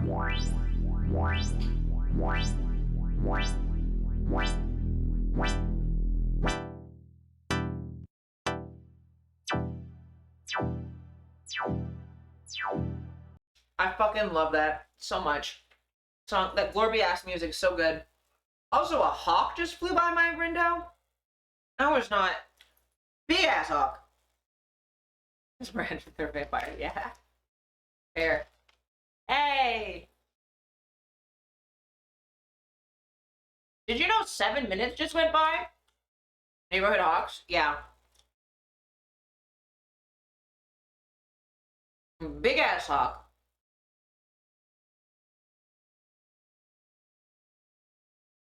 Hawk to no! Okay. Oh, you don't mind. I snagged some lunch. Let's see what you sent me, Cat. Tumblr ass nonsense. There's two other couple living room. Aw, that's cute. That's cute. What did you send me? What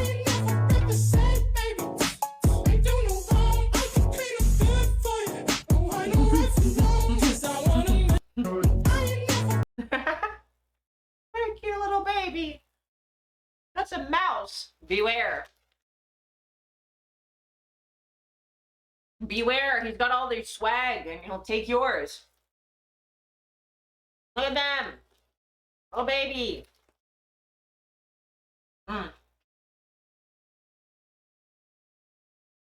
Also, I got that dog me the dog in question. Yeah, exactly.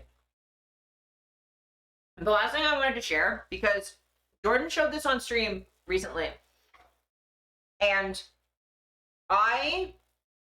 when we were watching it, I laughed so hard that Steph came from across the house thinking I was dying. Big chilling, yeah. Steph thought my lungs had collapsed again. And also Kat. Yes, my lungs collapsed one time. But twice. My lungs have collapsed twice. I can explain. I can explain why my lungs collapsed. The lore drops I give you guys. You're huh? So twice. Yeah. Buckles in for the story I saw. I already knew this. Yeah. People who have known me in person for a while already know this. This is Azura's 401 jaywalking story. Yes. What the hell? Honestly, Salt, I have a few of those. I have like a saga of the Azura almost dies for stupid reasons. So, alright. Buckle in, fuckers, and I'm gonna share you the time I almost died. We gotta set the scene for this. You sure do. So do I. That's why we make a good couple. Yeah. We're dinguses. I gotta set the scene, okay? Silent Hill music's not gonna do it for me. I need something more intense.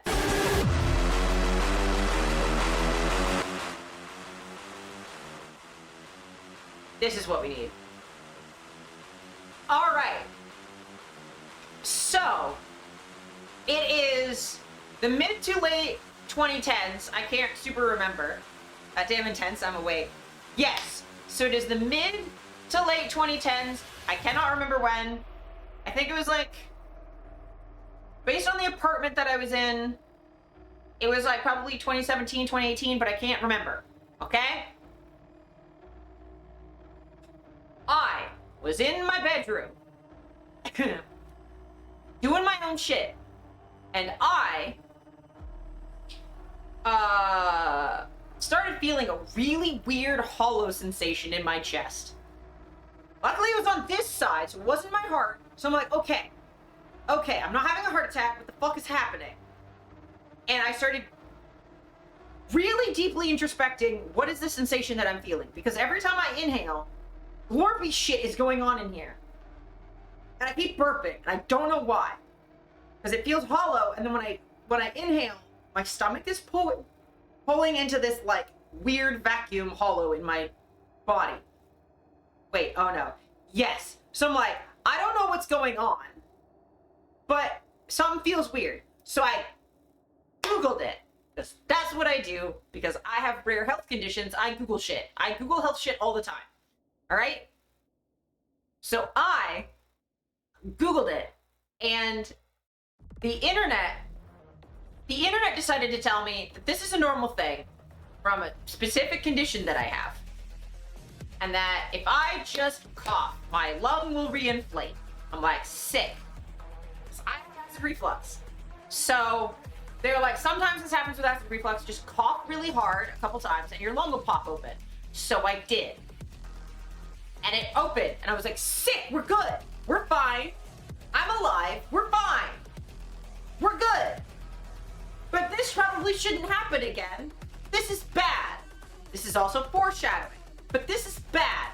So I, Little Miss never fucking talks to the doctor about anything, didn't get medical assistance this past summer, or this past fall, when I sprained my knee. I just dealt with that on my own. Foreshadowing is literary device where, yes. So I went, this is bad. So in the morning, I called my doctor's office and went, I need to have an appointment with my doctor. And they're like, sick, she can see you in like a week or two. Can't remember how long it was, but I was like, sick. Let me in to see her. Something's fucking wrong, and I need to talk to her about it. And they were like, is it testing? What do you need? I'm like, something new is happening that I need to talk about. The Hollow One shenanigans? Yes. So I was like, sick. Great. I have an appointment with my doctor next week. This will be fine. And then went about my life. Couple days later, before the doctor's appointment, couple days later, I'm getting ready for bed. I say goodnight to Steph. I go back to my room. Have like a little glass of milk before bed, which this is in the peak gastroparesis. I can't fucking eat solid food thing. So like I basically always have to have, if I'm not stuffed full, I have to be eating. So it's like, okay, I'll have a glass of milk before bed. I drink the glass of milk. It's delicious. I love milk. I put the cup down, rinse it out, put it in the kitchen, walk into my bedroom, sit down. I'm watching a couple of YouTube videos before bed just to wind down. And then suddenly, can't breathe at all. I mean, I can't. So I can breathe, but it's, I would describe the vibe of the breathing that I was doing as sipping air. That's not what you want breathing to be, is sipping air. It's just like little, like little sips of air. Not great. Painful? No. Weirdly, no. Didn't hurt. None of this hurts. I just can't breathe. Like I'm not inhaling. I can feel that my lungs aren't inflating. I'm surprised not only on just giggling, but the absurdity. I've never come across this situation. Yeah. It's not healthy. No, it's not healthy. Yes, this is absurd. I am like the only fucking person. Don't worry, it gets more absurd.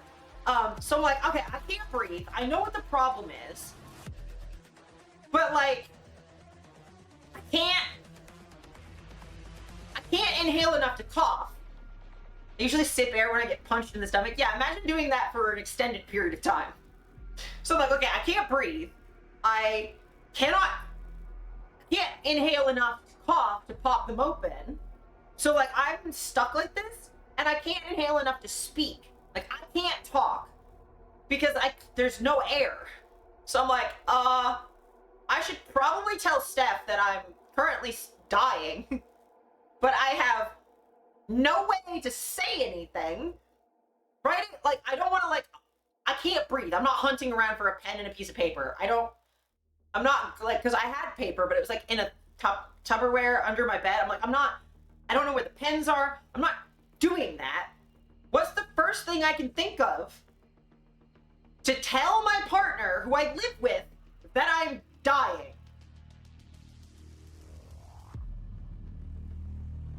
A Ouija board.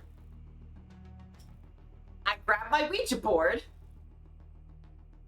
walk over to Steph's room. This is the point where most people will call 911. Correct. Though to be fair, no it's not, because how can I call 911? I can't talk. I was going over to Steph to be like, Steph, help. Can't speak. So I'm like, alright, I can't talk. 911 don't care. They would for this. For this, they would care. But I can't talk to tell them, and I know for a fact, because this has happened to me before, if you call 911 and don't say anything, they will hang up on you. And just ignore you. Because they think it's a prank. I'm like, I don't care if you think it's a prank. Help! Please. Please. So I can't talk. I have my Ouija board. I waddle my way back over to Steph's room, and Steph's like, I thought you were going to bed. And I'm like,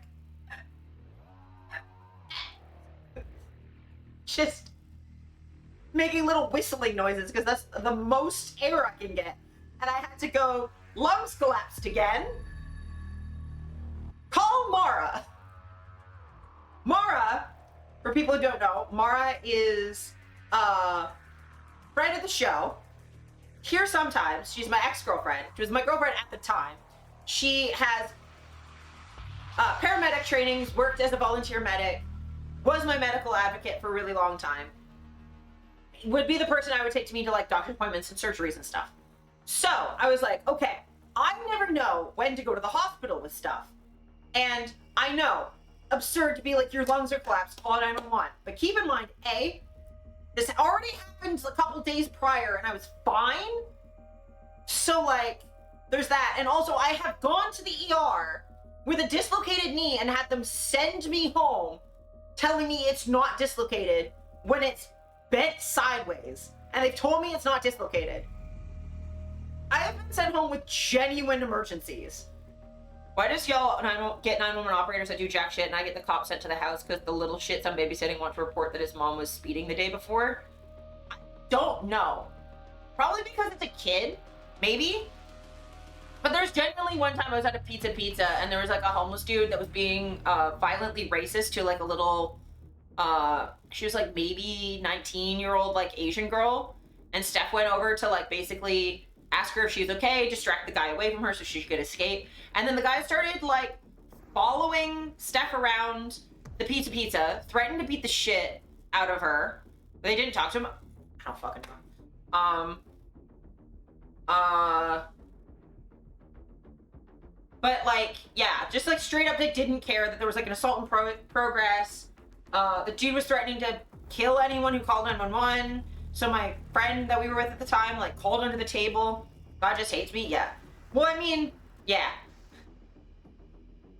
Cops are, who knows? ACAB. But anyway, so I don't call 911 because they're fucking useless 90% of the time. It's just one. ACAB, yeah. So I don't know when to go to the hospital. Like, hell, even as a kid, I once went to the hospital as a kid with a broken foot, and they told me it was a bruise and sent me home. It's broken. You know how I know for a fact it was broken? Because it's still not pointing in the right direction, and I'm 34 now. Definitely broken. So, like, I don't know when to go to the ER. Because, like, when I go to the ER with, like, broken bones, dislocations, like, genuine emergencies, extreme abdominal pain, they don't take it seriously. They'll give me, like, fucking pregnancy test and then send me home. So, and then I've also had people, like, yell at me to call 911 about things I know aren't emergencies. Like, there was one time I crushed my finger in a door. And I knew all I had was, like, a nerve injury. So it hurt like fuck, but I knew there was nothing that they could do. Worst case scenario, I'd broken the bone, but I'd already splinted it. So there's nothing I could do at the hospital. But people kept going, if you're in that much pain, go to the hospital. So, like, I genuinely do not know when to go to the hospital most of the time. One time you were born, yeah. I mean, I've been to the hospital, and, like, I know for some things I should go. Like, when I had appendicitis, I knew I had to go to the hospital. But I don't know when to go to the hospital. So we call Mara, explain what's going on. And I'm like, hey, Mara, do I call 911? Do I go to the hospital? What do we do? Like, I'm not sure. And so Mara says, I'm just going to snooze ads because I want to get through this story. I was like, okay, where I guess through Ouija board and Steph, we were like, all right, what do we do? And Mara says, so, meanwhile, Azura is dying. Yeah. Mara was like, all right, so you're still conscious, so you have enough oxygen to remain conscious, so you're fine. You're fine. You don't actually need anything. You're okay. It's like, you know, when someone's coughing, if they're choking, if they're still coughing, they're fine. It's when they stop coughing that you give them the Heimlich, but as long as they're still coughing, they're okay. Their body's trying to get whatever obstruction out of the way, they'll be fine. It's like that sort of thing, where like, okay, you still have enough oxygen to remain conscious, so you're okay. Because the kind of lung collapse I had is called adhesive atelectasis, which basically means the lining of my lungs is gone, so my lungs are sticking closed. That's the adhesive part. They're stuck together like wet paper, literally, like wet paper. So I can't inflate my lungs until the mucus lining comes back, and then it'll come apart. So I just need the lube to get back in my lungs so I can breathe. So Mara was just like, all you have to do is sit there until the lining comes back, your lungs will open, you'll be fine. The lining's gone? Yeah, the lining of my lungs is gone.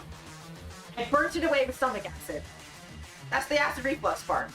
So I burnt it away with stomach acid, and I gotta just wait until my lungs reinflate, and I'll be fine. I'm like, okay.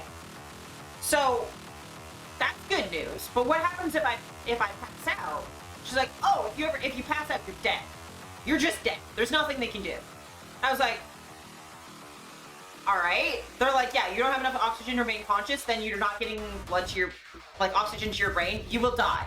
You'll be completely brain dead in 5 to 10 minutes. And I'm like, so do we call 911 then? Like, what do we do? And she was like, well, you can, but it'll make you feel better. Because, like, please remain calm, because if you panic, you'll die. So she's like, you could call 911, but they can't do anything for you, because either you have enough oxygen to remain conscious and you don't need them, or you don't and you don't have lungs, so they can't give you oxygen if you don't have lungs. Like, if they put an oxygen mask on you, that doesn't do anything. You don't have lungs. You're literally too angry to die, to be honest. The thing is, I genuinely don't know. I think it might be that I'm just too stubborn. Maybe? I've gotten very lucky several times. So I'm like, alright, okay, so you're telling me is that if I pass out, I'm dead. Stay calm though, because if my heart rate increases, I need more oxygen that I cannot get, and I will die. I can't, 911's not gonna be able to help me, because I don't have, either I don't need them, or I do, but I don't have lungs, so they can't. So I just have to sit here and be like, maybe I'll live. So, the music is an unpaid actor right now. So, I'm like, okay.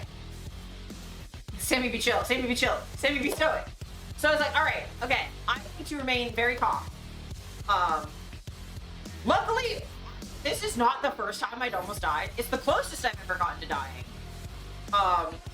But not the first time I've almost died. So I was like, alright, calm, this is fine. I also have, when I first got diagnosed with POTS, I like had to go to the ER, and I was like perfectly calm the whole time, even though I thought I might be having a heart attack. I was like, I'm fine. There's nothing I can do about it, so panicking is not going to help. So I was like, okay, I will go to the calm place in my mind. I will sit here, and I will just try and sip oxygen and stay calm. Problem is, I have POTS. So, y'all know how when I stand up, my heart accelerates and starts going like really, really fast. So, the faster my heart goes, the more oxygen I need, but I can't get more oxygen, so I need to maintain keep my heart rate low. Same reason why I can't panic.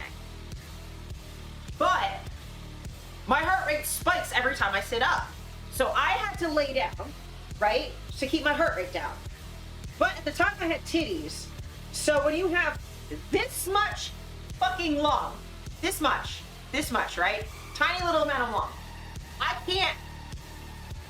Iron deficiency be damned, yeah. But iron deficiency and pause. I get real dizzy when I stand up.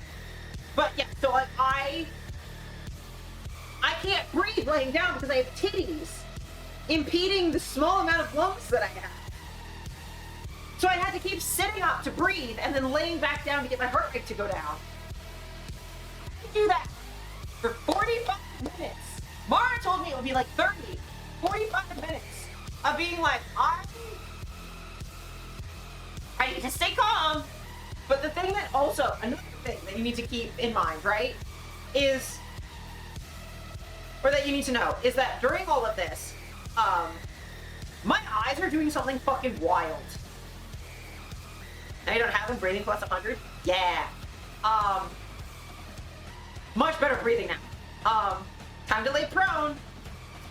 Yeah, honestly, that probably would have been smarter, but like every time I lay down, I couldn't fucking breathe. So I was like, okay, I need to keep sitting up. So I was just doing sit-ups the entire time. And trying not to let that wind me, because Lord knows I don't have any wind to be winded. So I was like, all right, do not fail the QTs, yes. So this entire time, so you know when you like faint from not having like blood in your brain and everything blacks out for a second? Where like you feel like you're gonna start fainting and everything goes kind of like blurry and hazy and then goes black? Cause like it's gray and it, like a light haze, blurry when you're like feel like you're getting lightheaded and about to faint. When you actually black out, everything just goes black. Neither of those things happened. Suffocating does tend to make you make some dumb decisions. That is true. I was doing the best I could. And Steph was fucking freaking out and not calm at all. was panicking enough for both of us. So I was like, all right, I wasn't getting blurry vision. I wasn't blacking out. I could see. I could see fine. The problem is, I had perfect central vision and I could see, but I was starting to get this weird thing. So apparently, what happens to your eye when you don't have the fluid in your eyes, and what happens to your eyes when you have fluid but no oxygen is different. So, I started getting the equivalent of like fingers crawling in my vision, or like little lightning bolts, but it was Photoshop background gray. It was like a neutral gray. Like, not quite dark mode, but getting close to that, like neutral gray. Like, let me see if I can give you like a sense of what this looked like.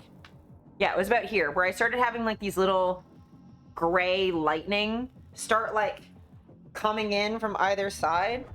Trying to see if I can, like that coming in my vision, just this.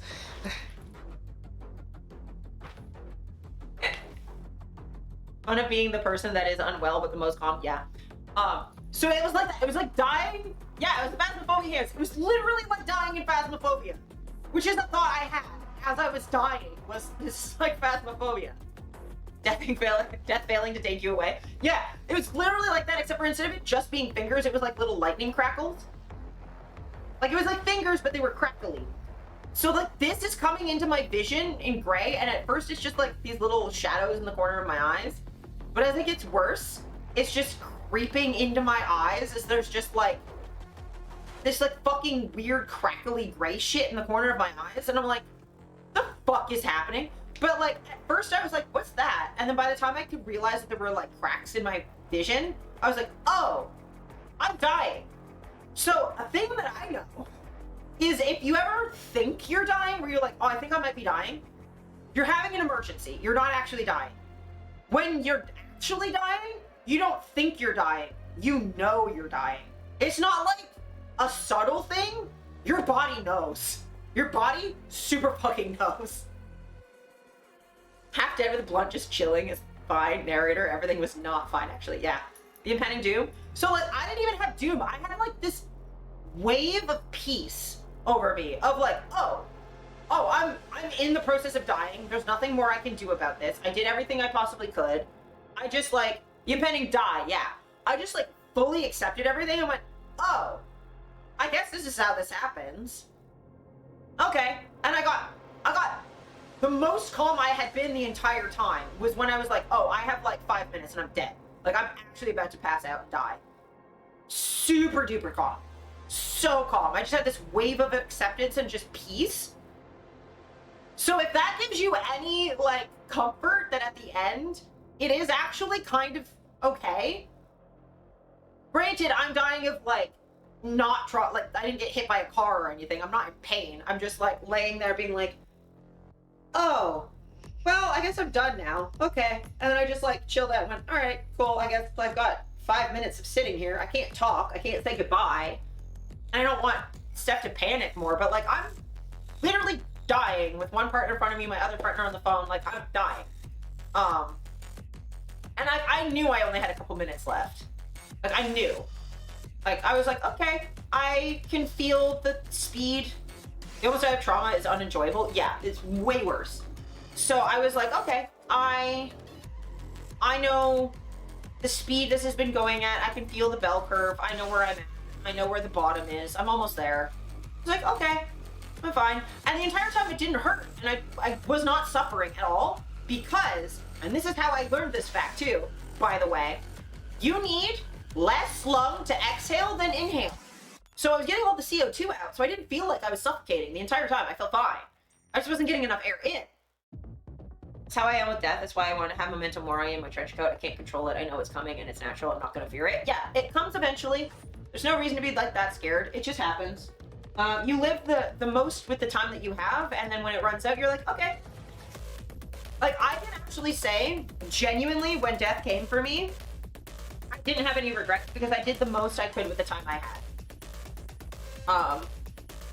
Because I was super sick. I didn't have a lot of opportunities, and every time I come back from the brink of death, I'm like, well, I get bonus time. I'm gonna do the most I can with it. Some forms of suffocating are actually kind of chill. Yeah. So like, I was perfectly fine the entire time. It didn't feel bad. I was still getting the CO2 out, so I wasn't getting the buildup of lactic acid or carbonic acid in my blood. So I didn't feel anything. I just felt tired, honestly. I felt a little bit sleepy. Like, I was aware of what was happening. I was fine. And then right about the moment where like I felt like, okay, I have about like maybe 60 seconds left of being awake, and then I'm done. Like, I was like fully like, my eyes were starting to close, and I was like, okay, all right, it's time. Suddenly, I got this big breath of air, and I was like,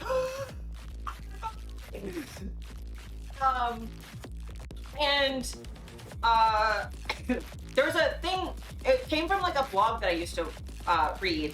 It was like someone who had like a sleep talking husband, and their code word for if he was actually awake or still sleeping would be Wolverines. So that was the thing I used to say when I was nonverbal from like autism, pain, subspace, kink stuff. If I was nonverbal, the first word I'd say when I came back to, I would say Wolverines. So I suddenly got this double lung full of fresh air. The first full lung full of air I'd had in almost an hour. Like full 40 to 45 minutes. Suddenly the fingers were gone. My brain was wide open and awake. I was alert. I wasn't even really that tired. And I was like, Wolverines! The cleric's yearly magic worked. It did. Nitrogen narcosis seems like a less fun way to go. I'm not sure. I will just say, like, if you're essentially exhaling normally, then like you're chill.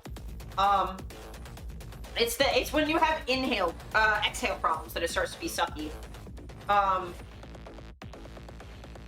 I was in normal air. Like, there were people around me that were breathing and fine. But yeah, I was suddenly totally fine. Totally fine. And I got to say, like, yeah, no, like, Mara, Steph, thank you. I'm okay now. My lungs are open. We're good. Seeing the doctor in like 2 days or something. So I'll talk to her about it. And that's why I'm on antacids every single morning. And I've never gone off them. Briefly, I went off them for a bit. We put me on antacids for couple months, 6 months. And then my doctor took me off of them to see if like we'd corrected whatever the problem was, and my reflux came roaring back. So we put me back on them, and then I once had to switch from those because those got recalled, so I got switched to new ones. So now I'm on. Since then I've never been off of them. I used to constantly get, so I never had, even with my reflux at its worst, I never had heartburn or anything like that. It never was painful. I have silent reflux, so what happens is I would get like a little weird cough from like, my esophagus would be having like spasms. My esophagus would be spasming. And the reason it got so bad is if you have acid reflux, get that dealt with because it can cause Barrett's esophagus and increase your risk of throat cancer. So get that dealt with. Don't just suffer through having reflux. Don't just trigger your reflux. Get on dealing with that. But because of the gastroparesis, I also don't have peristalsis. The normal motion that like, so you know when you like take like a gulp of water and it just goes down and then it's gone? Like if I have a gulp of water, I will track how slow it is for you.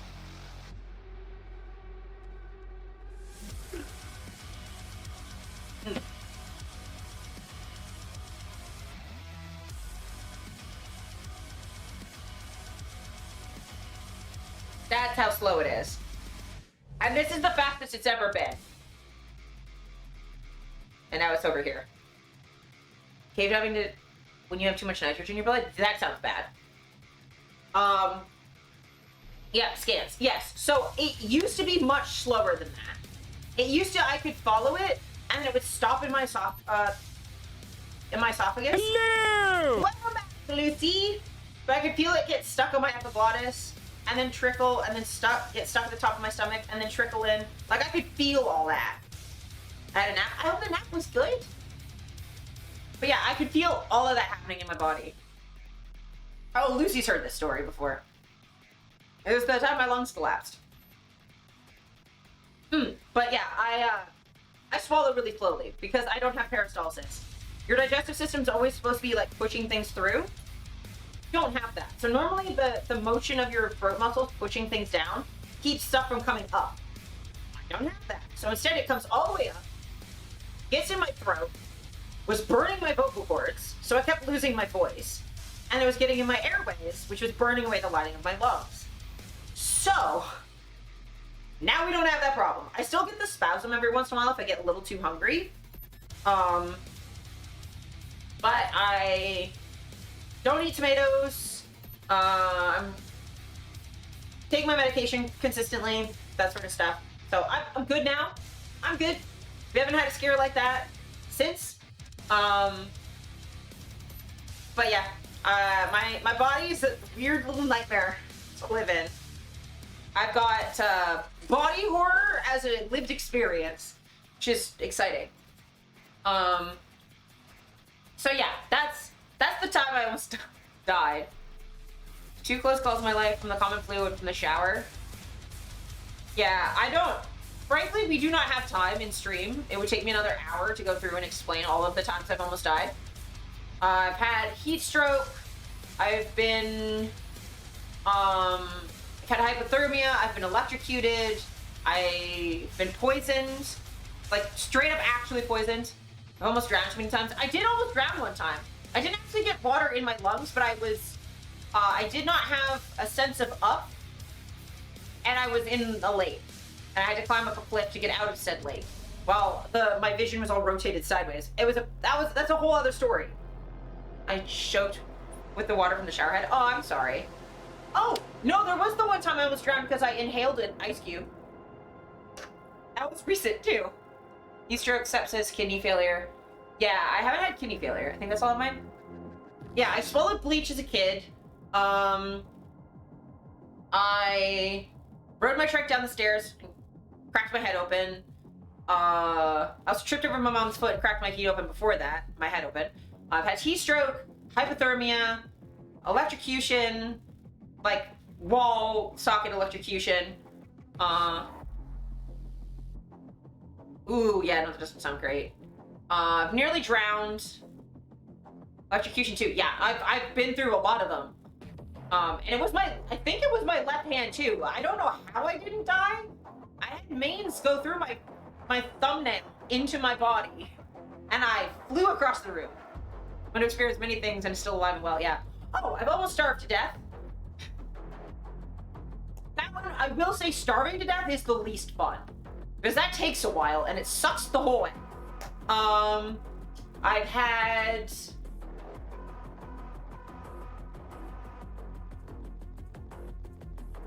drug withdrawal. Though that wasn't, like, fatal. That just made me, like, feel like I was having an aneurysm. You seen this shit? Yeah. Absolutely is the worst one. Yeah, starving to death is the worst. It's the actual worst.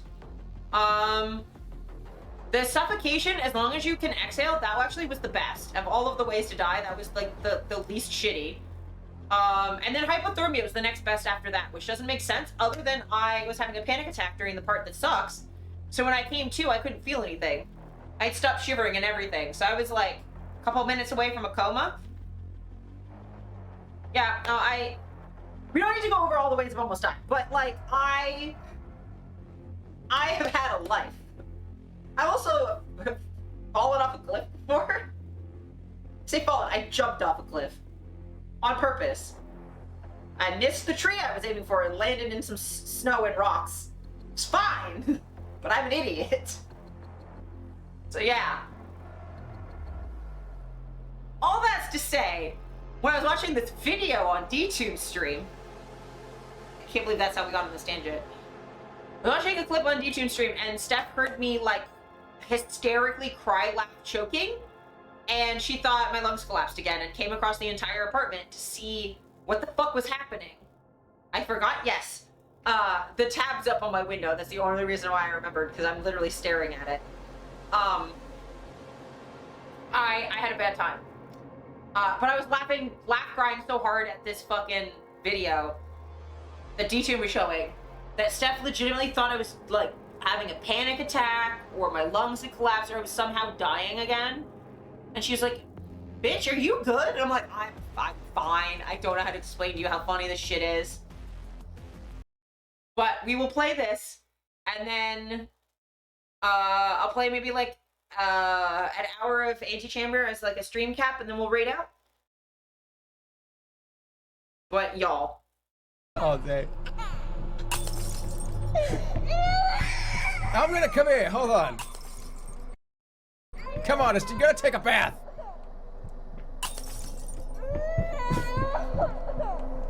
I know. I didn't like taking baths when I was a kid either. Dolly, you'd be surprised how often that happens to me. All right, fine. Just know that tomorrow morning before school, you're gonna be mad because you didn't take a bath.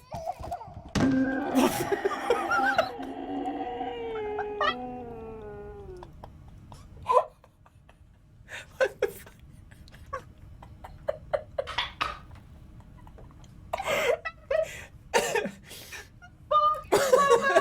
What the Why? Yeah. Why? Thank you for the book, Dolly.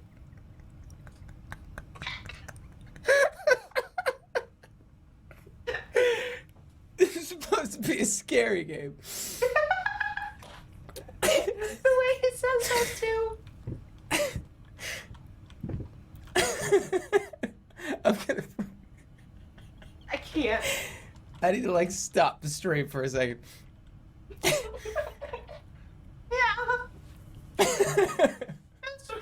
That kid just ran right into the fucking wall. I can't. Just wait. I did not expect that to happen. It's so good.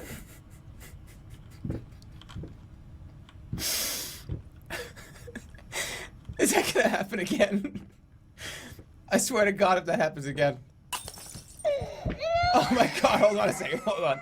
Wait a second, wait a minute. Wait a minute. It's gonna happen again.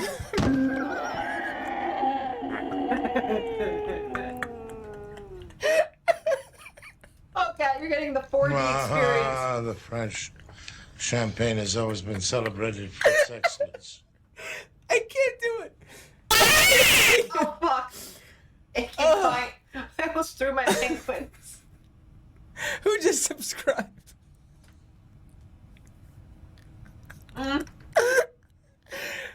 It was even better the second time. I don't even know who subbed. Hold on. Hold on a second. Hold on a minute. Comactically. Thanks for subbing, dude. Oh. Man can barely speak. Oh my God. The penguins dream of flight. How How did I do that again? They want to fly away from the tariffs. No shit, go back. I want to do it again.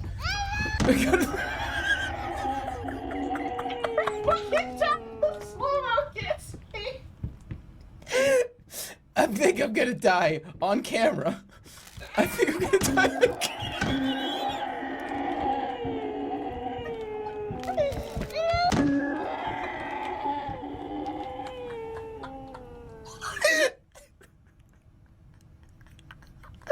Oh my God. It's so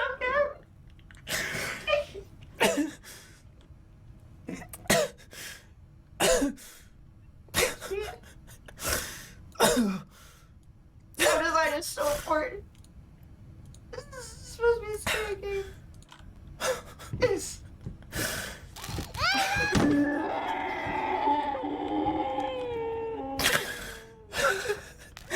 It's broken. I broke my fucking laugh bone. I can't do it. I can't even laugh at it anymore. I can't even fucking think. The first time I was straight up, I couldn't breathe.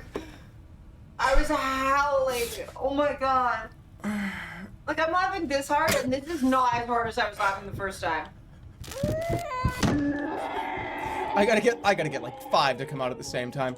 I'm scared Blanche. Poor Blanche. I feel like the asset is loading right here. You know what I mean?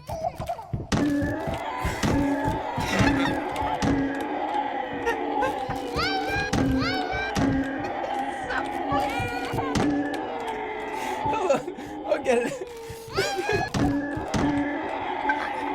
I can't even fucking imagine why you would have to do this. I can't even process why you would have that. A scary game. It's so scary. All right, we gotta go. We gotta move on. We gotta go. We have to move on. I can't do it anymore. Oh, my whole body hurts. So I gotta highlight that. Did you not see any of that? So, No shit, go back. I want to do it again. me do. I think I'm gonna die again.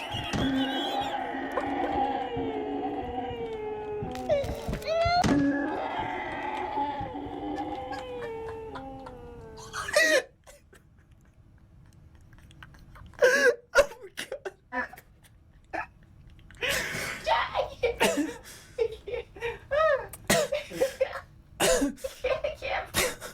My cheeks hurt. Oh my god, my face. Oh my god. I'm crying. What the fuck? Okay, I'm sorry, Dolly. The baby's recoil fucking sells. It's so good. Just the. Oh my god, the fact that it, like, the slow-mo makes it get low pitched is so good. It sounds like you're being let out of a balloon, yeah, it does. So can you imagine the first time I saw this, how concerned Steph was at the noises I was making? Because there was a point where straight up my throat just closed and I couldn't breathe. Meow, bitch! Meow, bitch! Thank you for the meow player point. Oh my god, my face hurts. Oh my god. So just so y'all know, I'm just gonna leave this in my stream browser window as a palate cleanser. Every time politics talk gets too deep, just in chat, just be like, this is supposed to be a scary game. And I'll you know what I'll do? Cannot walk him on the floor. Oh my god, I'm sorry. It's ever too sad. What I might do is just make a like channel point redeem that's just, this is supposed to be a scary game, and we'll just play this. New routine. Yeah. Oh my god. Give me a sec. I don't have a bot, so it's gonna have to be like I do it. Because I don't have a bot. But give me a second. I think I can on the fly add this to my channel points redeem. Let me see if I can on the fly add it. Actually, I can do it through my dashboard. What the fuck am I doing? The emotional antithesis to Korok? Yeah. Yeah, where am I going? Sorry, I genuinely cannot breathe. Viewer rewards. Channel points, that's what I want.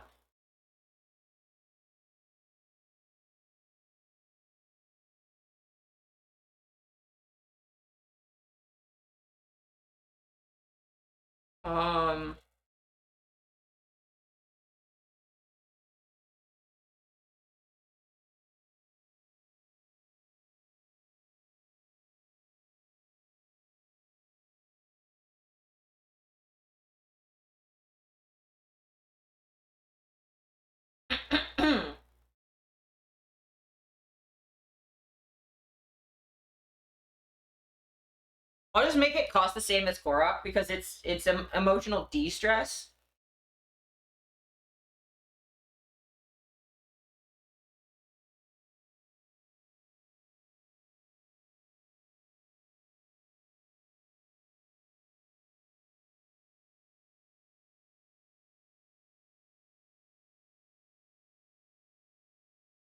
Oh my god.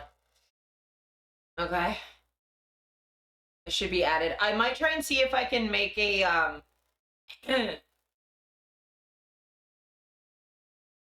everything's out and I'm hungry, but everything is out conundrum. But stomach would be less out if food.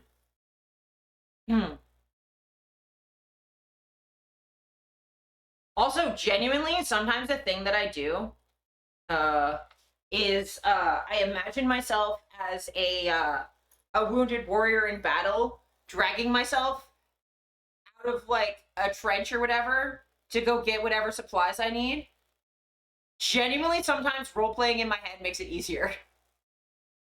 Or if I just imagine that I'm a badass, I feel like a badass.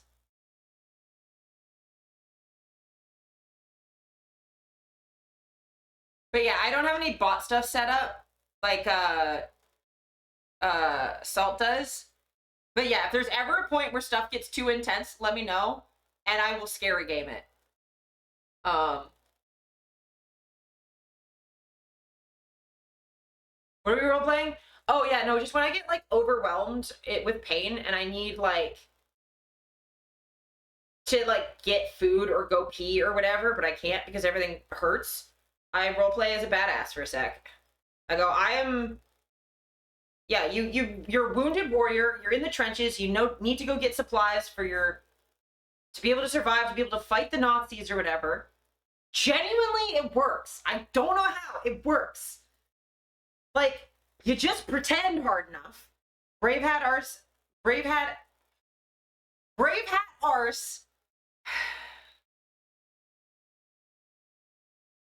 Oh.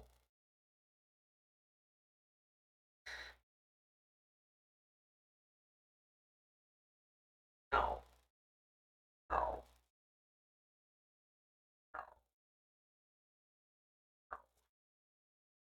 I gotta go.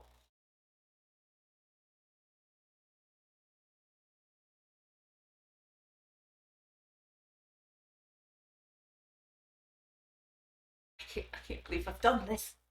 I can't believe I've done this.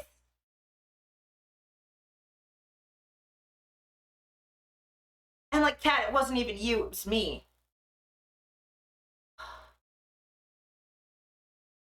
Fuck. Well, time to open the game. Let's open a video game. Just open a video game. We're good. We're fine. Everything's okay.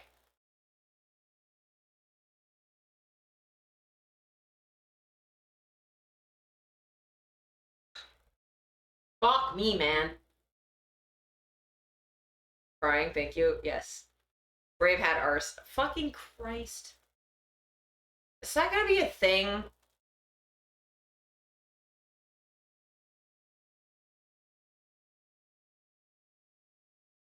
Is that gonna be just like a recurring thing that y'all do to me?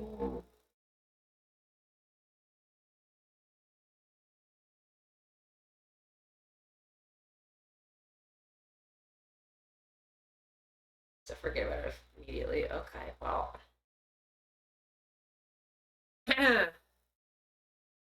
Nobody clipped it, I'm sure. Nobody clipped it, and I'm safe. Actually, Antichamber, don't open. Oh no.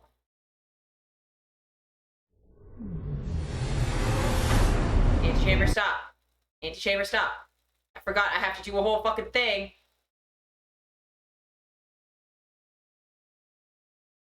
I have to do that. Then Antichamber will open in the right screen.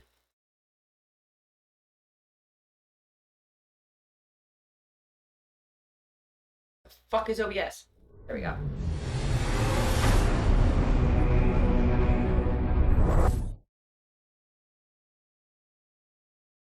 There we go. Okay, where's my controller? I need that. You're safe for now. Doesn't let me be as precise. I mean, you can always do a little less precise one. Like, they don't have to be super precise.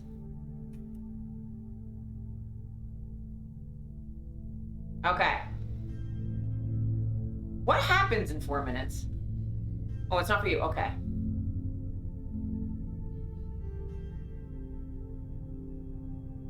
Just particular. Gotcha. I mean, I get like that sometimes when I make clips. Running into trouble.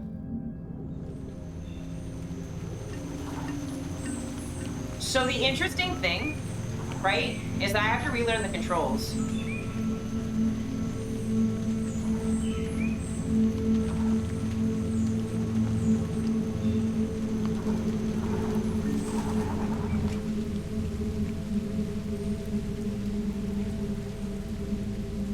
See, brave how ours is.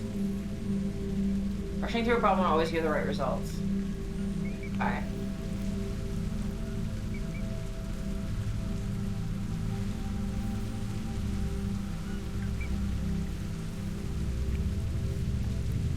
Paused.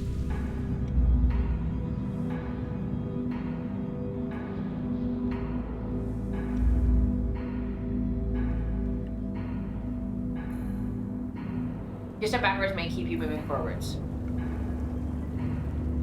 Yeah, I've played some of this, as you can tell from the map. But yeah, if I do that, I go back to...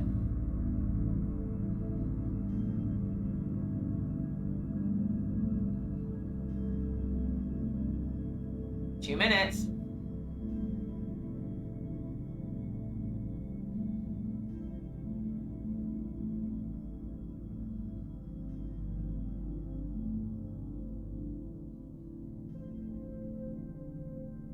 Thought you started on a recent stream. I did. I just have to remember what the fucking controls are. So, like, all of these are places I've already been. The map doesn't start this open. Too many lasers. Oh my god. The fact that the mouse can go off screen is maybe not my favorite thing that happens. Why does that happen? Okay, give me a sec. Yeah, I still have more things to unlock. Bucket dumplings? Yeah, because it being able to hover over things, that's not super stream safe.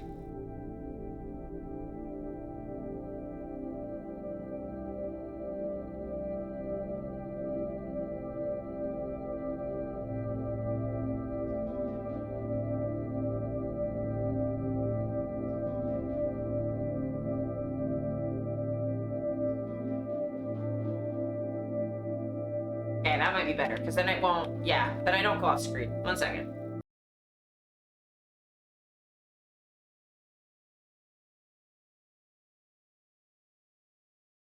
It really wants you to mouse the keyboard. Yeah, it's not designed for a controller. It's, I'm basically using Steam, emulation, like controller emulation.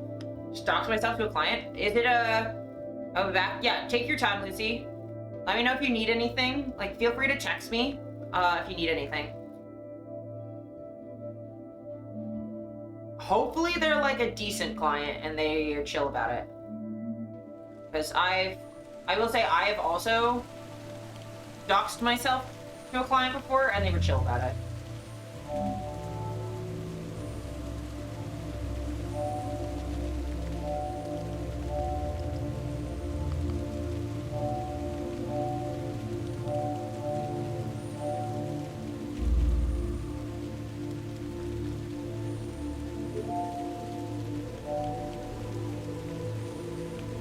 Oh, probably shelled. That's good then.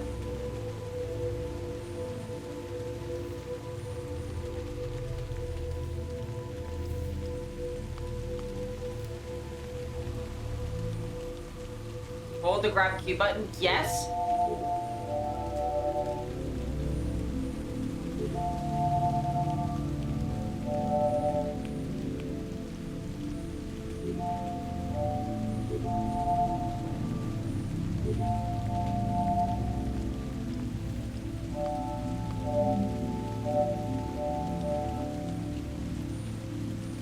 That kind of destroys your cubes sometimes.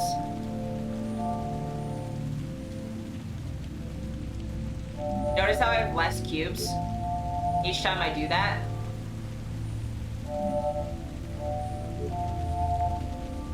I have less cubes. They do. Yeah, it destroys cubes. Which I hate that it does that, because that shouldn't do that. I don't like it.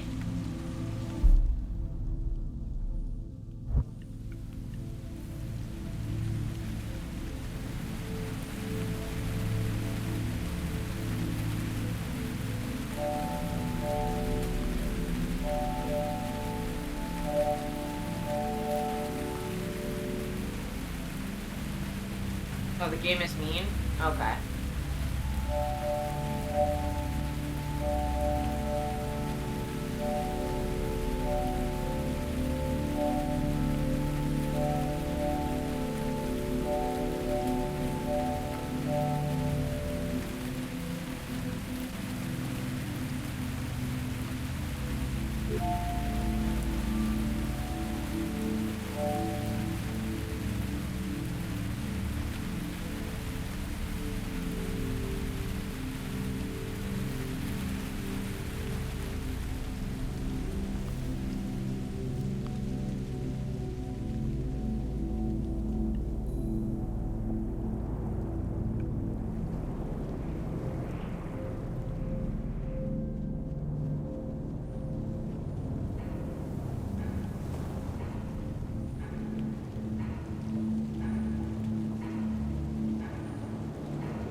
Square with the empty spot in the middle?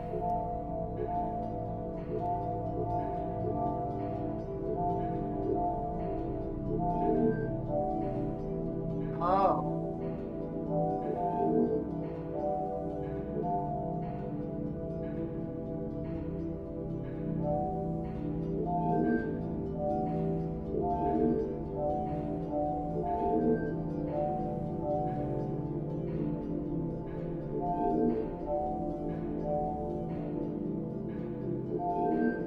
You're telling me I can get infinite blocks?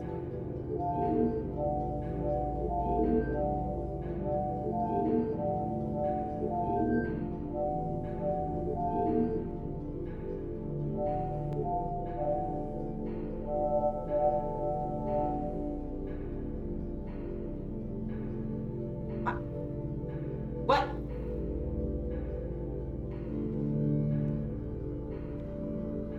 What?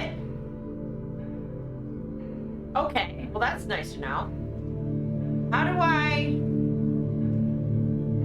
This is glass, so I think I can't get through here until the time limit hits.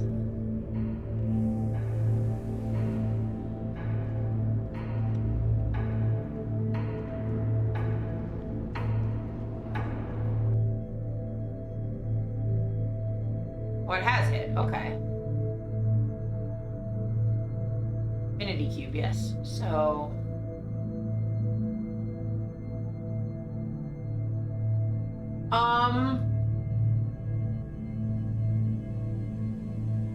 How can I tell if I've solved certain puzzles?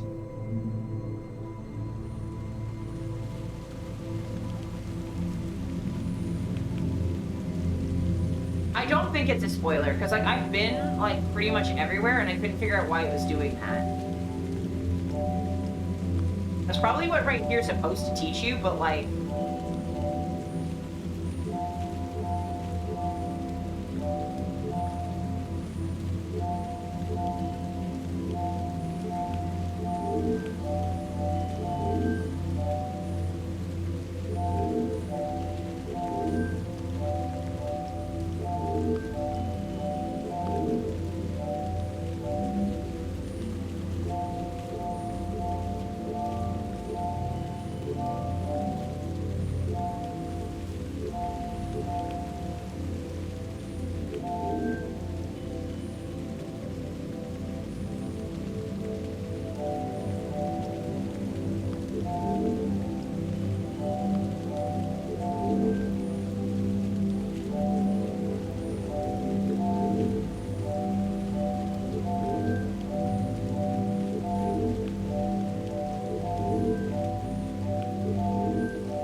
what's done and what's not, but I forget.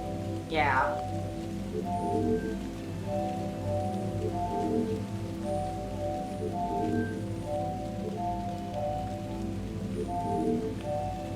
Probably be more efficient if I did it more than one at a time, but I keep fucking it up, and I don't want to lose a bunch.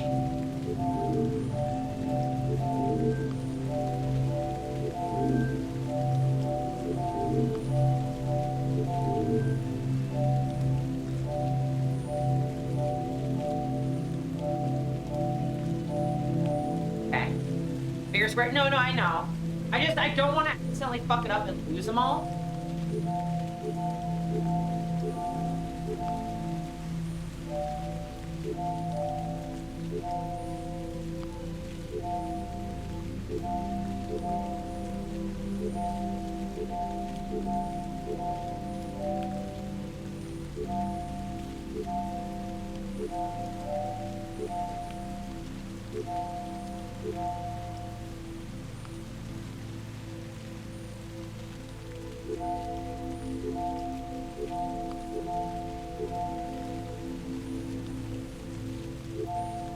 The problem is when I finish this, it's gonna fill itself in, isn't it?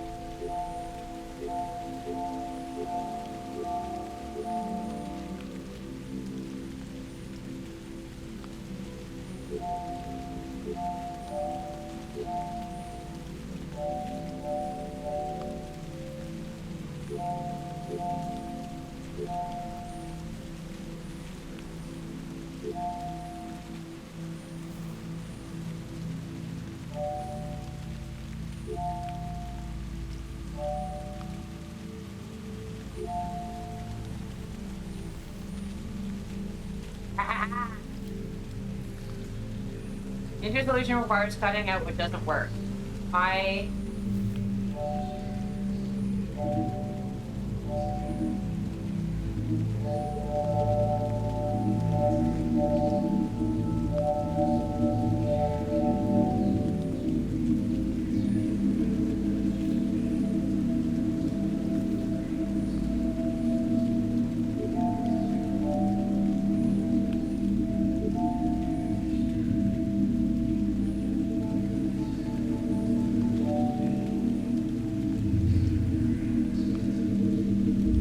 What?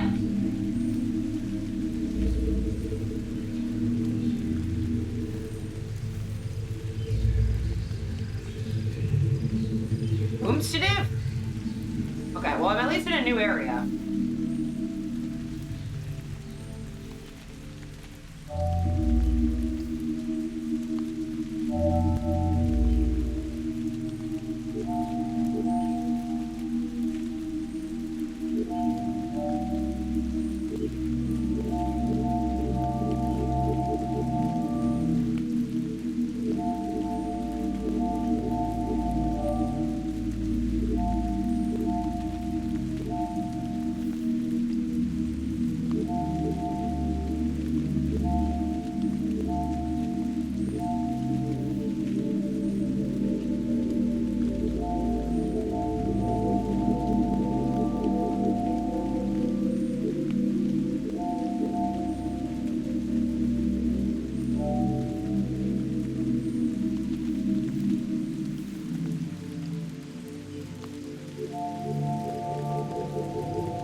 Yep.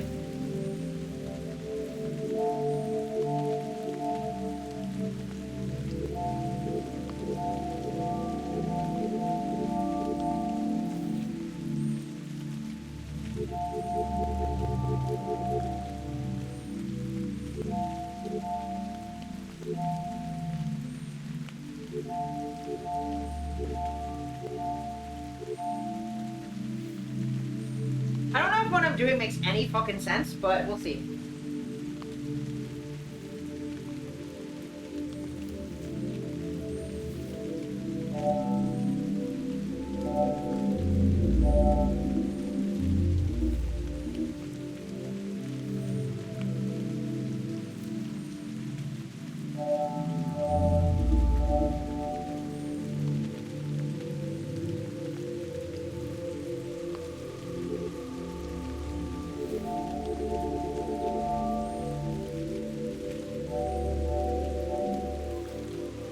Kind of.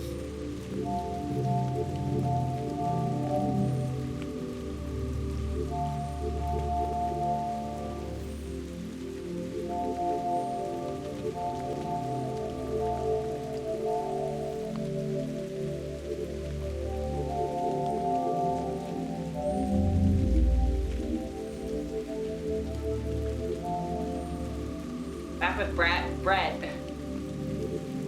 Oh, Brad's doing well.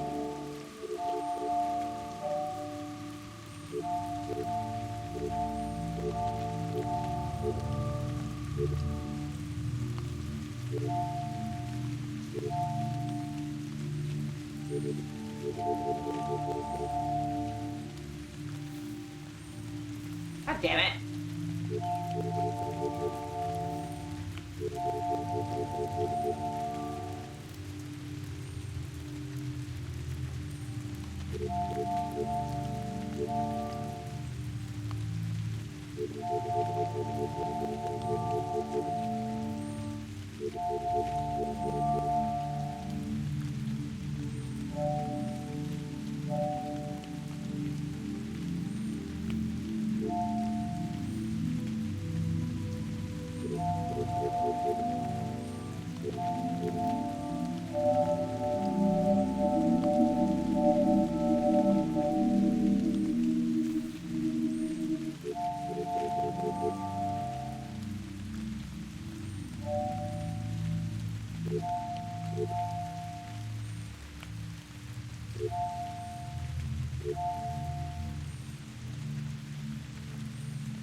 Yes! I did it!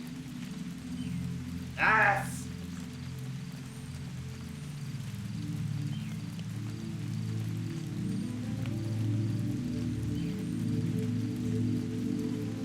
Oh my god, the spam mail I get sometimes.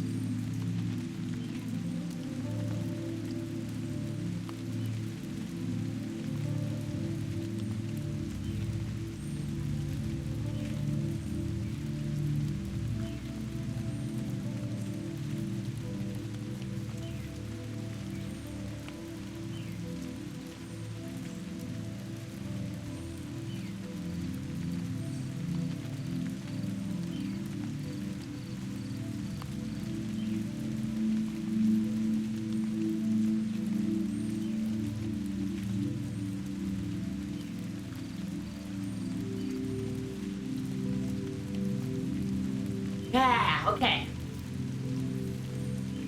Right decisions at the right time will get you where you want to go.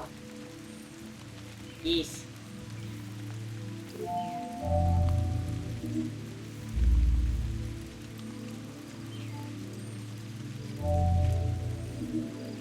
Give. What's this one do?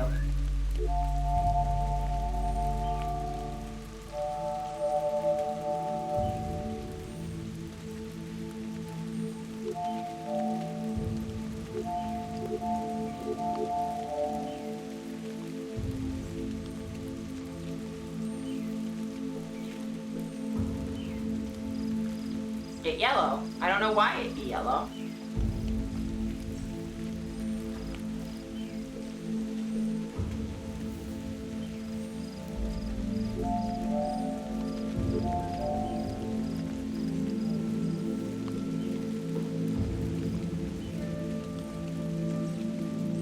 Maybe get happy? Maybe.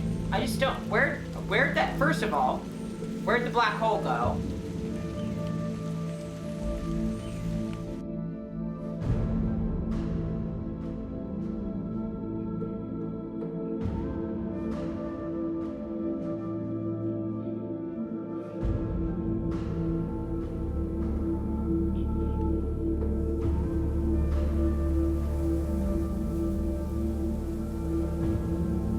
because controller. Yeah, if it's something that I wouldn't be able to figure out, taking the first step can be harder than the rest of the challenge. Because, like, middle mouse button? Okay, because I don't know what button that is supposed to be.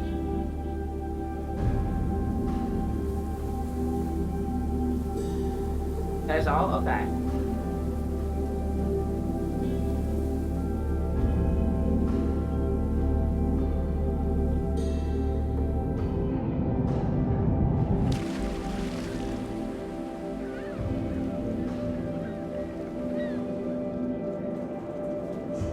What?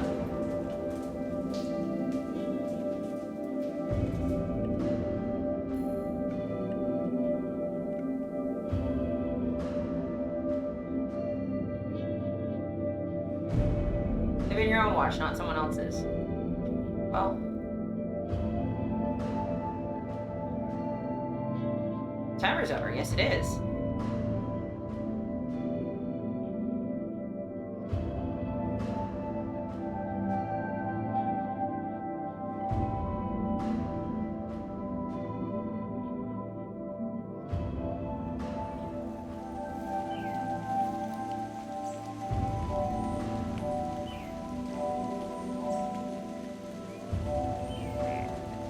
Oh, now that I know the trick, I can get in this one. Because I went in this one before. But now I can get in this one. The map becomes a dead end on that part? Yeah.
overkill. But now I can.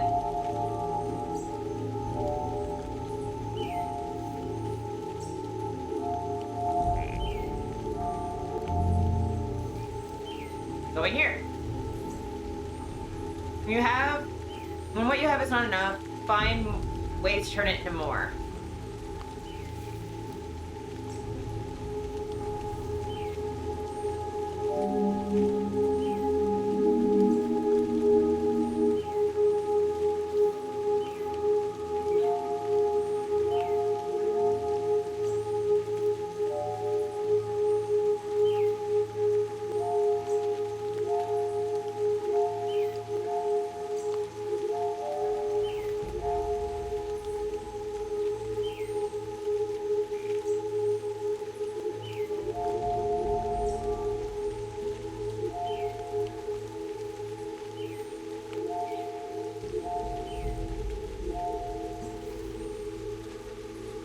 Okay, like overkill. Yes.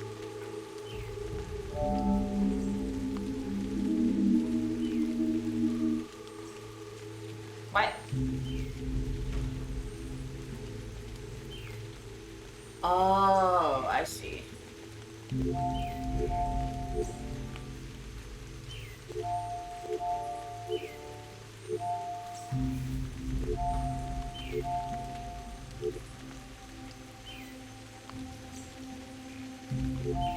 They're different lengths.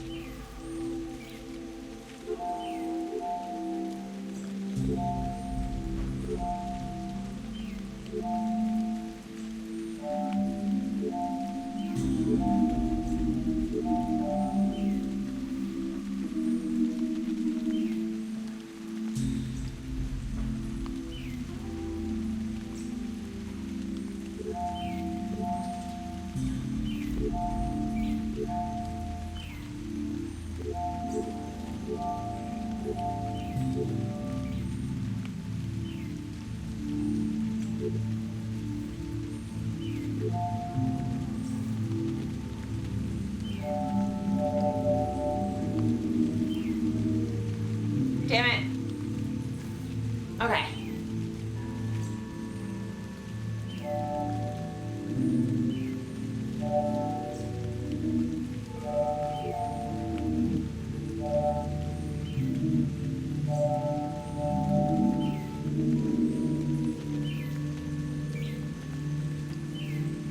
These are different timings, right?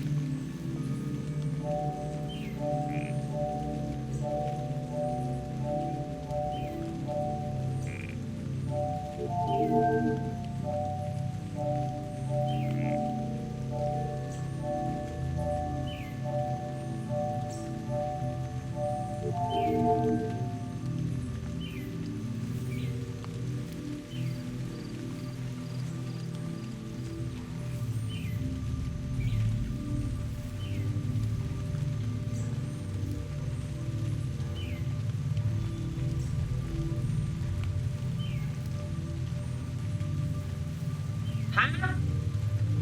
Good with chicken? Yeah, I'm good with chicken.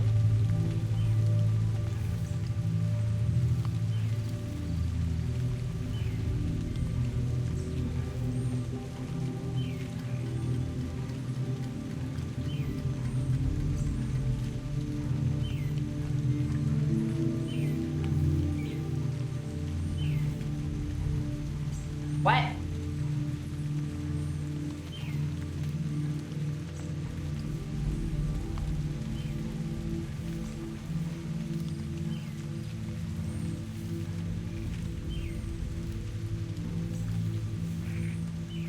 Shove my face at every wall.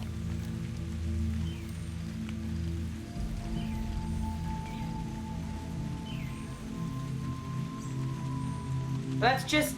I can't...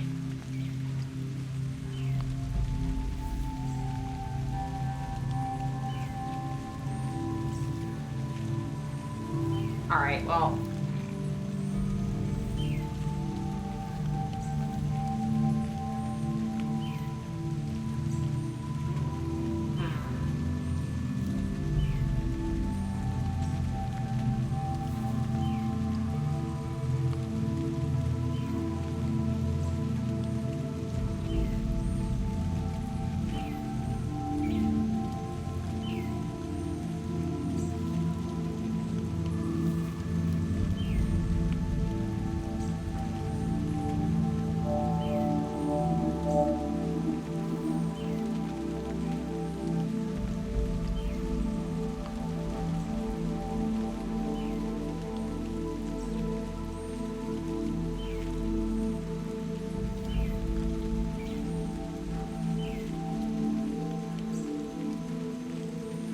So yeah, they're all different lengths. So this is the longest.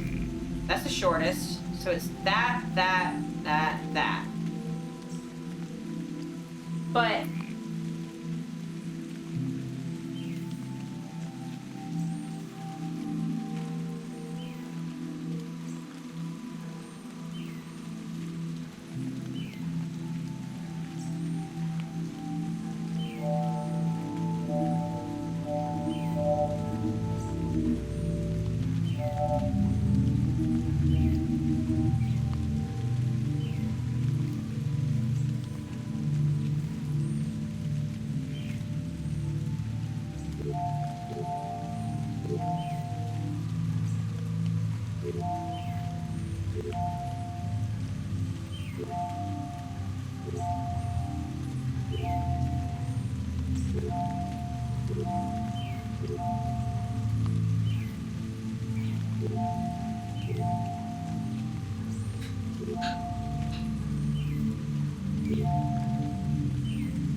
cute.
If there are any, I didn't see any instructions.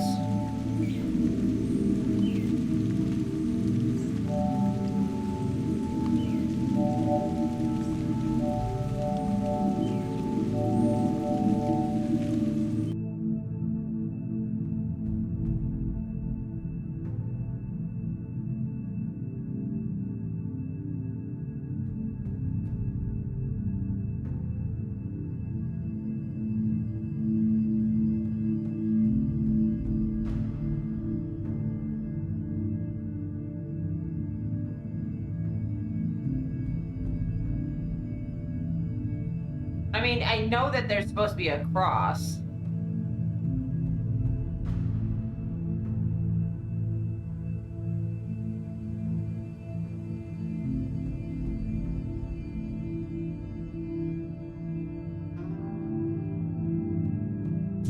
Also, Steph, if you could bring me my headphone charger, that would be, like, my headphone cord, that would be great, because my headphones are screaming at me and it's very annoying.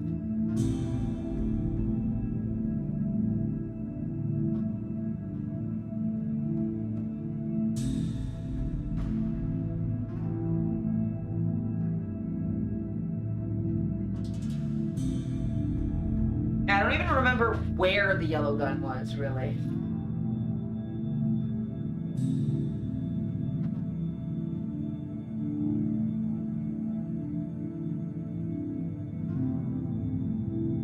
I like to move it.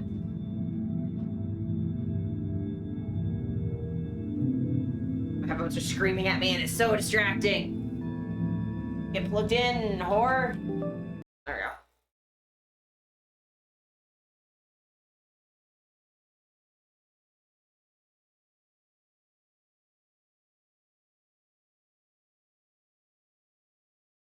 Well, no, because it was over there, not over here.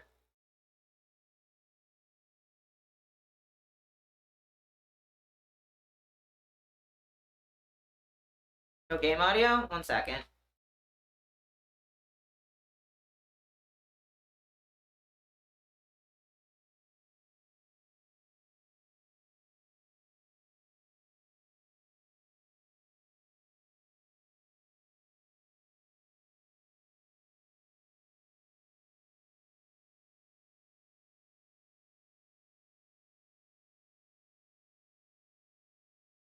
Uh,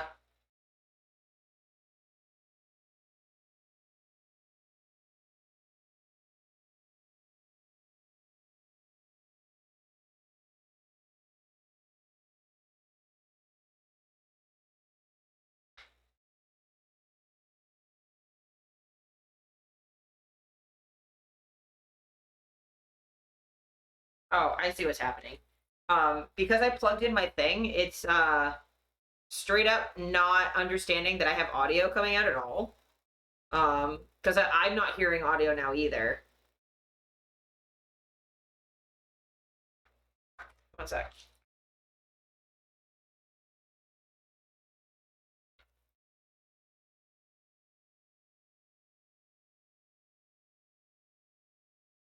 Very computer of it? Yeah. Uh,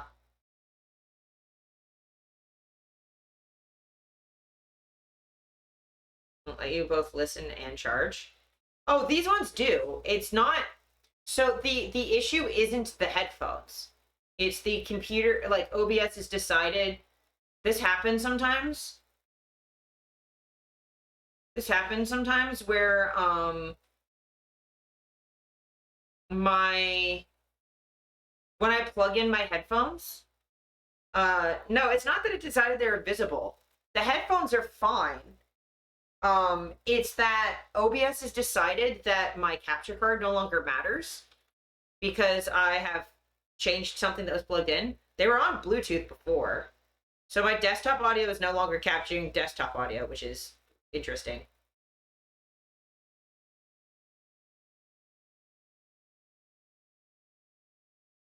Let's see.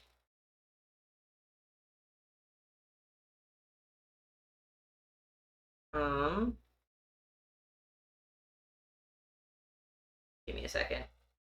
Sorry, because like my headphones were straight up like every 30 seconds were yelling at me, and like I needed that to immediately stop.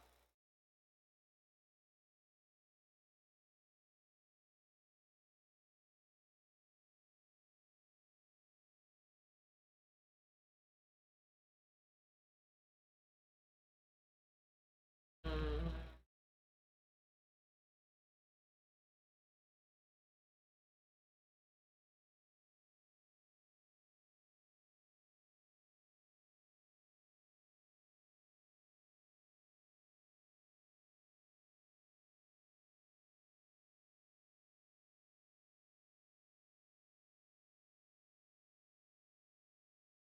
Yeah, OBS got confused.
Okay.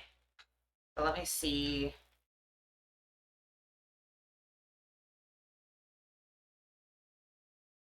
So yeah, I can't hear game audio at all anymore. Let me check if I unplug my headphones. Yeah, no, it just broke everything. Let me see if it's OBS or if it's the game, because it could also just be the game.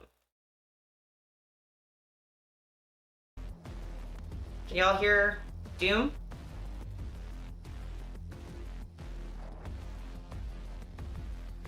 Yeah, it's the game. It's the game. Yeah, it's straight at the game. 1 second. That's an easy peasy fix. That's one of the easier fixes of all time. Doom is there? Okay, sick. Yeah, so I can just exit the game and then go back in.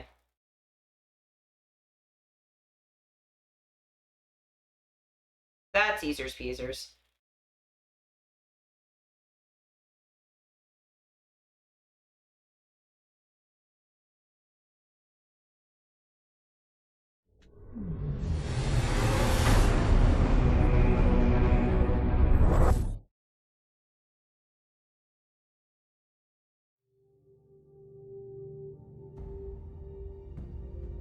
We fixed it. That was dumb. Okay.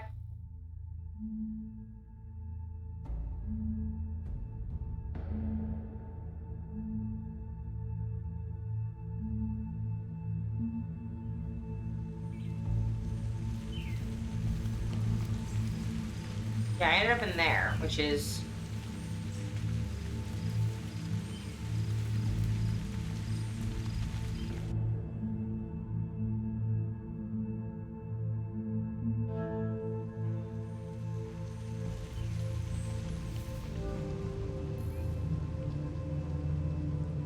further we explore, the more connected everything becomes.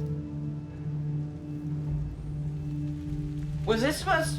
I didn't go in that the way that I was supposed to. A little kind direction can get obstacles out of your way. I got the gun the wrong way. Middle mouse.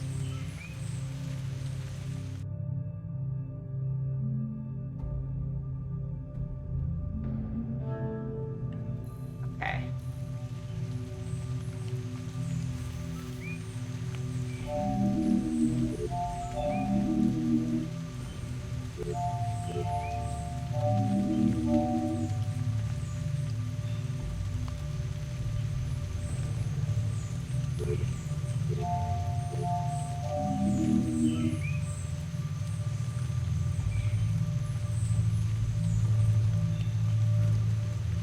might not have a middle mouse button. Give me a second.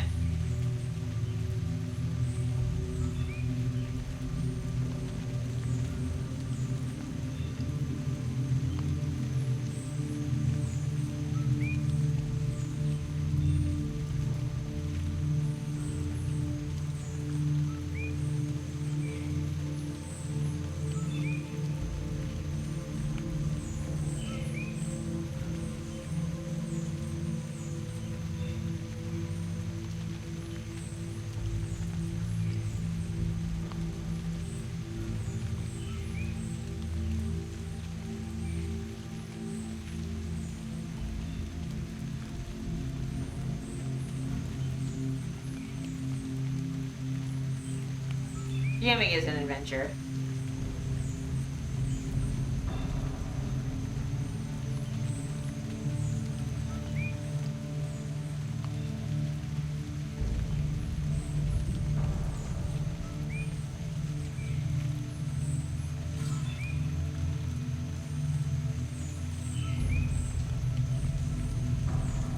Because the problem is, I also am on a laptop, so I don't have a middle mouse button on my trackpad either. So, like, straight up, like, I don't know how to...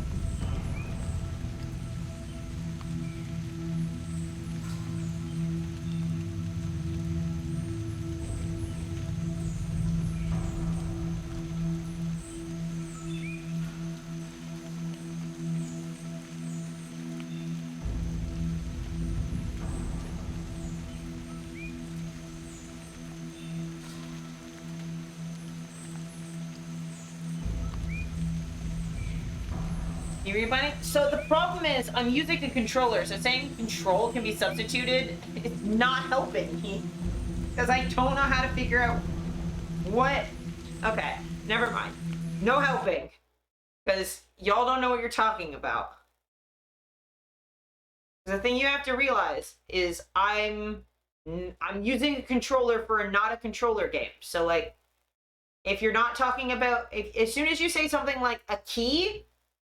You're not helping. Because that's not what I'm using.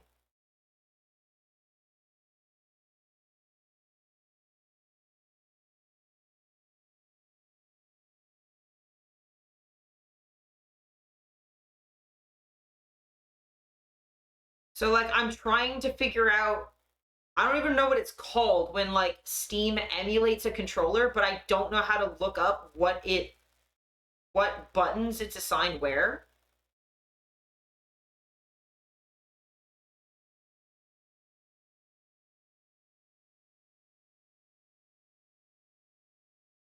View controller settings. There we go. Paused. View layout.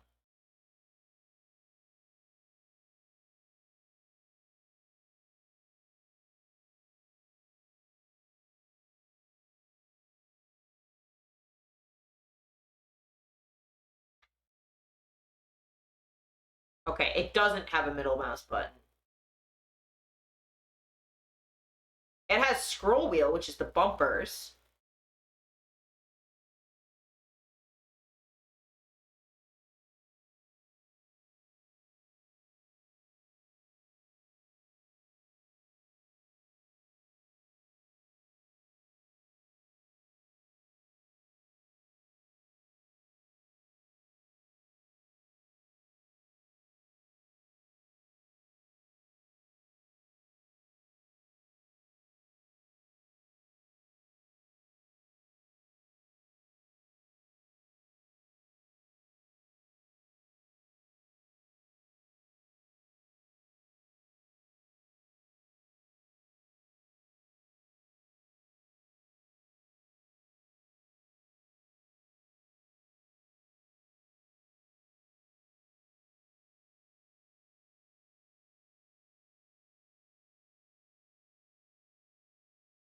Okay, I think I fixed it.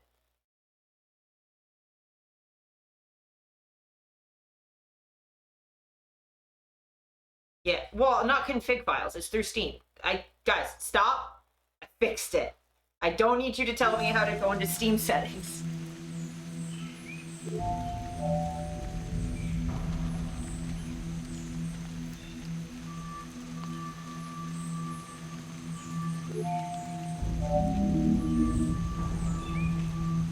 So it found it to left button, but not right button, but whatever.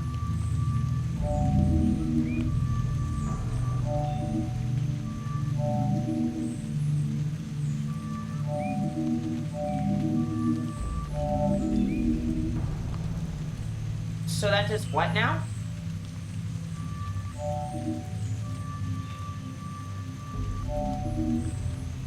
What does this do?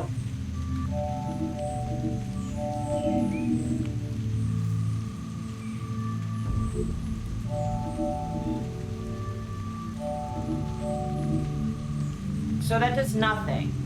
So why?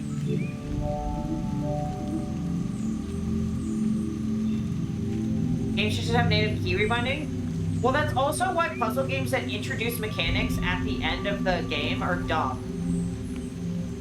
Oh. What?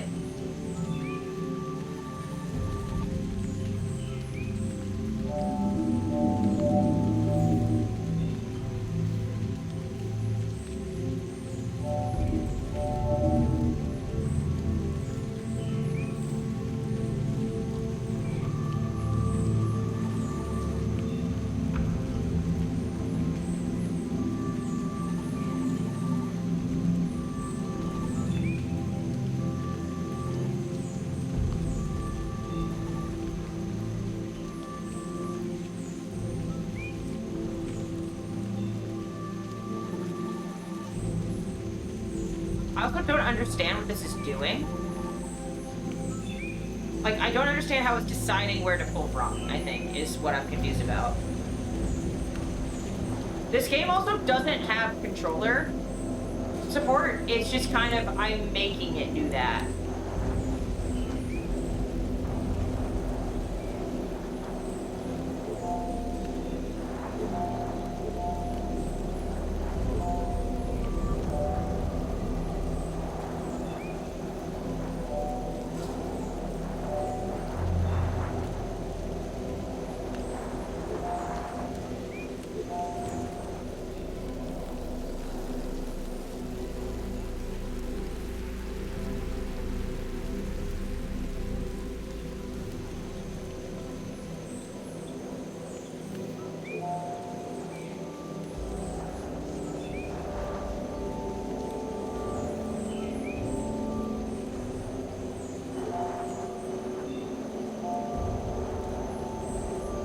Why is it not letting me do this thing that's normally done?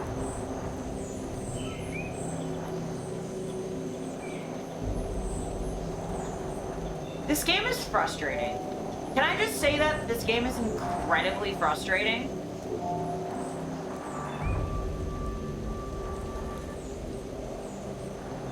Because it doesn't... Like, normally you can just pull that through and it won't let me. And that's stupid. Because that's what it used to let me do. So why is that not letting me do that anymore? Secondary tools. Okay, cool, fine. Game is frustrating me.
Yeah.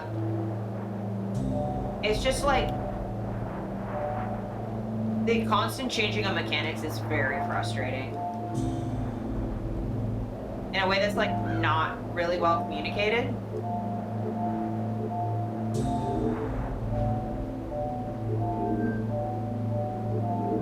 Because it's like, clearly I can do puzzles really well. But I had no problem with Manifold Garden, right?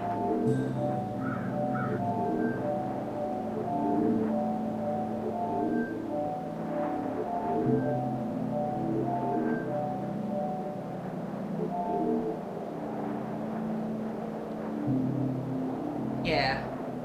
Communication really does make or break a puzzle game.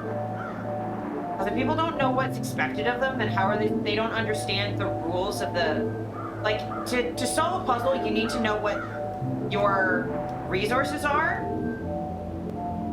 and what the goal is. And if you don't have both of those, then you can't solve the puzzle, and then you just get frustrated because you don't know what you're supposed to be doing.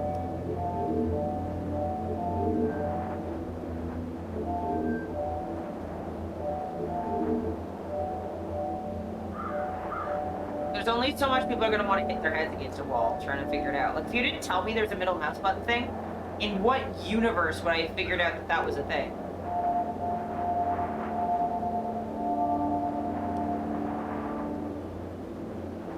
Like, there's no way I would have known that.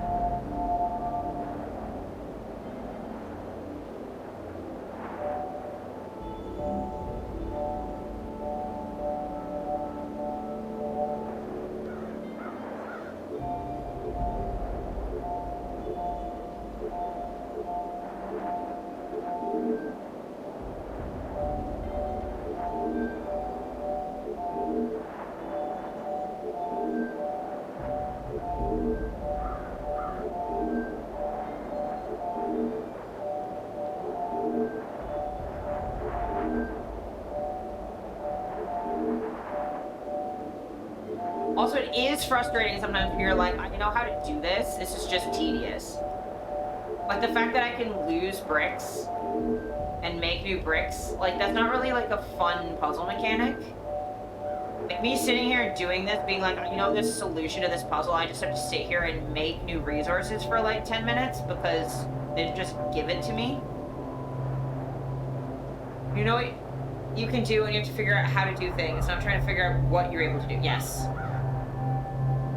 Clues per clue, yeah. Every normal RPGs, that's why there's so many duplicates, yeah. Yeah, or it's very simple. Like in Manifold Garden, it's you're trying to get a thing to a thing. It's like not particularly complicated.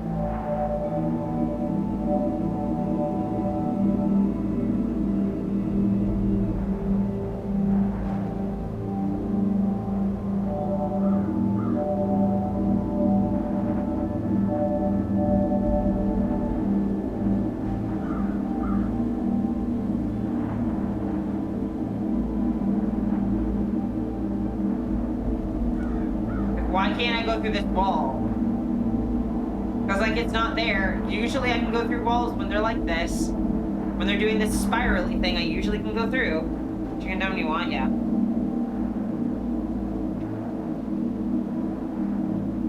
Yeah. Yeah, soonish, hun. And now this is just infinitely doing this.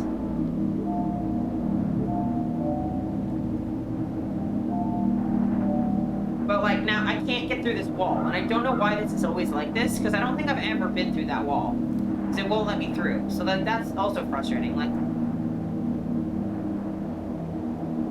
yes, game, I'm aware you want me to go this way. I'm aware. Literally how? Literally how? In what universe have I done anything wrong?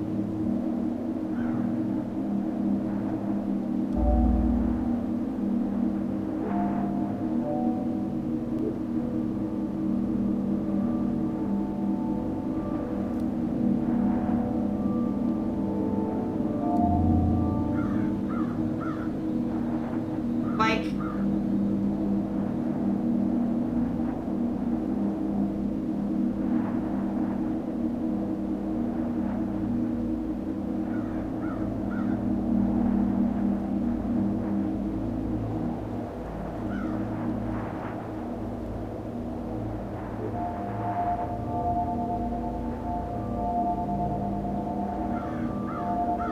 stuck and need a reset? Well, but that's my point, is why is it getting stuck? Like, why is there a mechanic like this where I can't... Like, I actually can't make the wall go away even if I wanted to.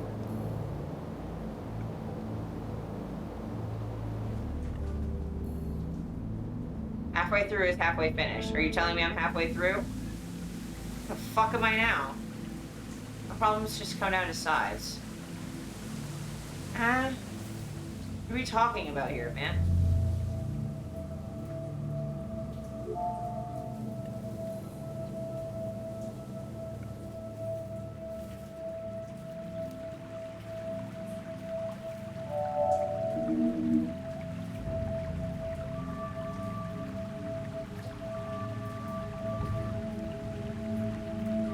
This doesn't work. Oh, kinda does.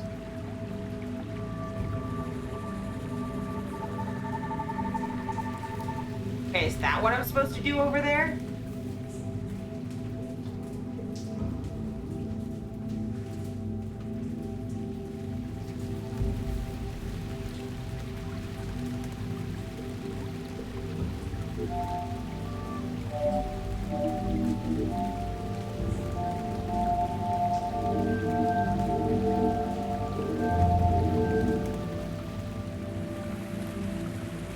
I need to take apart what already works.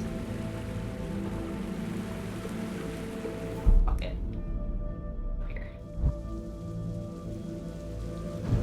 Yeah, I've been here already. Cool beans. We're getting there.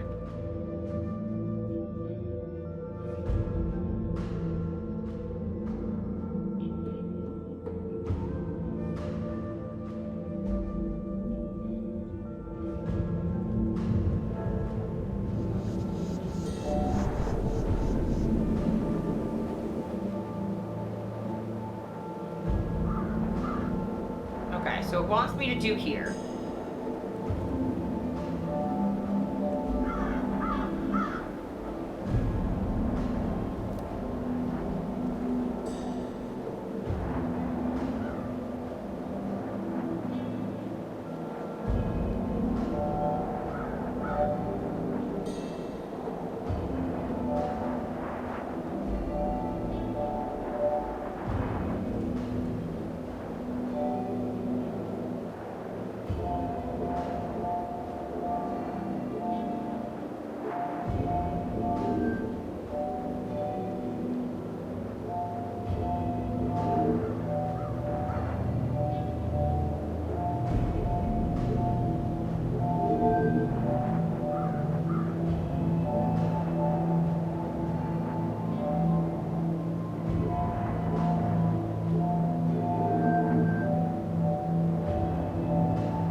Knock off Emancipation Field, yeah.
Okay. Now. Oh, go over there. Go over there. Go over there.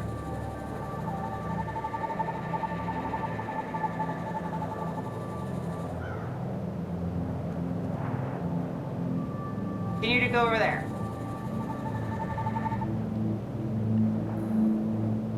Some obstacles are more stubborn than others. Yeah, shut the fuck up, game. I want to throw you out a window. What do you mean?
Huh? Alright.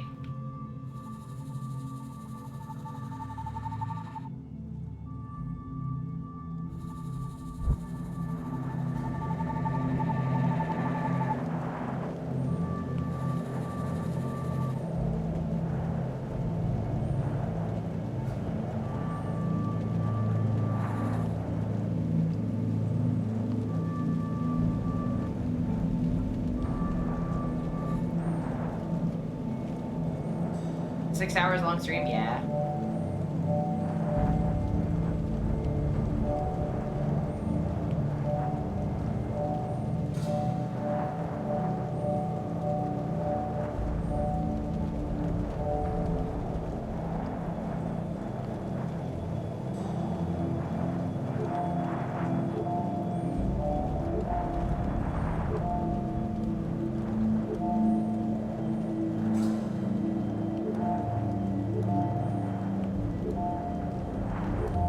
There we go.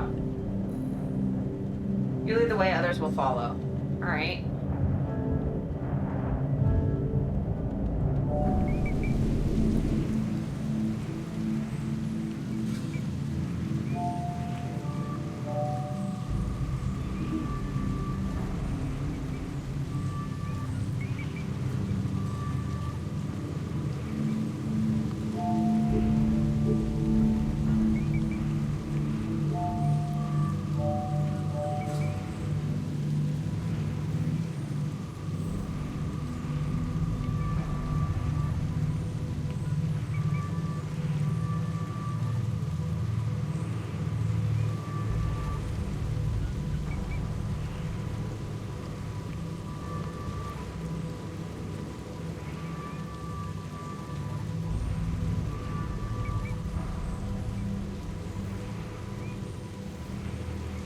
What?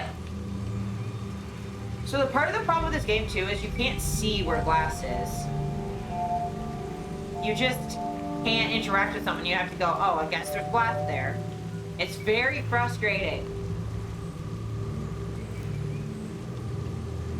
Because, like, what is the puzzle that I'm solving? The fact that there's glass?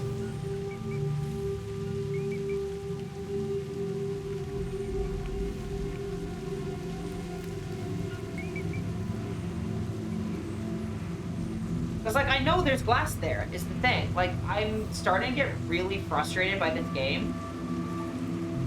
Because it just doesn't give you the information required to do any of the puzzles. Like, there's, like, a certain point where you're done the easy ones, and then it's just, I legitimately don't know what it's asking me to do anymore. Right? Like, I can't...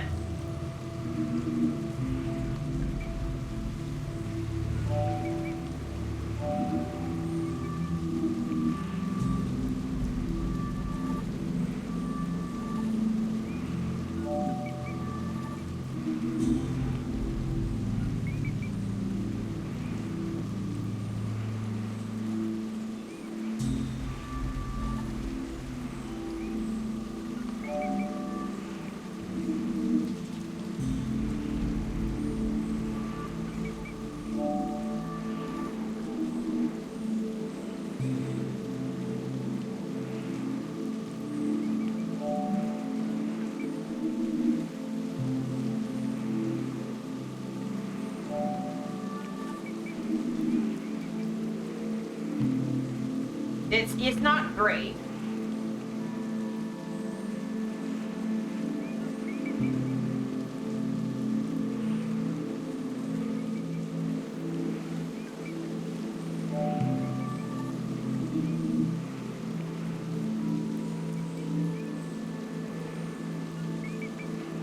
Because, like...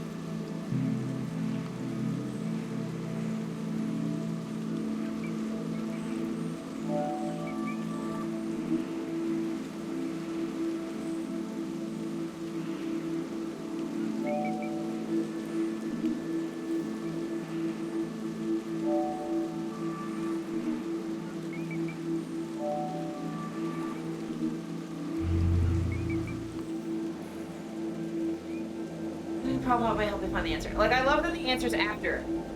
Love that. Love that.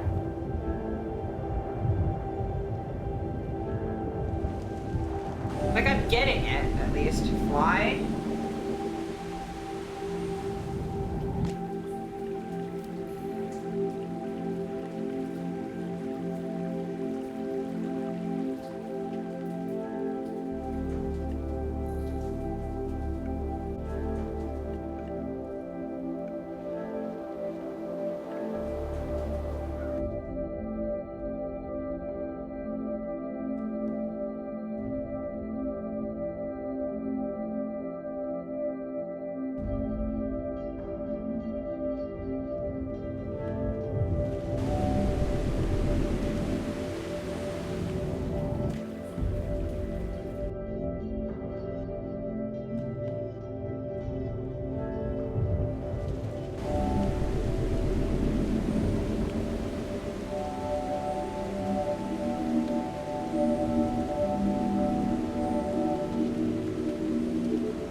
Night, Dolly.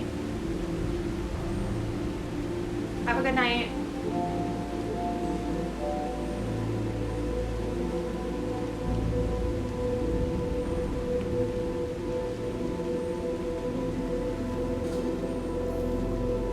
Doesn't make Bridge get you over the problem. I'm so angry.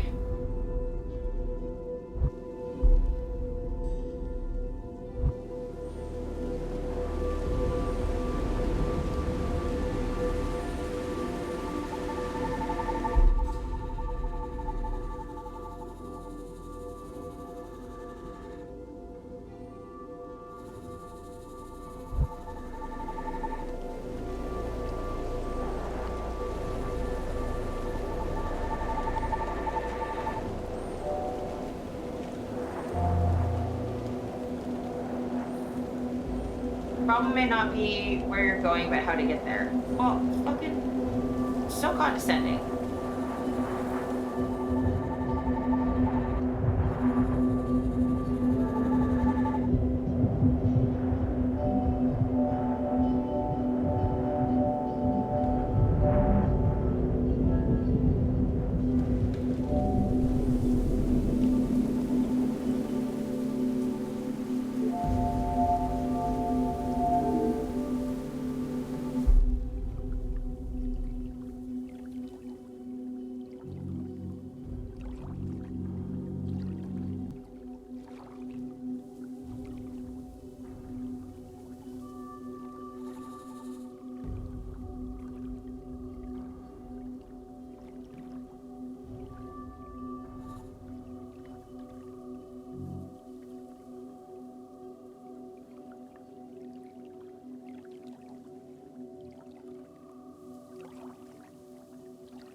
That's actually a don't fucking go here button.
Gotcha.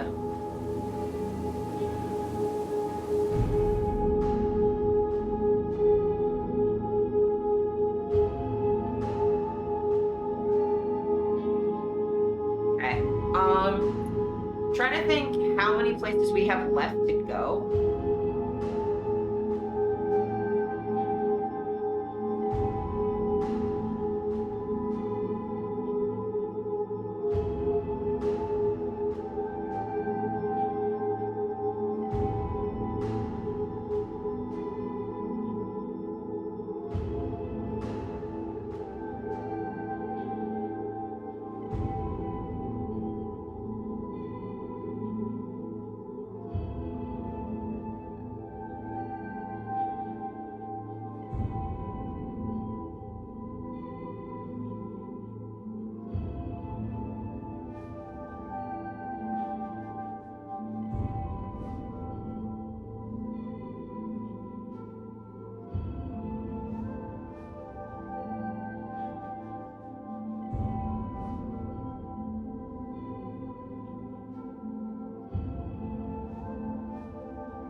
Getting there.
I'm like having a hard time figuring out, because like this map is really difficult to read.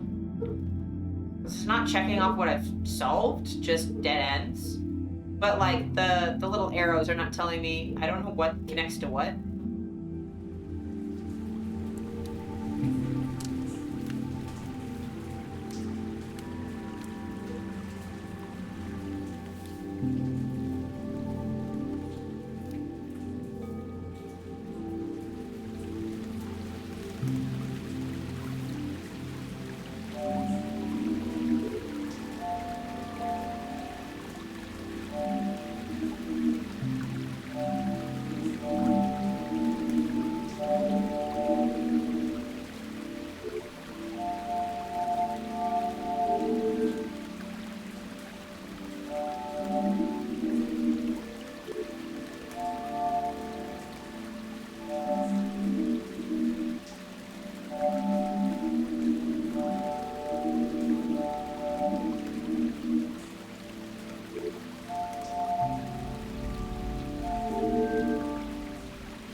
There we go.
you can go by if you need to.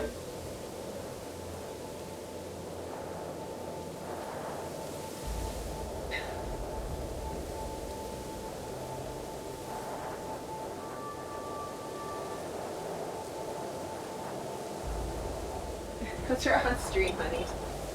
Do you need a bathroom too? There you go, darling.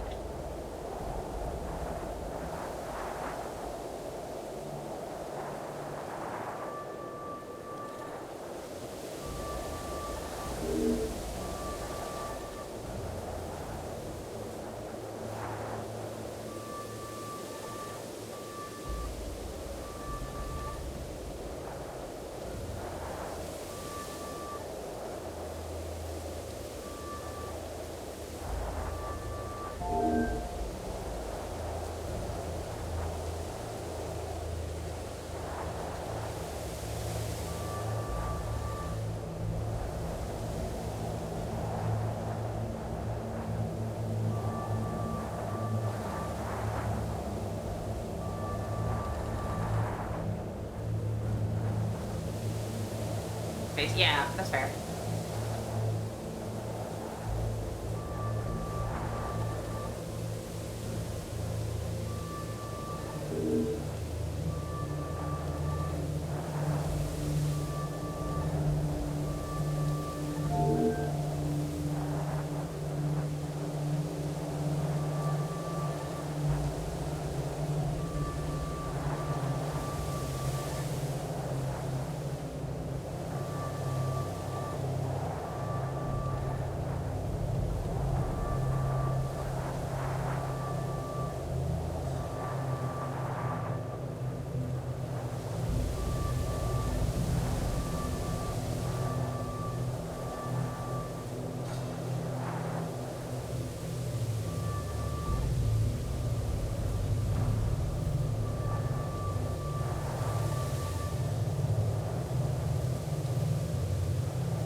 Sure, that works.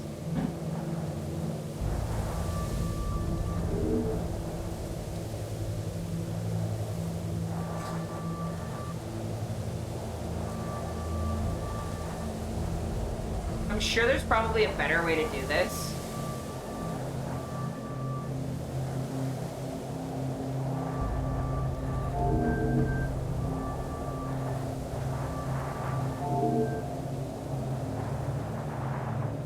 But, you know,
this frustrating that it won't let me, like...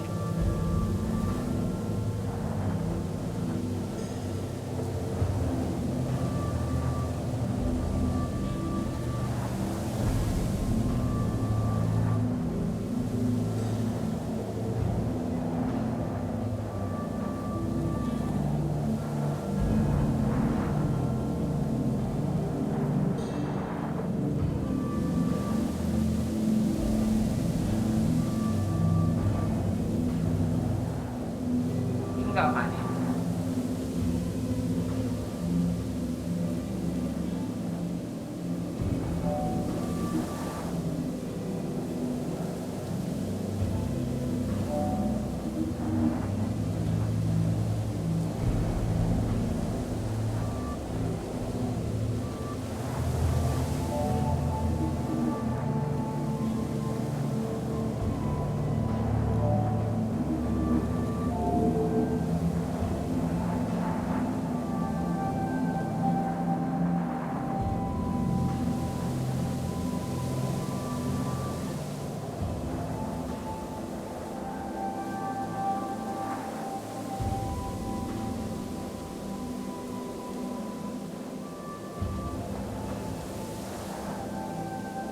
Like, the amount that this frustrates me, you have no idea. There's no reason why that can't move. You know what I mean?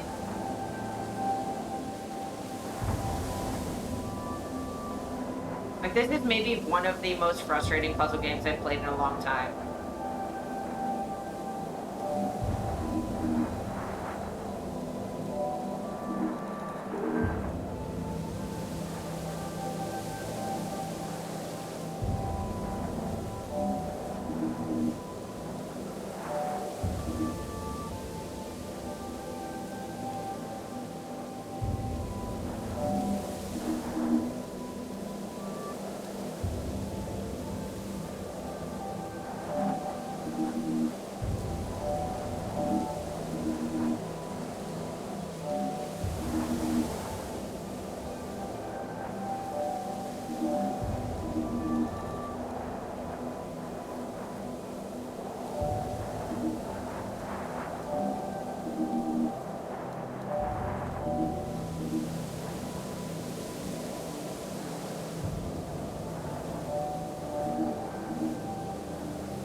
Like, I have enough blocks, it just won't go where I'm telling it to, and it makes me so infuriated.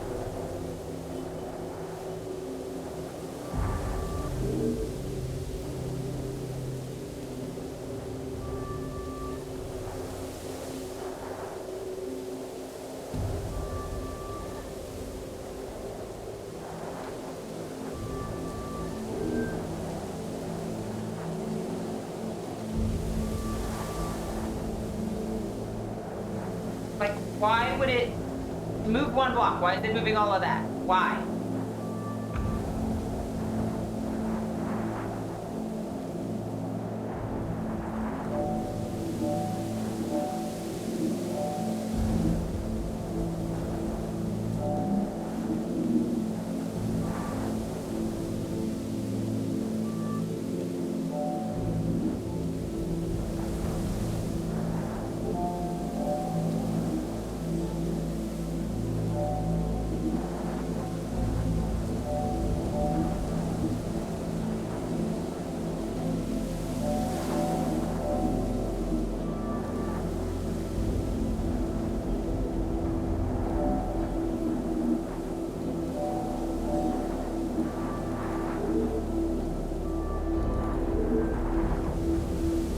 I'm going to lose my freaking mind.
Yeah, this is like borderline impossible because like why like the fact that this game doesn't actually let you control where it's pulling from or going to, like this is really frustrating. Because I have no control over like where the empty points are. It just decides for me.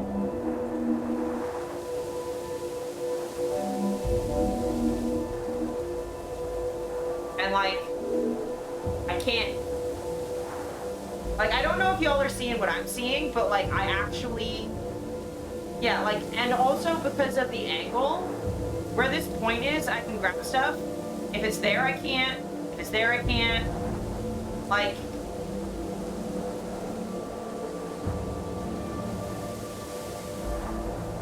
the amount of difference with aim is nearly impossible.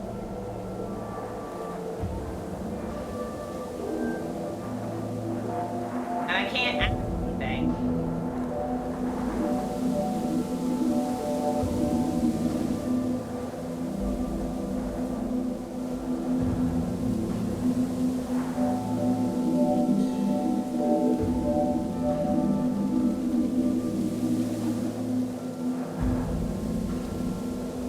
So like the thing that's frustrating me, right, is I clearly have enough blocks because these 4 in the middle are not needed. So I can fill those spots, but it just refuses.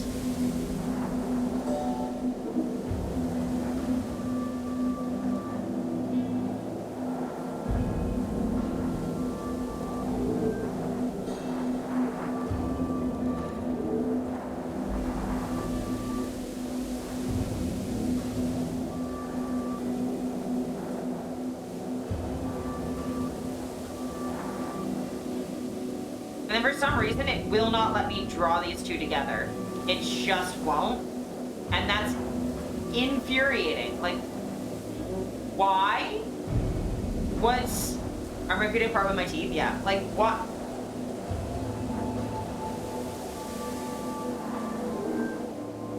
Also, I didn't drag it up that far. So now you're connecting things I didn't tell you to. And I can't pull things apart and make them separate pieces. And even if I do, I can't move them. So if I'm like, I just want this one piece alone, right? And I do, I can't grab it until it's, so like I can't,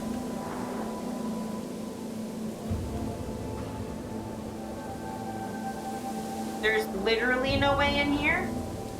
Like, this is like one of the most frustrating puzzle games I've ever played. I don't think you understand how actually frustrating this is. Because at no point in this game have I not, like, once I understand the mechanic I'm supposed to do, there's never been a single point in this game where, like, I don't know what I'm supposed to be doing. It just sometimes won't do it. Like, you know what I mean?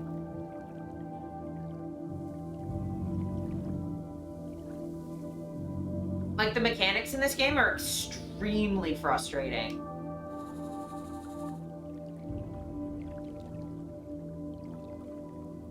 And, like, what's the point of making these blocks this height other than to make you do this?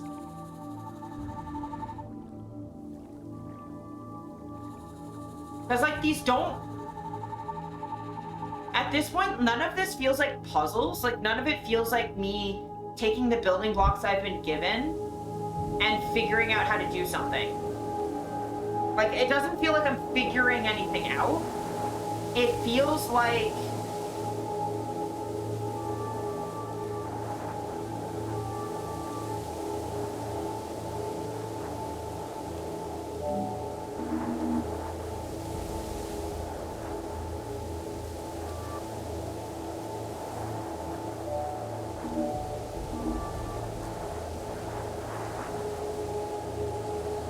So I'm figuring stuff out, but like,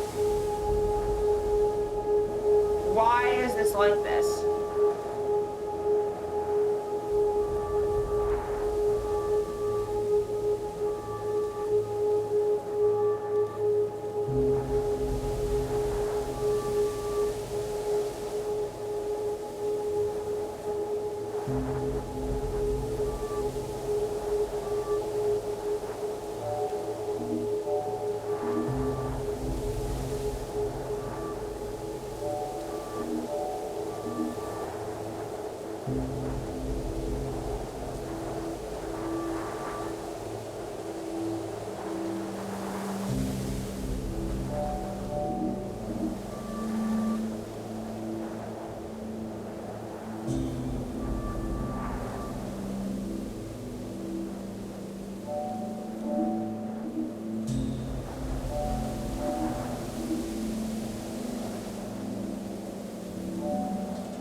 Like, sometimes this also just feels like it's not even my fault. It's just I can't move the controller fast enough. Or I can't aim, like, pixels well enough.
Dexterity than thinking, yeah, which means that because I'm using a controller, I actually can.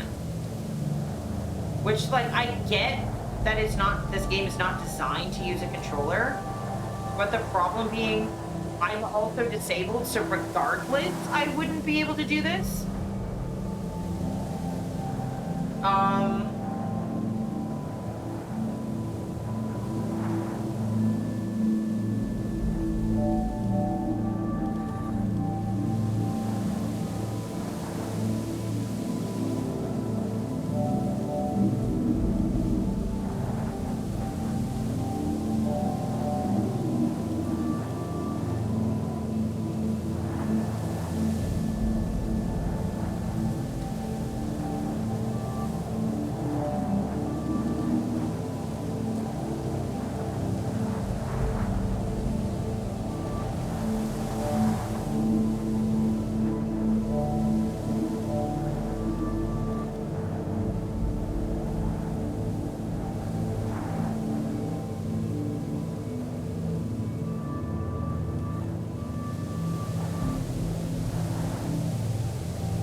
Trying to see if I can think my way through this bullshit.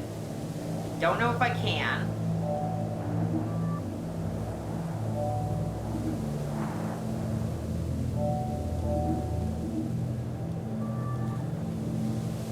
Yeah, because Because a lot of the times it won't actually let me.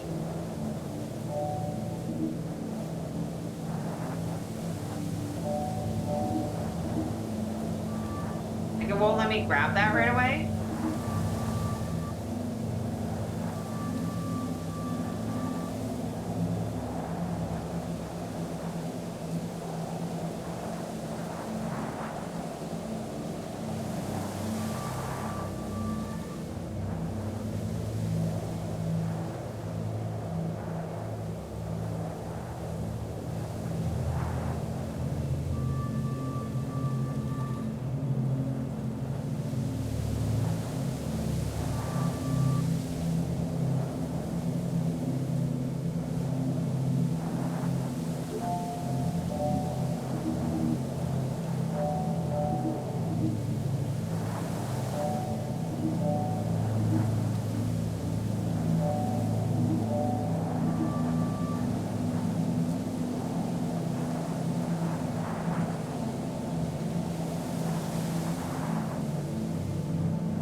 Okay, I think I'm getting what it wants me to do.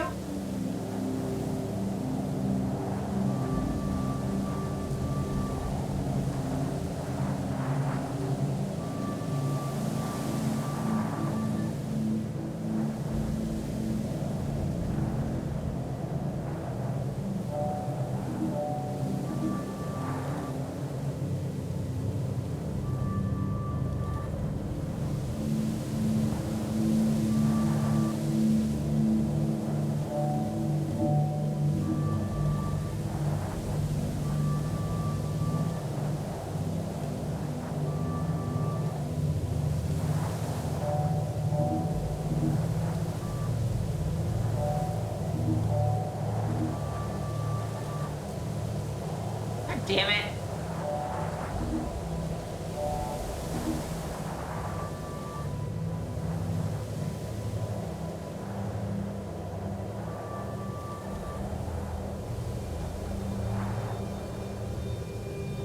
It definitely isn't really that much of a thinking puzzle. It really is just a, like, I could do this one block at a time, and it just would take forever.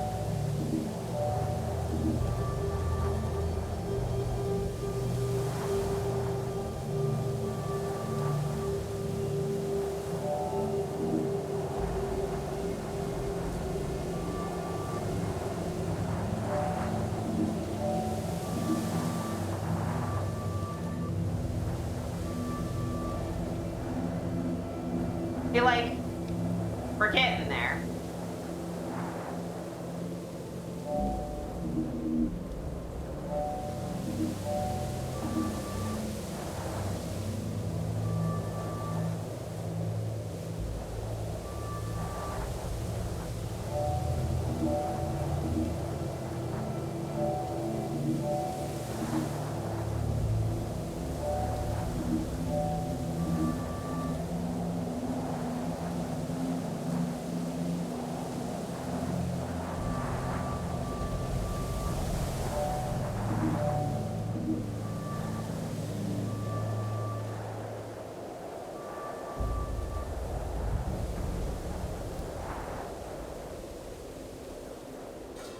Okay. Do you see how this is just not really a puzzle? Now that I figured it out, it's like not.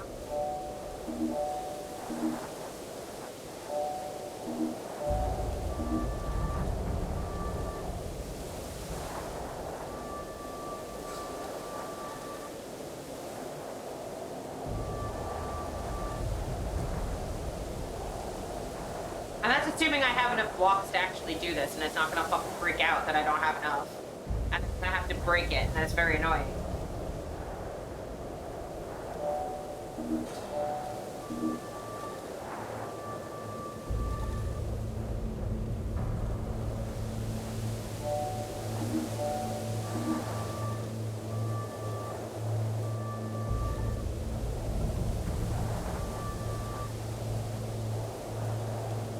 I'm sort of doing all of this with the assumption that I have enough blocks to actually finish this.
So, I am 4 blocks short. Which means I need 4 more blocks. So I need this center bit, which means I'm gonna have to break these all off again.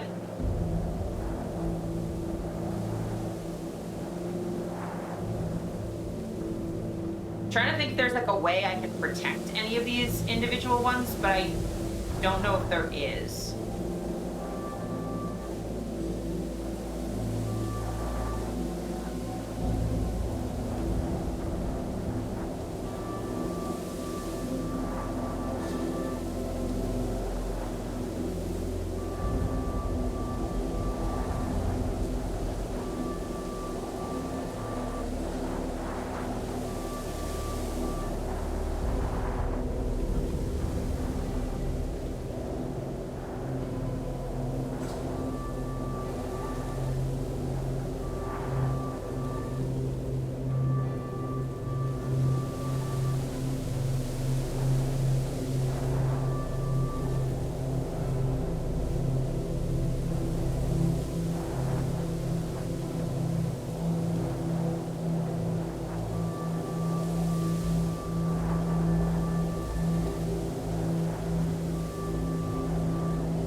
Okay. Fuck.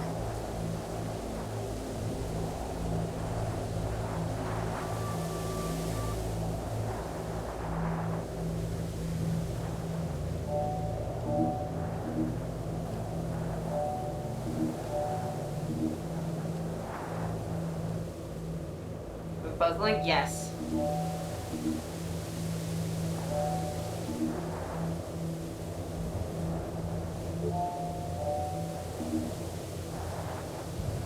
Information is available if you want it? Okay.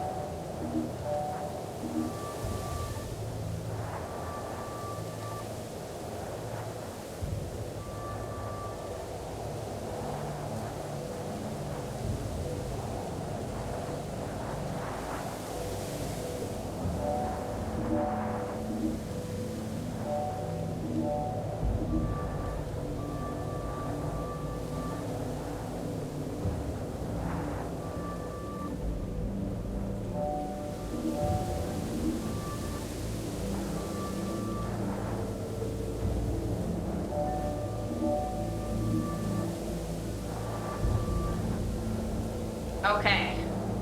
Fuck me.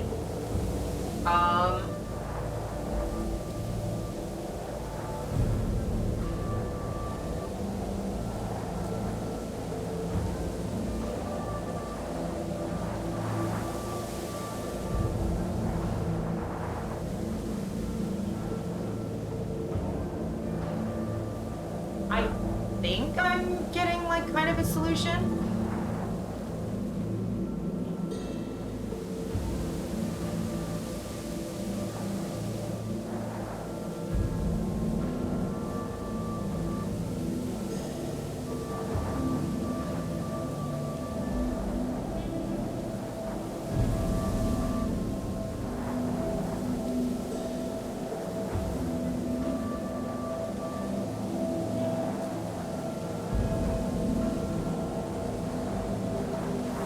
On the 5, no. So I did it first to get, because I needed 4 more blocks.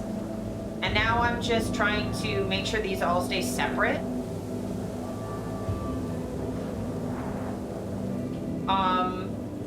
So what I'm trying to do is break blocks off from other blocks. So that requires some timing. So if I get rid of this one, then I have to give some time so that there's like a time gap between, because if this one's coming back still, I can't move it. So I need there to be enough of a time gap between when things are coming back so I can move them.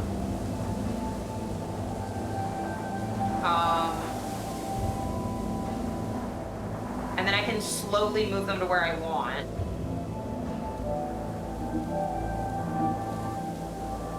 And when I break them off one by one, then I can move them to where I need them to be, if that makes sense. Now, I could try and move all these at once, but like, I've been finding it easier to move one at a time. Just one at a fucking time. Then I know I have control over what's going where, you know?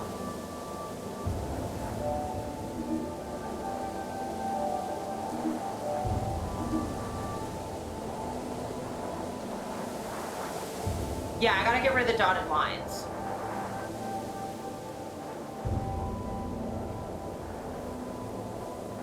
Cause I have 4 more to block. Technically that's gonna be an empty spot, so I should have enough blocks to do this.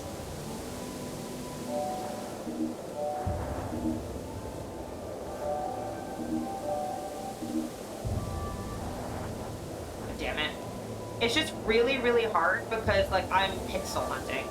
And at this point I'm starting to have a hard time seeing.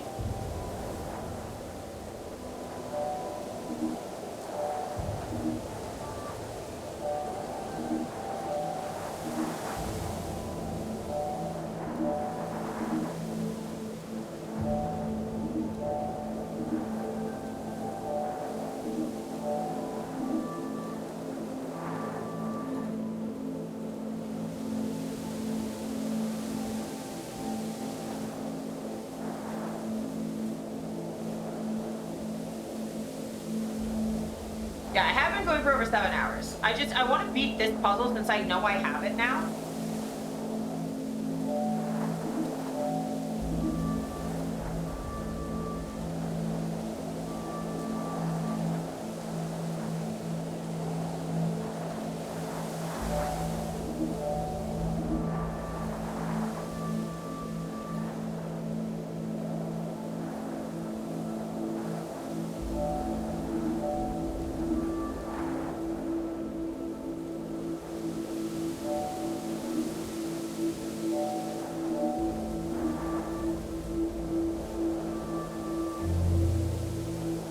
Fucking Christ. Old solutions can apply to new problems. Shut the fuck up. None of that was anything I've ever done before. Eat my ass. Did I do it the way you're supposed to, or did I come up with something new?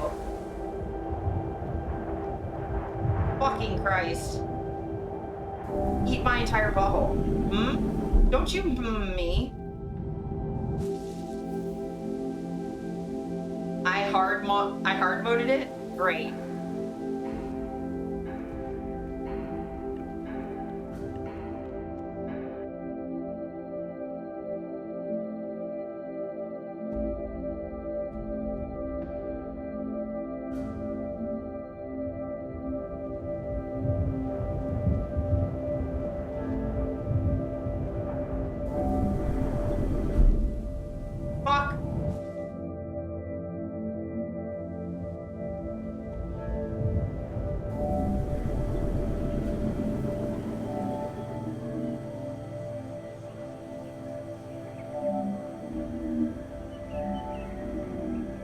You're supposed to fill the middle square twice to have enough to fill the outside that would fill the rest of the path square style. So the problem is, right? That's literally what I did the first time, and it wasn't working because it wouldn't let me fill the outside. I had enough, but it wouldn't completely fill. That's kind of my problem, is like I've already been doing that.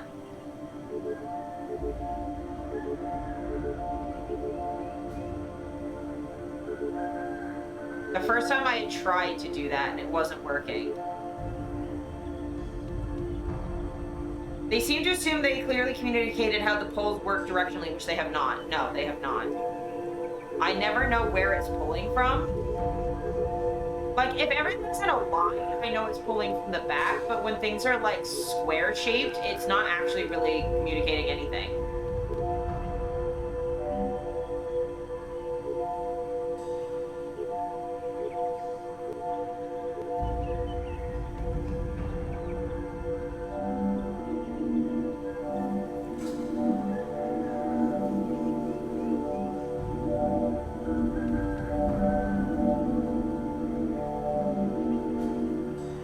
There's a lot of things that are not super communicated.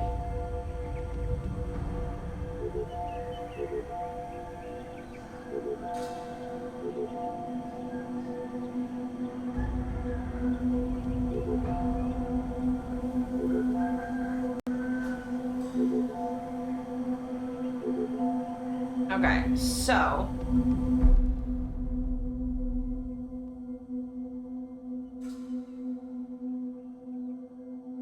doing this with a controller is not very simple.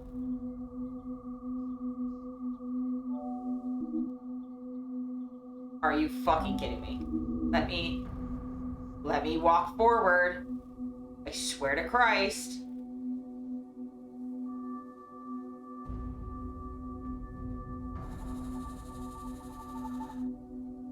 Why would you?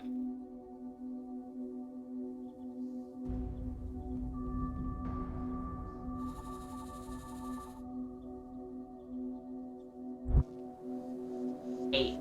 Full of hate. Sometimes you need to be carried. I'm angry.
Solutions. I am mad.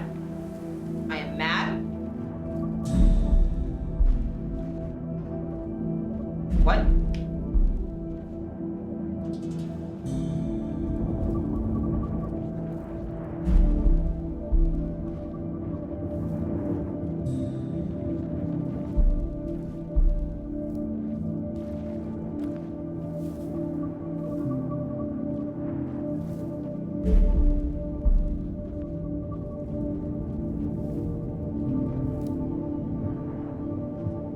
This is supposed to be scary. Be less mad. Okay. Be less mad. Let me... Oh my god, how do I even... Okay.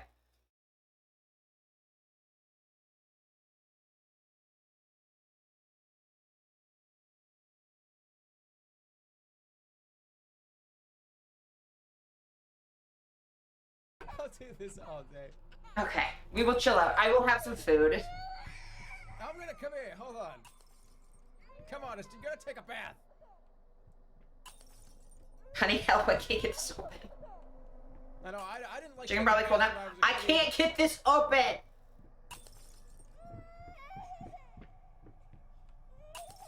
Alright, fine. My fingers are dead. Just know that tomorrow morning before school, you're gonna be mad because you didn't take a bath.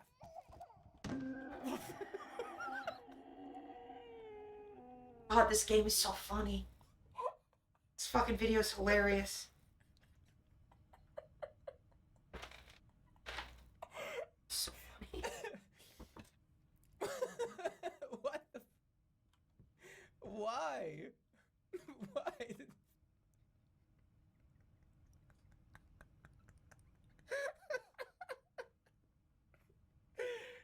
This is supposed to be a scary game. No, I'm good, hon. It's supposed to be a scary game.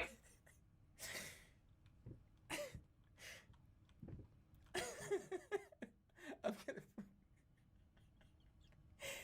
I need to, like, stop the stream for a second.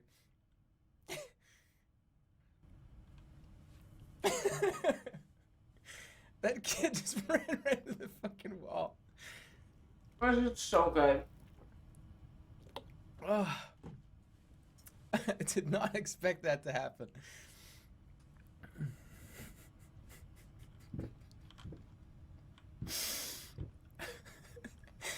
Is that gonna happen again? I swear to God if that happens again. Oh my God, hold on a second, hold on. Wait a second, wait a minute. Wait a minute. I also don't want a kid. Genuinely though, this is so big. Ah, the French. Champagne has always been celebrated for its excellence. I can't do it. I can't take it. I cannot begin to express to you how much this is helping. By trying to keep my partner's mental health in check. Yeah. I knew it would. Yeah. It was even better the second time. I don't even know who subbed. Hold on. Hold on a second. Hold on a minute. Climactically. It's gotta be in check for me to abuse Borat. Yes. Oh. How did I do that again? Oh my God. No shit, go back. I want to do it again.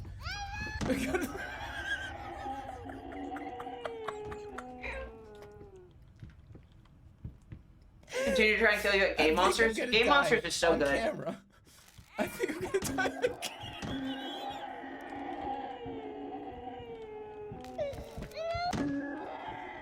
This, the bit where he does it multiple times is my favorite. Oh my God.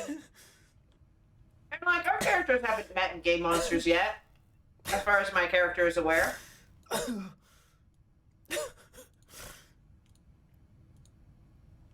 So we're not gonna kill each other yet.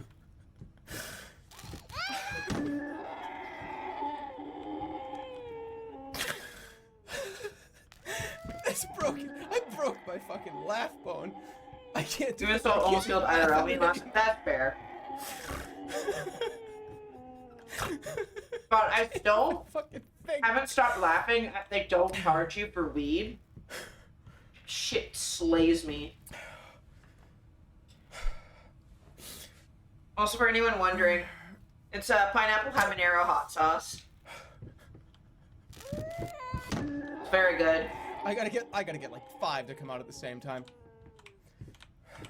I feel like the asset is loading right here. You know what I mean? One of us needs to process for that? Yes. Oh, this is my favorite bit.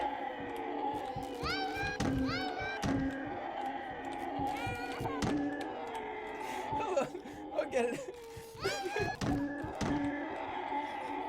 I can't even fucking imagine why you would have to do this. I can't even Video games. process why you would have that. A scary game.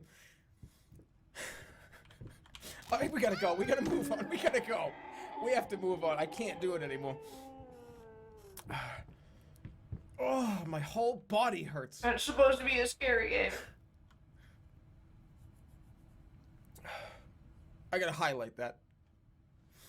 I gotta highlight, like, I'm gonna take like the first part of the game and how scary it was, and then just this is the end.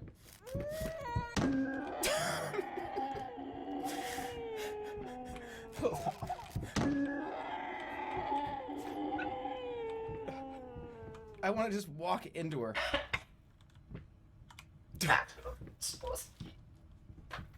No, we got her. There's one more.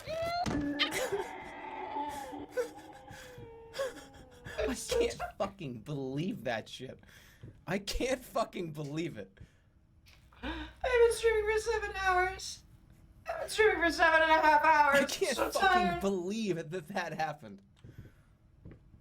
It's time to go. See you later.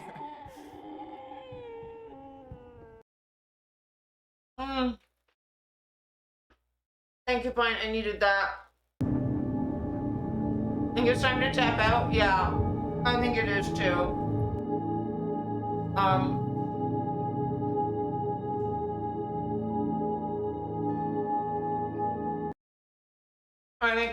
I think we're good. I think that's a good end to stream. Oh my god. Thank you, Steffi. Fuck. Well, we have been sufficiently fucked over by the puzzle game that doesn't communicate well. We have laughed until we cried multiple times. I'm gonna fucking fix my display settings. Okay. Thank you. We did some political chat. We did some story time about that time I almost died. You're all amazing. Thanks for letting me lurk during Partner's B-Day. Oh, say happy birthday to Partner for me, by the way. Oh, God. Ooh. But I think this is, like, officially the longest I've ever streamed in one sitting. I don't think I've ever streamed, like, more than, like, 6 hours. God, I'm so tired. Fuck. Thanks. I'm so tired. Birthday dude. Belly laugh at the scary game. It's supposed to be a scary game. It's supposed to be a scary game. Where are my fingers gone? So we'll rate out. Fuck me, man. And I can finish my chicken and not have a light in my face anymore. I think as the sun has gone down, it's gotten progressively more purple. I technically have work stuff I'm supposed to be doing now.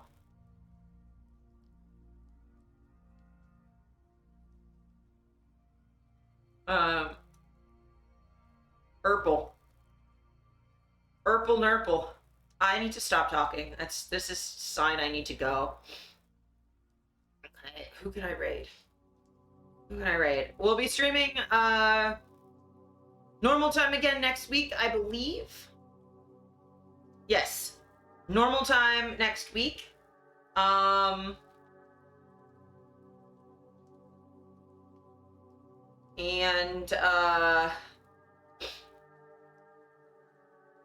we'll be probably finishing up Antichamber.